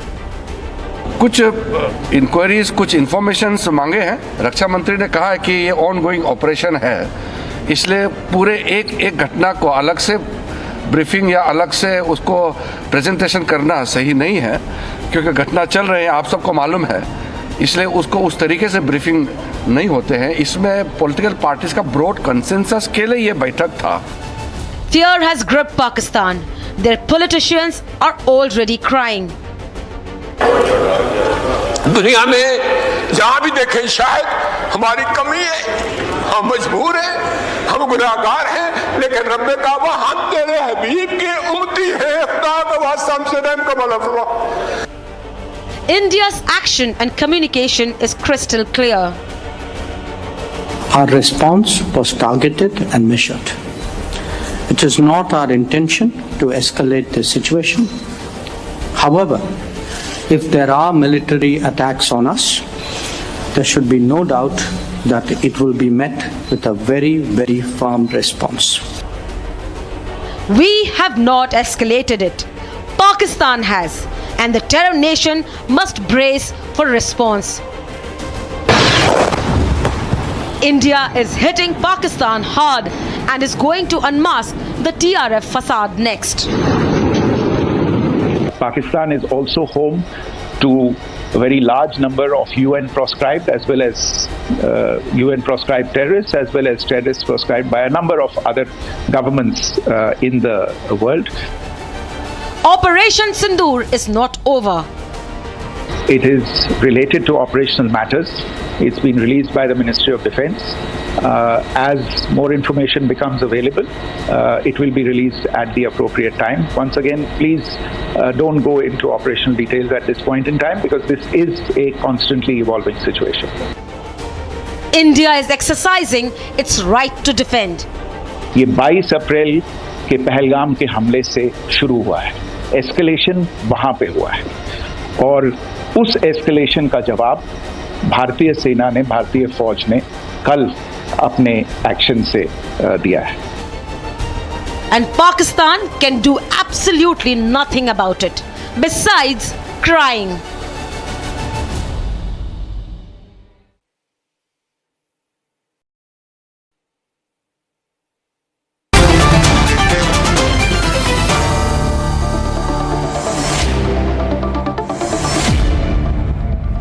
A few questions in our mind this evening. The first question I will address is, who has escalated the tension so far? And joining me on this part is Shravan Sen, who's our senior editor. Thank you, Shravan, for joining me. Quick introductions now. Abhishek is with us on the program this evening, and we have with us General KK Sinha. On a remote location, we have General GD Bakshi, I think, who's also with us this evening. And I think, who are the other guests? I think we have Deepak Vora with us. Ladies and gentlemen, very astute diplomat. And the first question is, who has escalated tensions so far, and what has happened in the last 24 hours? I'll ask with a quick summary. Maybe Shravan and Abhishek can in 1 minute tell us the 6 headlines of the last 1 hour. So between Shravan and Abhishek, off your phone, please. Thank you so much. And Shravan and Abhishek, please. Thank you. Shravan, over to you. So the escalation basically started from the Pakistani side. Around 1 o'clock this morning is when they started targeting military installations in India. And there's a pattern. 15 cities is what they had selected. All of it essentially had military installations, starting from Kashmir to Jammu. Then you have in Rajasthan, and we are given to understand even in Gujarat. All of it was being targeted by the Pakistanis. The air defense system immediately thereafter picked it up, and we're given to understand. And by 7 o'clock this morning, we started neutralizing the same very places from where the missiles were launched. Yeah, Shravan, also, in fact, I would say, Arnab, that the escalation obviously first turn came from Pakistan when they carried out this Pahalgam terror attack. Then, of course, the escalation came last night when they have launched this massive strike. And look at the broad sweep along which they have, the axis along which the Pakistanis have launched this attack. Of course, successfully repulsed by the Indian Air Force from Jammu and Kashmir, where they have targeted Srinagar and Avantipura, to Bhuj and Nalia in Kutch. That's almost about 2,000 kilometers of distance. And 15 cities targeted. Indian Air Force, of course, repulsing all of them. In fact, escalating in a manner that the Pakistanis have really paid and have a bloody nose with their air defense systems taken down in at least 5 or 6 locations, 7 locations actually. So escalation came from Pakistani side. India responded with further escalation, essentially inflicting costs, and that's going to be the metrics from here on. You escalate, there would be double that going forward. I would still say, why do we still say after this, and the question goes to General Bakshi, why do we still say that our response is measured and calibrated? What are we trying to convey by saying it's measured and calibrated? Are we deliberately using understatement? What are we trying to convey? General Bakshi. You know, Arnab, what we are trying to convey is speak softly but carry a big stick. Yeah. You know, the simple fact is, Arnab, that in the first escalation was by Pakistan at Pahalgam. Yeah. We retaliated by Operation Sindoor 1, right? We hit 9 terror camps, 5 POK, 4 in Punjab, right? Pakistan has retaliated to that. You know, this is exactly what we were discussing in our little war game yesterday. Yeah. What will Pakistan do? The matrix of response options, the leading options was hit with missiles and rockets. Hit with missiles and rockets are military targets, right? He has hit 15 targets starting from Kashmir down to almost Bhuj. It's a serious escalation, Arnab. The only thing is, just because we were able to shoot it down doesn't mitigate the gravity of Pakistan's ill intent. He has escalated to military targets, so we have hit back at the radars of Lahore, which are military targets. Why have we not hit? Why have we not drones, hit? We have knocked if out they were hitting our military targets, General Bakshi, why have we also not hit their military targets? Why have we only targeted their radars? No, radar is a very serious military target, Arnab. And before a major air offensive, the first step that you do is take out military radars. You open radar gaps so that your planes and your fighters can go in. You destroy the radar. You know, you blind him so that you can take step 2, step 3. It is very, very graduated but calculated escalation on our part. Radars are military targets. All that I am suggesting is that now that the military Rubicon has been crossed by Pakistan, not by us. You know, it is a question of just response. Balanced response. Just coming to right after. It is a proportionate response. Yeah. I completely, so what we are saying is, we are saying is, we will take you up the escalation ladder to the level that you want. Yeah. And it is to our interests if we do that. Because the terrorists, Arnab, are expendable to Pakistan. Expendable commodity. So by killing terrorists, we impose a very certain amount of caution. But if we go in now for military targets of the ISI, you know, we send a loud and clear message that you better turn off the terror tap. The head of the terror ecosystem is not the civilians, the terrorists. It is the Pakistani military and ISI. The final orders came from General Asim Munir. So, you know, I think we are making them, pay, no doubt about that. Abhishek wanted to add a point, and then Abhishek and Shawan, I want you to take it to General KK Sinha after you complete your comment out there. Because the one point I'm trying to always understand out here is what was their intent? What did they want to do? But you were sharing some very interesting details about the ease with which we carried out the attack. So it's not just about a radar that has been hit or not, it's the air defense system of Pakistan. And that has been immobilized in a manner that they had to physically move the location because its location was detected. Air defense shield, by its very nature, should be not seen by the enemy, but our drones were spy drones, and they went in. And because the Pakistanis in their smartness thought that let's engage with them, they opened their missile defense system to engage with the drones, and so ended up exposing the location of their missile defense system, and that's how it was neutralized. So it's the air defense system of Lahore that has been neutralized, not just one radar, and that's a big one. Well, what could they do next is a question. You know, we've been hearing here, there were some reports about, our air defense systems in India have been completely activated right now. What can we expect from Pakistan is the question, next 24 hours. Because they know their air defenses are weak. Either they stop now or they escalate now. We're in that very critical moment of Operation Sindoor 2, where it can go either way. What do you expect from their side, and what should we do now in response? Should we go all out? Our air defense system, I have been just told, is very much on. Our air defense systems have been activated along the entire Jammu area. Is that for a specific reason? The Jammu area particularly. I'm getting some reports that are unconfirmed. When I have them confirmed, I'll put it out from our own sources. Yes. Yeah, no, see, we have, what we are doing it, we are carrying out a review of the situation in a military parlance, we say, and then we take, actions. We are doing the military, review of the situation. The review of the situation is that, it has been told that, 22nd of April, then we have gone on 7th. After that, they have come back to you, and this time a military targets. Yeah. 7, I've got a report coming in from Gursimran where they are told that there are some visuals of explosions around Jammu airport. If I get the visual, I will put it out. Let's put Gursimran out because we appear to be getting some breaking news inputs from Gursimran. I will not go only by the visuals there. I will have 2 levels of authentication before I put out the report. Ladies and gentlemen, I'm awaiting news which we are hearing here that there has been electricity shut around Jammu. Parts of Jammu, there are air raid sirens surrounded that have been sounded in Jammu as we speak, as we are bringing you this broadcast. There are air raid sirens which are sounding in Jammu. We have some visual optics out here. I will get the video. Do I have the video right now? Gursimran gave us one video of what appears to be an interception. We have an interception near Jammu. I want to play it out, ladies and gentlemen, and immediately after that, Abhishek, please look closely at the visual out there. This is around Jammu. This is around Jammu. There are some visuals which are coming in around Jammu. These were sent by our reporter Gursimran. These seems to be air defense systems because they are surface to air from our side.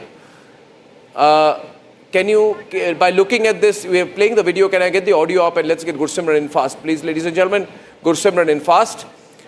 Gursimran, you are there with us. Gursimran, can you hear me? Can you tell me, Gursimran, what is happening in Jammu? What is your location? What is happening? Gursimran. Right now, Arnav, what we are picking up from the sources in the Jammu and Kashmir police that there has been some explosions that have been heard near the Jammu airport and soon after that the air defense system has been activated. That is, we can confirm for now that the air defense all of system this seems like a Pakistani attack. An alert was sounded by the authorities and see, it cannot be said primarily, but yes, air defense system has been activated for now. That is what we can confirm. And also, if the air defense system has been activated, if the air defense system has been activated around Jammu, that means this could be an attempt by the Pakistanis to target the Jammu airport area. I'm hearing we have intercepted some missiles. We have been told there have been missile interceptions. General, there are missile interceptions in Jammu as we speak. Your first response to this? The visuals seem quite clear. Let's get out the 5 window and get to the visuals, please. General Dayal, please. Thank you. Visuals. Jammu, Amritsar and Firozpur have more windows, not 5 windows. Thank you. Jammu, Amritsar and Firozpur has always visuals full frame. Including Pathankot. Yeah. And Pakistan has always targeted. These are latest visuals from Jammu airport, near Jammu airport. This looks like mark it to the video. Please, producers and desk, do that immediately. I think what are we looking at here, sir? These are latest visuals from Jammu. Air raid sirens have been sounded. Air raid sirens have been sounded. We have the audio there, and Shawan will be joining us with fresh breaking news inputs on the story to tell you exactly what's happening in Jammu. Okay, Shawan, you have details. Shawan. Just not Jammu. I just got a confirmation from the council of Jammu. They say that multiple locations. Yeah. Multiple locations. Swarm of drones. That's the exact line that we have been told. Swarm of drones have been launched by the Pakistanis. The air defense system is on right now. Not to create any panic, but it seems that they have been able to control certain areas. All the phone lines are perhaps right now. All the agencies then this is a call for war by the Pakistanis. They have, what we are telling here, sources telling us, a swarm of drones is, put Shawan on air, put the small windows. Come on, Aditi. A swarm of drones. A swarm of drones have been fired by the Pakistanis at multiple locations. We have got the visuals from Jammu, but there are many other locations as well. This is breaking news, ladies and gentlemen. There are multiple drone droppings, multiple drone attacks by the Pakistani army near Jammu. This is getting very serious indeed. The places where, he'll come with swarm drones. This is open escalation now. There's no looking back. General KK. See the trajectory. tactics it is going from our side in Pakistan. See the trajectory. This is important. And people have that we are firing inside the Pakistan. I do not know what they have done in Jammu airfield, but this trajectory is very clear. It is going from India to Pakistan. This is our defense system. This is L-70 oblique Pichora firing onto the aerial target. These are the ground to air air defense system. Either it is L-70 or Pichora. They fire. I mean, their fire is visible like this. But this is because the Pakistani projectile because Pakistanis have come, and now what you are saying is now they should start the Okay, there has been, ladies and gentlemen, 1 second. Let me just tell you, Shawan, if you're back, Shawan is going to take another phone call. Ladies and gentlemen, Pakistan has escalated. I want to tell you the breaking news as of this minute. As if you're watching this broadcast, there's one more breaking news visual, one more breaking news story coming in. We got the latest visuals. Ladies and gentlemen, this is a swarm of drones which has been fired by Pakistan, which has tried to break into the Indian side, and we are, as of this minute, as of this second, we are responding with our air defense systems. Our air defense systems have been completely opened. I have one more set of visuals, ladies and gentlemen. I want to walk towards the visuals. Can someone help me with this? 1 second. Thank you very much. No, please remain seated. I have the visual with me. Viewers, I'll try and package the visuals. You're seeing it here. I'll show it on the big screen, viewers. Let me go up to the big screen and show you. These are the latest visuals that we have received on our breaking news inputs. These visuals came in first from Republic, and then Shawan told us that these are, if you can go closer, please. Can we bring camera 2 closer so I have the right frame? Thank you. Thank you. Closer, please. Zoom in. Zoom in, producers, so that the screen can be seen. Thank you very much. Some quick work by camera 2, please. Viewers, if you can see here, these visuals, and I'll slow-mo the visuals, are the latest visuals that are coming in of our response. These are our air defense systems which are hitting back as India is getting attacked by a swarm of armed drones from Pakistan. Now, this is not testing out. There are air raid sirens all over Jammu. We must be clear. We must be strong. The country must be together. We have the country together right now, ladies and gentlemen. The Pakistanis are trying to target Jammu airport, and we have heard that around this there has also been a lot of artillery shelling. You see the visual. This is our response. This is our ADA system which is on. As of now, major artillery shelling which is going on in the Jammu region. I don't know whether this is artillery shelling on our side or whether these are air defense systems which have been operated. Loud explosions being heard in Jammu. Loud explosions. Jal Bakshi, Jal KK. What are you seeing here? Jal KK. It is the AD system. Yeah, I think we are explain it to the viewers. We are hitting Sakargaj Bulge. Yes, sir. Sialkot. We are hitting Sialkot. We are hitting Sialkot. So this is Sakargaj Bulge. This is the area. You know this area, sir. Explain it to me. You know the area. You know the area well. See, Jammu. 1 minute. Shawan has more breaking news input. Shawan, over to you, Shawan. We have a confirmation now coming out from Chani Himmat is the one more place where we are being told that there has been a drone strike. And Arispura, these are the 2 other locations I've been just got the information where there have been drone strikes that have taken place.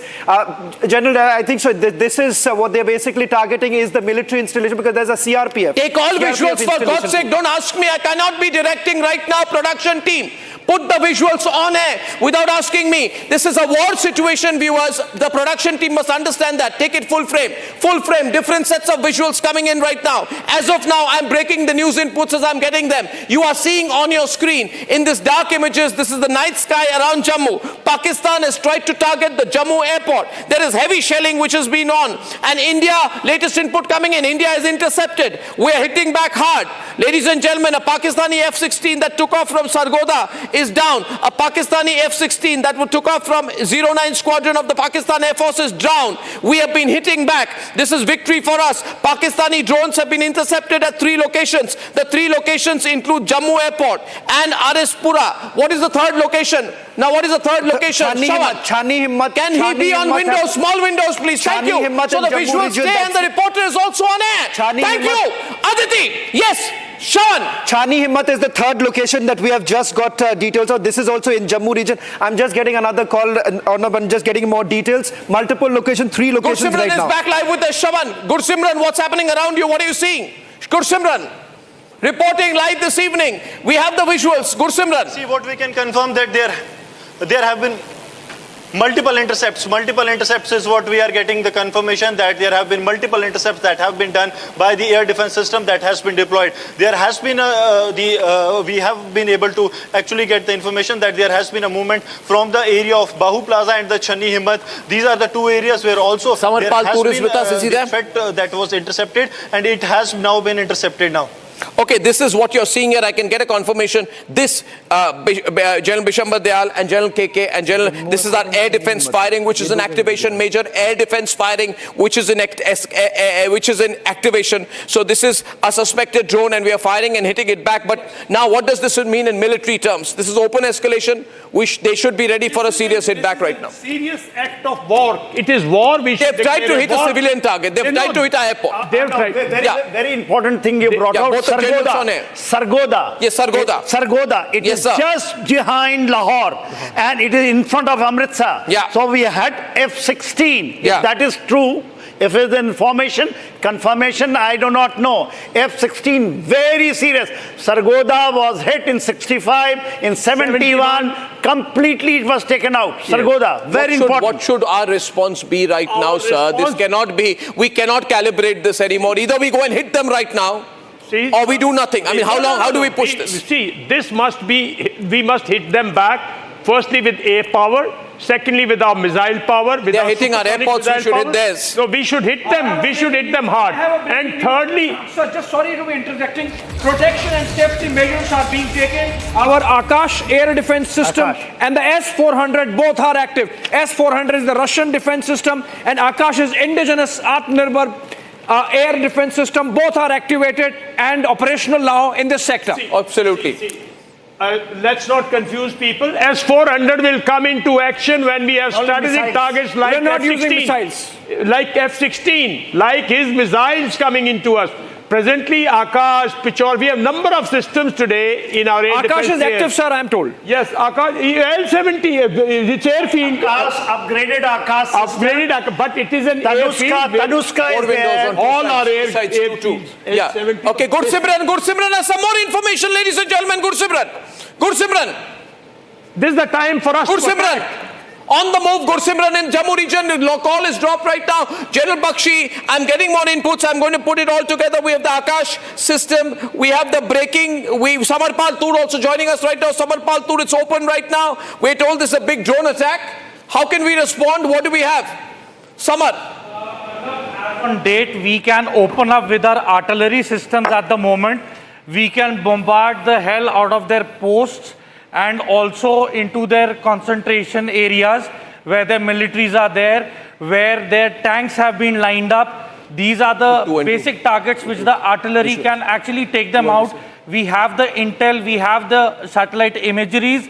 Samar, I'm going to have to stop you right now because there's been explosions. 6 explosions reported in Jammu.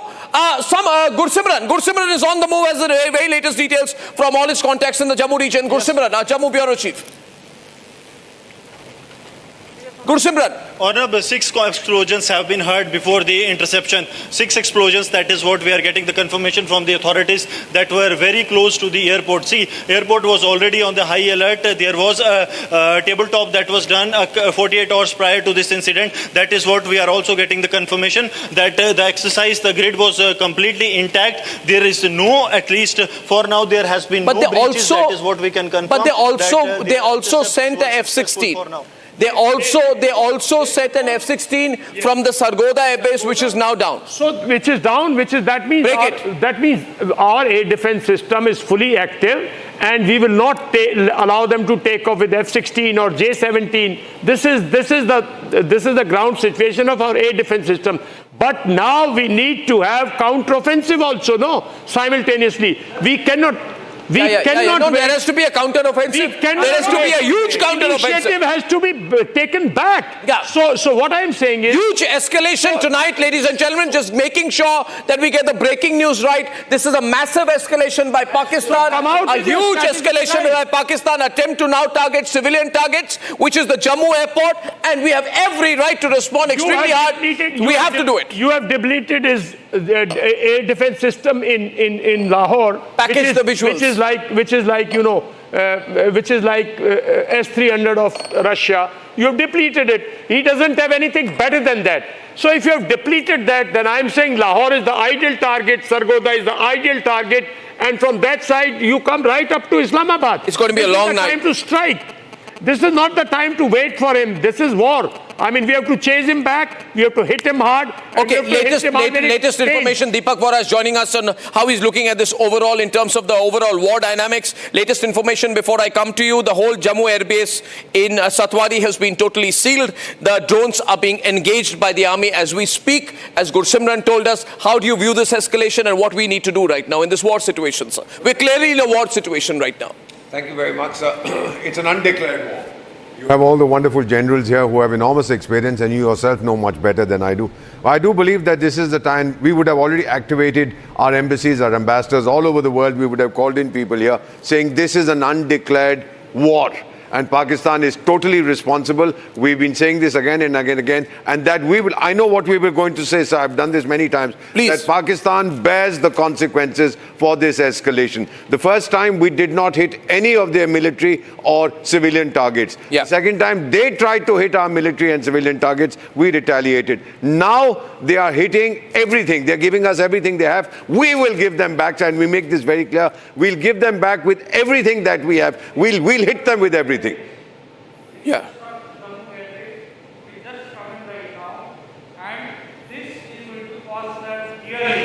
Dearly. And S-400, mind you, 400 kilometers of radius and 30 kilometers of altitude. Nothing can come in this radius, and they are going to have it real bad now. This is unwarranted. This is called escalatory strikes. Yeah, absolutely. This is called provocation. This is called attack on sovereignty of India. How dare they? They attacked the holy Gurdwara in Punch. They're showering their missiles over Punjab. Yeah. I am telling you, the Khalsa, the Sikh will not wait. They will just charge and massacre them.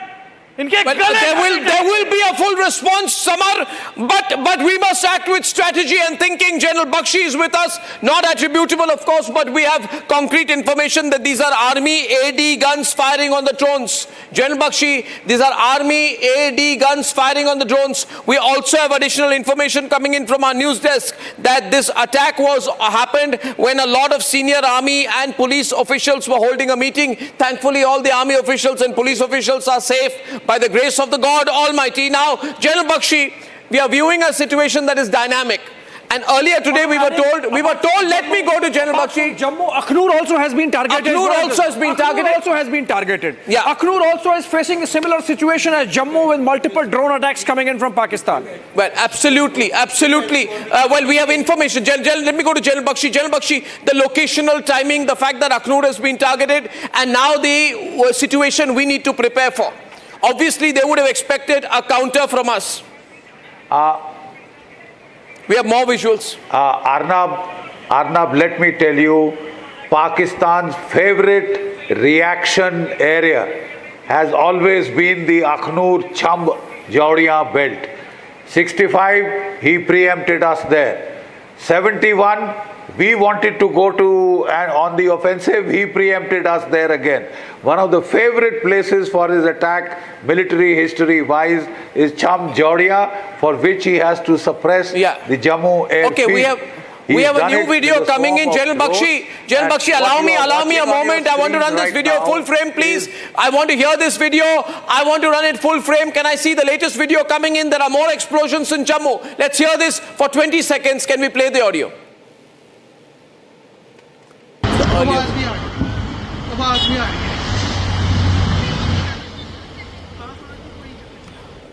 This is counter fire. This is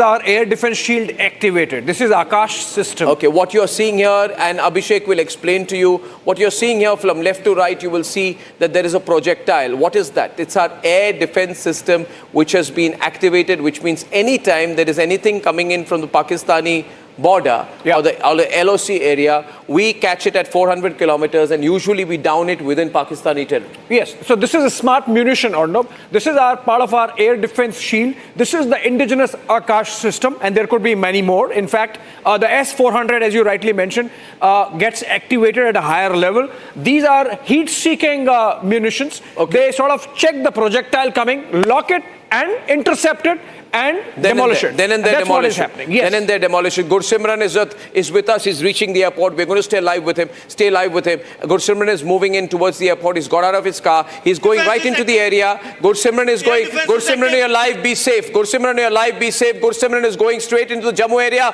Gursimran, keep talking to us as you're moving. I request Sarjivan to come this way. That air defense system has been activated at the Jammu airport. Yes, Gursimran is now at Jammu airport. Come this way because this is the Jammu airport that we are showing you. Yes, we are at the Jammu airport. I request Sarjivan to come this way so that we can show you that in the skies now the air defense system has been activated. Loud bangs, Sarnab, can be heard even as we speak because this area, this is the vicinity of the Jammu airport. We will be able to give you exact visuals from this very place. I request Sarjivan to keep traveling with me because in the skies we can see the air defense system, these interceptions even now taking place. 2 to 3 loud bangs have been heard so far. So we assume that still the drones are being engaged as the input that we got, that the drones are engaged. These are the visuals that Sarjivan is showing you, that this is close to the Jammu airport, and the visuals that I request Sarjivan to show you that there have been regular interceptions that are being done by the that have been done by the Indian Army, because see, this area has always been prone to the Pakistani shelling, because this is on the other side, that is the Pakistan international border from where the interceptions actually came from. See, this electricity, entire electricity of the area has been disconnected. Sarjivan is showing you the visuals. Gursimran, catch your breath. I'll request Sarjivan to catch your breath. Catch your breath for a minute. Can I see you on the camera? Can I see you on the camera? Will you talk to me for a minute, Gursimran? Yes. Can I just get you on the camera here? Now look at me, Gursimran. You're a great reporter. You're a great reporter. You've handled these situations. Catch your breath. Catch your breath. Can I see you before the camera, Gursimran? And as I tell you tonight, I'll share the breaking news. We have been told that there are eight Pakistani projectiles, missiles, which have been neutralized by us. Bharat Mata ki jai. Bharat Mata ki jai. Jai Hind. We are hitting them back really strong right now. We're so proud. For information, F-16 and Sargodha. What is that? The interception happening. Yeah, you can see the interception happening. You can see the interception happening as the missile blows up. Look at this. Now it will come. It's going, and there. You see, Samba is also opened up. these are our defensive systems, air defense system. They will not let him penetrate anywhere deep, not cause any more major damage. Of course, there will be some which will still pass through the air defense system. But what we require is now to press all this, some counter-offensive systems.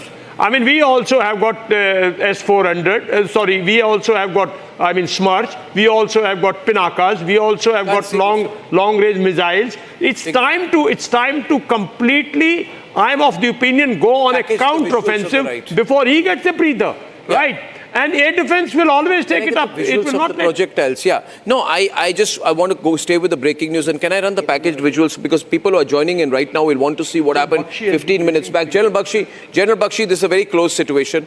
I've given you all the information here. I want to share some more information, sir. That RS Pura, this is the area that you know very well. Jammu, the targets were Jammu Civil Airport, Zamba, RS Pura, Arnia, and neighboring villages. And all of these were intercepted or blocked by the S-400. General G.D. Bakshi is with us and would like to put this in perspective for all our viewers. It's a tense night. We are going to get through this. We're going to win. We're going to push Pakistan back. We have the best analysis. And General Bakshi, over to you. What should we look at the present situation like? Can you give us your summary, sir? Look, Arnab,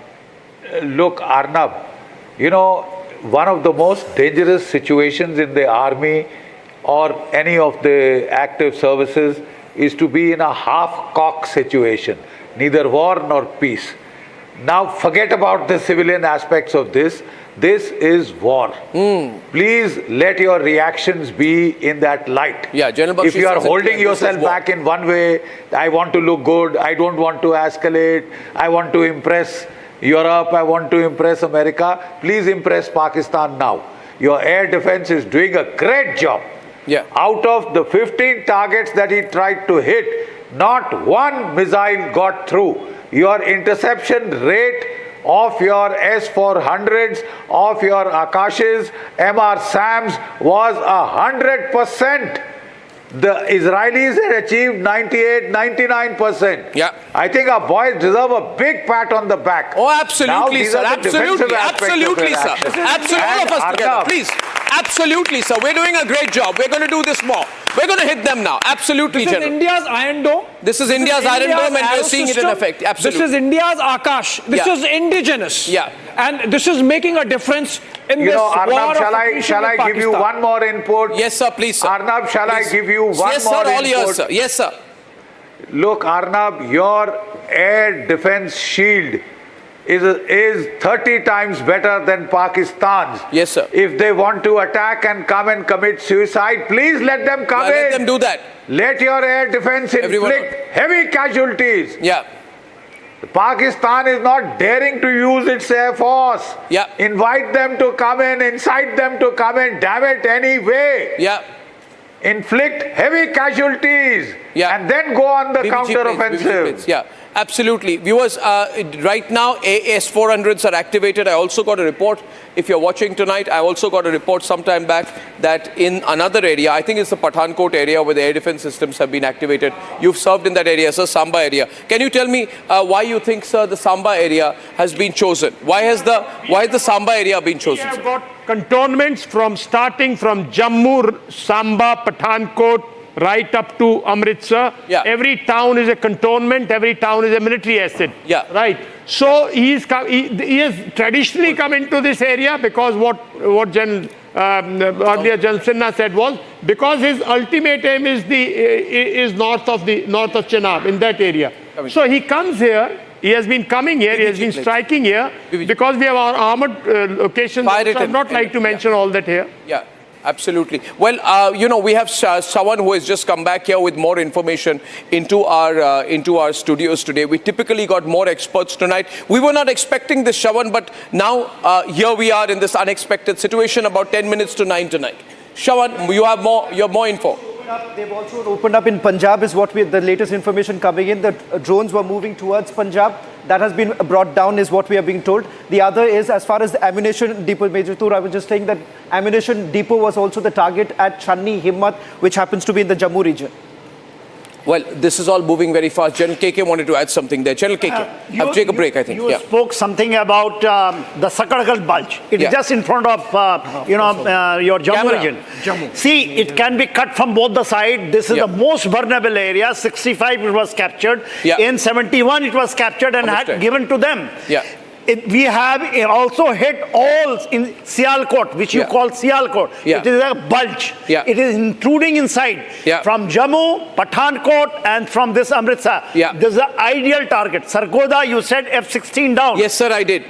S-400 has been, I think, before they must have taken off, S-400 can hit them on ground. If that news is correct, I think the great job done. Great job done. When takeoff. In takeoff also it can hit, movement it takes off. Before they even start in the engine, it can hit them. Okay, I want to take a very short break. Things are moving very fast tonight. I'm glad that we are all here in the studio. And I think we might have a little bit of a long night because we don't want to disappoint our viewers. So I want to make an announcement that we are going to go into full breaking news mode. There's going to be no repeat of this because this is a long night. This is the big night. This is the night when we expect to hit back. Now, I said we will hit back at our time, at our choice, at a time that works for us. But Pakistan has escalated this. They're going to get it back. And how? Back in just a few minutes. Time for a quick breather. Arnab will be right back with the debate. Hi, this is Chef Ranveer Brar. Guarantee you brilliance on behalf of IIHM. Mahi sir, how much do you love your fans? Honestly, I love my new fans. पुराने वाले बेकार में शोर करते sir fans हैं शोर तो करेंगे ही ना नए वाले नहीं करते and they listen to what I say. The new generation Orient BLDC fans, super silent performance with voice control. सिली में आए तो और Cricket fans. आधे बाउल दही में 4 चम्मच MDH चटनी पुदीना मसाला डाला, स्टर करो, पुदीना चटनी तैयार। MDH चटनी पुदीना मसाला। यार मार्केट कैसा ऊपर नीचे होता है। याद रख, करियर, इन्वेस्टमेंट और लाइफ में ऊपर नीचे होता रहता है यार। वो तो है। बस भाई डटे रहे, तभी तो अपने सपने पूरे कर सकता है। सही है। लाइफ और म्यूचुअल फंड्स में लॉन्ग टर्म सोचना सही है। सही है। हाँ। म्यूचुअल फंड निवेश बाजार जोखिमों के अधीन है। योजना से जुड़े सभी दस्तावेजों को ध्यान से पढ़ें। अब छोलिया हो या लोबिया, सफेद चने या काले चने, सब कुछ मजेदार बने।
Co-powered by best internationally recognized hospitality education brand in India.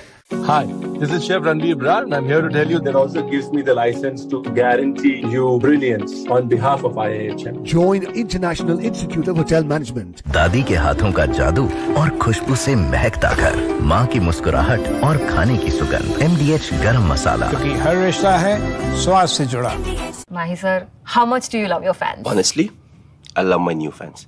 पुराने वाले बेकार में शोर करते। सर फैंस हैं, शोर तो करेंगे ही ना। नए वाले नहीं करते। And they listen to what I say. The new generation Orient BLDC fans. Super silent performance with voice control. Silly me, I thought. Cricket fans. MDH की हल्दी मिर्ची धनिया करे कमाल, ये रंग दे, ये खुशबू दे, ये तीखा, ये कम पड़े, क्या निराला MDH masala.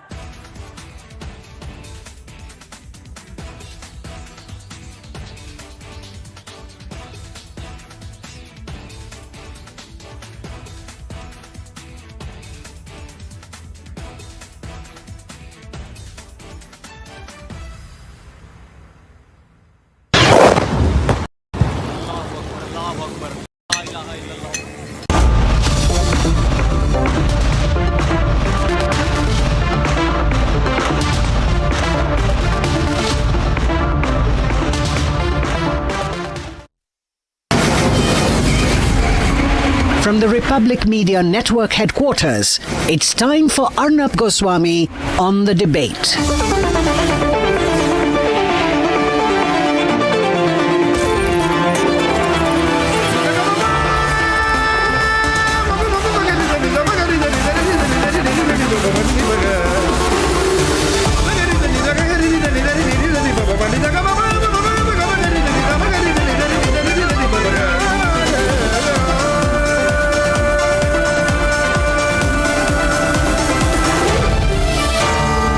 Arnab Goswami on the debate.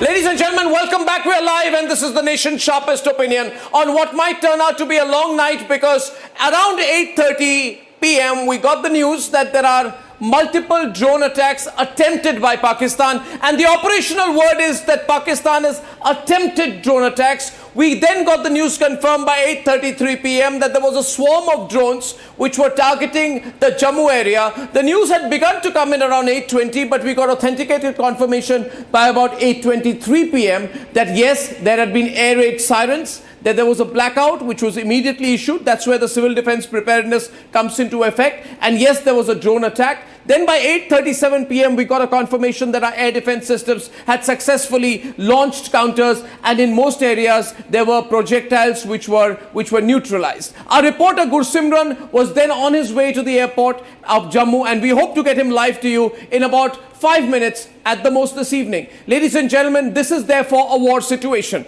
There may not be an open and formal declaration of war. What the government of India is saying is that we are in a continuously evolving situation. We are told that there is momentum to the situation, but to assume that the crisis is over would be unreal. The crisis has not been escalated by us. This is Pakistanis with their own choice and their own compulsions, because they've lost so many terrorists. They need to prove to the terrorists that they have something to hit back with. Before I go to Gursimran, I want to make 3 simple points to all the viewers of Republic tonight. First, be united, be together, and we're absolutely fine. We're going to hit them back, and we're going to hit them back straight. First point, no country has been as prepared for escalation as we are today. The Indian Air Force, fully alert and battle ready. We have an integrated, absolutely integrated Pakistani strike attempt, which has been neutralized as of this minute by the S-400 air defense system, which is called the Sudarshan Chakra system. This is the Iron Dome of India. We also have our own indigenous Akash system. Together, the S-400 and the Akash can neutralize any kind of foreign object moving into the country. As of tonight, you also need to know that all border regions of Jammu and Kashmir, Rajasthan, Punjab and Uttarakhand are on very high alert. We are totally on alert. This is a different country. This is not the country where Shiv Shankar Menon wrote after 26/11 that doing nothing is the best option. Ladies and gentlemen, this is not the place where we do nothing. Where they planned the LET headquarters, the attack in Muridke, we have hit. We know Pakistan will want to hit back, but this is a different country. We have taken 2 weeks to prepare after Pahalgam, and the Prime Minister has said very, very clearly that we are going to hit them hard in a way that they cannot even dream of. This, in simple English terms, is called power projection. Power projection is when a state has the ability, the elements of national power, primarily military, but also diplomatic, also international, also economic, beyond its territorial borders or influence. That's when we begin to use that influence. Then we are a country that becomes a great power. This is India's movement from being a middle power to a great power. That is because Narendra Modi, as Prime Minister of India, is not afraid of projecting power. This is not the country that Zia-ul Haq wanted to bleed with 1,000 cuts. That policy has backfired. India is only beginning to execute its power projection. In the next 1 hour, I'll bring you many live reports and some fantastic analysis. I don't know if I have Gursimran live with me from Jammu airport, but okay, I'm told I have him with me. So I'll begin by going straight across to Gursimran, our fantastic reporter in Jammu. Gursimran, the latest situation in Jammu, the first reporter to reach the Jammu airport area. Gursimran, what's the situation in and around the airport and around the Jammu region and adjoining areas? Gursimran. Arnab, right now we are outside the Jammu airport. The airport has been secured for now. I'll request Sarjivan to quickly shift to the visuals that this is the Jammu airport, which has completely been secured for now. There have been launches even a couple of minutes back. We have seen the launches of these air defense system that is here, but now we are told that the situation is under control. There has been a complete blackout that has been placed in Jammu, reason being that this is to avoid any of the collateral damage. Now we are hearing that the ambulances have reached inside the Jammu airport. Also, the quick reaction team of the Jammu and Kashmir police and the special operations group, they have entered the Jammu airport premises. We can confirm that with authenticity that the additional deployment has now entered. That means the threat for now is over. Now they are going to scan the airport thoroughly, but for now everything has been put on standby. There was a key meeting that was going inside the airport premises, very close to the airport premises. That too was stopped. That was senior officials of the Jammu and Kashmir police and the Indian Army. They were holding a meeting. At that given time, there was a barrage of drones that came to the Jammu airport. Also, the other target was one of the divisions of the Indian Army. I'll request Sarjivan to go to the visuals. You see that this is the special operations teams that are now entering. Go to Gursimran. The white light that you see. Go to the video. The white light that you see is of the special operations group. That is the special operations group is the team of the Jammu and Kashmir Do not group let police Ram that move is in specially now. trained for the anti-terror operations. And now And now I will request Sarjeevan to come this way because the SOG teams have gone in. The SOG teams are carrying out the security drills so that they can secure the base. For now, there has not been any launches for last 5 to 7 minutes because the SOG teams have taken over. That is, I can confirm the teams of the Jammu and Kashmir police as well as the NSG that has been deployed there. They have completely taken the control of the Jammu airport, Arnab. That is what we can confirm from on ground. What we can see, the base is secure for now. Yeah, I can see you there now. Yeah. That there has not been Can I see Gursimran? Can I see Gursimran? We're repeating the visuals. Can I see Gursimran? Thank you, Pradeep. Thank you, Pradeep. Gursimran, please continue. Yes. We've been running the visuals on a loop, but I haven't seen my report, and right now the teams have entered the base. We are having the NSG that has secured the base. Another important thing is that within 30 minutes to 30 minutes is the odd time, 30 to 45 minutes that they have secured this base. The Jammu airport is now secure. The Jammu airport, that attempt was made from the Pakistan side to launch an attack. There were 2 simultaneous attacks that were launched at this very place. One was aimed at the Jammu airport. The second attack was aimed at the division of the Indian Army that is very close to the Jammu airport. So 2 installations were targeted. Also one other target was the Sunjwan army base of the Indian Army, but there the missile has landed but it did not explode. That we can confirm. Also the Badi Brahmana base of the Indian Army, that was also on the target. That is in the Samba district. That was also a target. So at a couple of places there was a drone target, and at other places there has been a target of missiles. So Gursimran, what is quite clear from what you are saying, and this is a ground report, is that they have clearly tried to target multiple military locations. There's no doubt about that. This is a pure military installation targeted attack. Thank you, Gursimran. I'm going to come back to you. The first question on my screen tonight, viewers, is what can one expect going forward, therefore, in Operation Sindoor 2? We have with us, of course, our fantastic panel. Do we have General Bakshi also with us? Should we go to him first? Okay, let's go to everyone. We don't have General Bishambar Dayal. Your attention to that question we have the situation, ground situation. We are under attack. This is pure military installations being targeted. What do we expect tonight, tomorrow? Arnab, I am absolutely clear. This is not act of war. This is war. Pakistan has declared war, like General Bakshi said. In 1971, when he did this on 3rd December, we declared war and we took actions what was suitable. Air counteroffensive through air does not require 2 days, 3 days, 1 day. It is well rehearsed, well prepared. We suppress them by our own fire rather than just be on the defensive. And mobilize the ground forces, cold start, occupy your sensitivities, and then take his sensitivities before he realizes. Absolutely. You must go offensive. In fact, I would say we have more visuals coming in from Jammu. I think he's given us an opportunity out here. I had another set of visuals before I go to our next guest tonight. Can we play the latest set of visuals with the audio also up for just 15 seconds? Yeah, there you see, ladies and gentlemen, there we are hitting back and people are excited. Thank you, I got the audio there. Thank you very much, don't lead me onto it. And I'm now going across. We're hitting back and the people are excited out there. Thank you. And the people are extremely excited out there because they're seeing our forces hit back. Deepak Vora, a declaration of war tonight. I think they've given us an excuse or an opportunity to hit them really hard now in Operation Sindoor 2. How will we calibrate it? Didn't the Prime Minister meet the army chief today? Yes, he did. And if he did, I'm sure they would have discussed the next steps. This is our normal process. If we are going in for a declaration of war, let me assure you that South Block, the Ministry of External Affairs, will be very active, sending out cables to ambassadors in all countries, especially the ones that matter most to us, so that we can tell them. And when there is a situation like this, sir, we all sometimes wake up the ambassadors of those countries in New Delhi, summon them and say, this is what we are doing. So I believe if we are going to go to war, this, as your colleagues in the military have said, this is war without a formal declaration. This is war. I have former Air Chief, Air Marshal Bhadoria also with us. Good evening, sir. Now you're seeing the pictures. We got some latest visuals. From what you're seeing, from the visual imagery, what do you think has happened in the last 45 minutes? Very clearly, they have now decided to... Yeah. And I think yesterday was a bad decision on their part. This is even worse. Why is that? So why is it worse? Because they haven't realized what we are going to do. In response to yesterday, what they did, they did targets on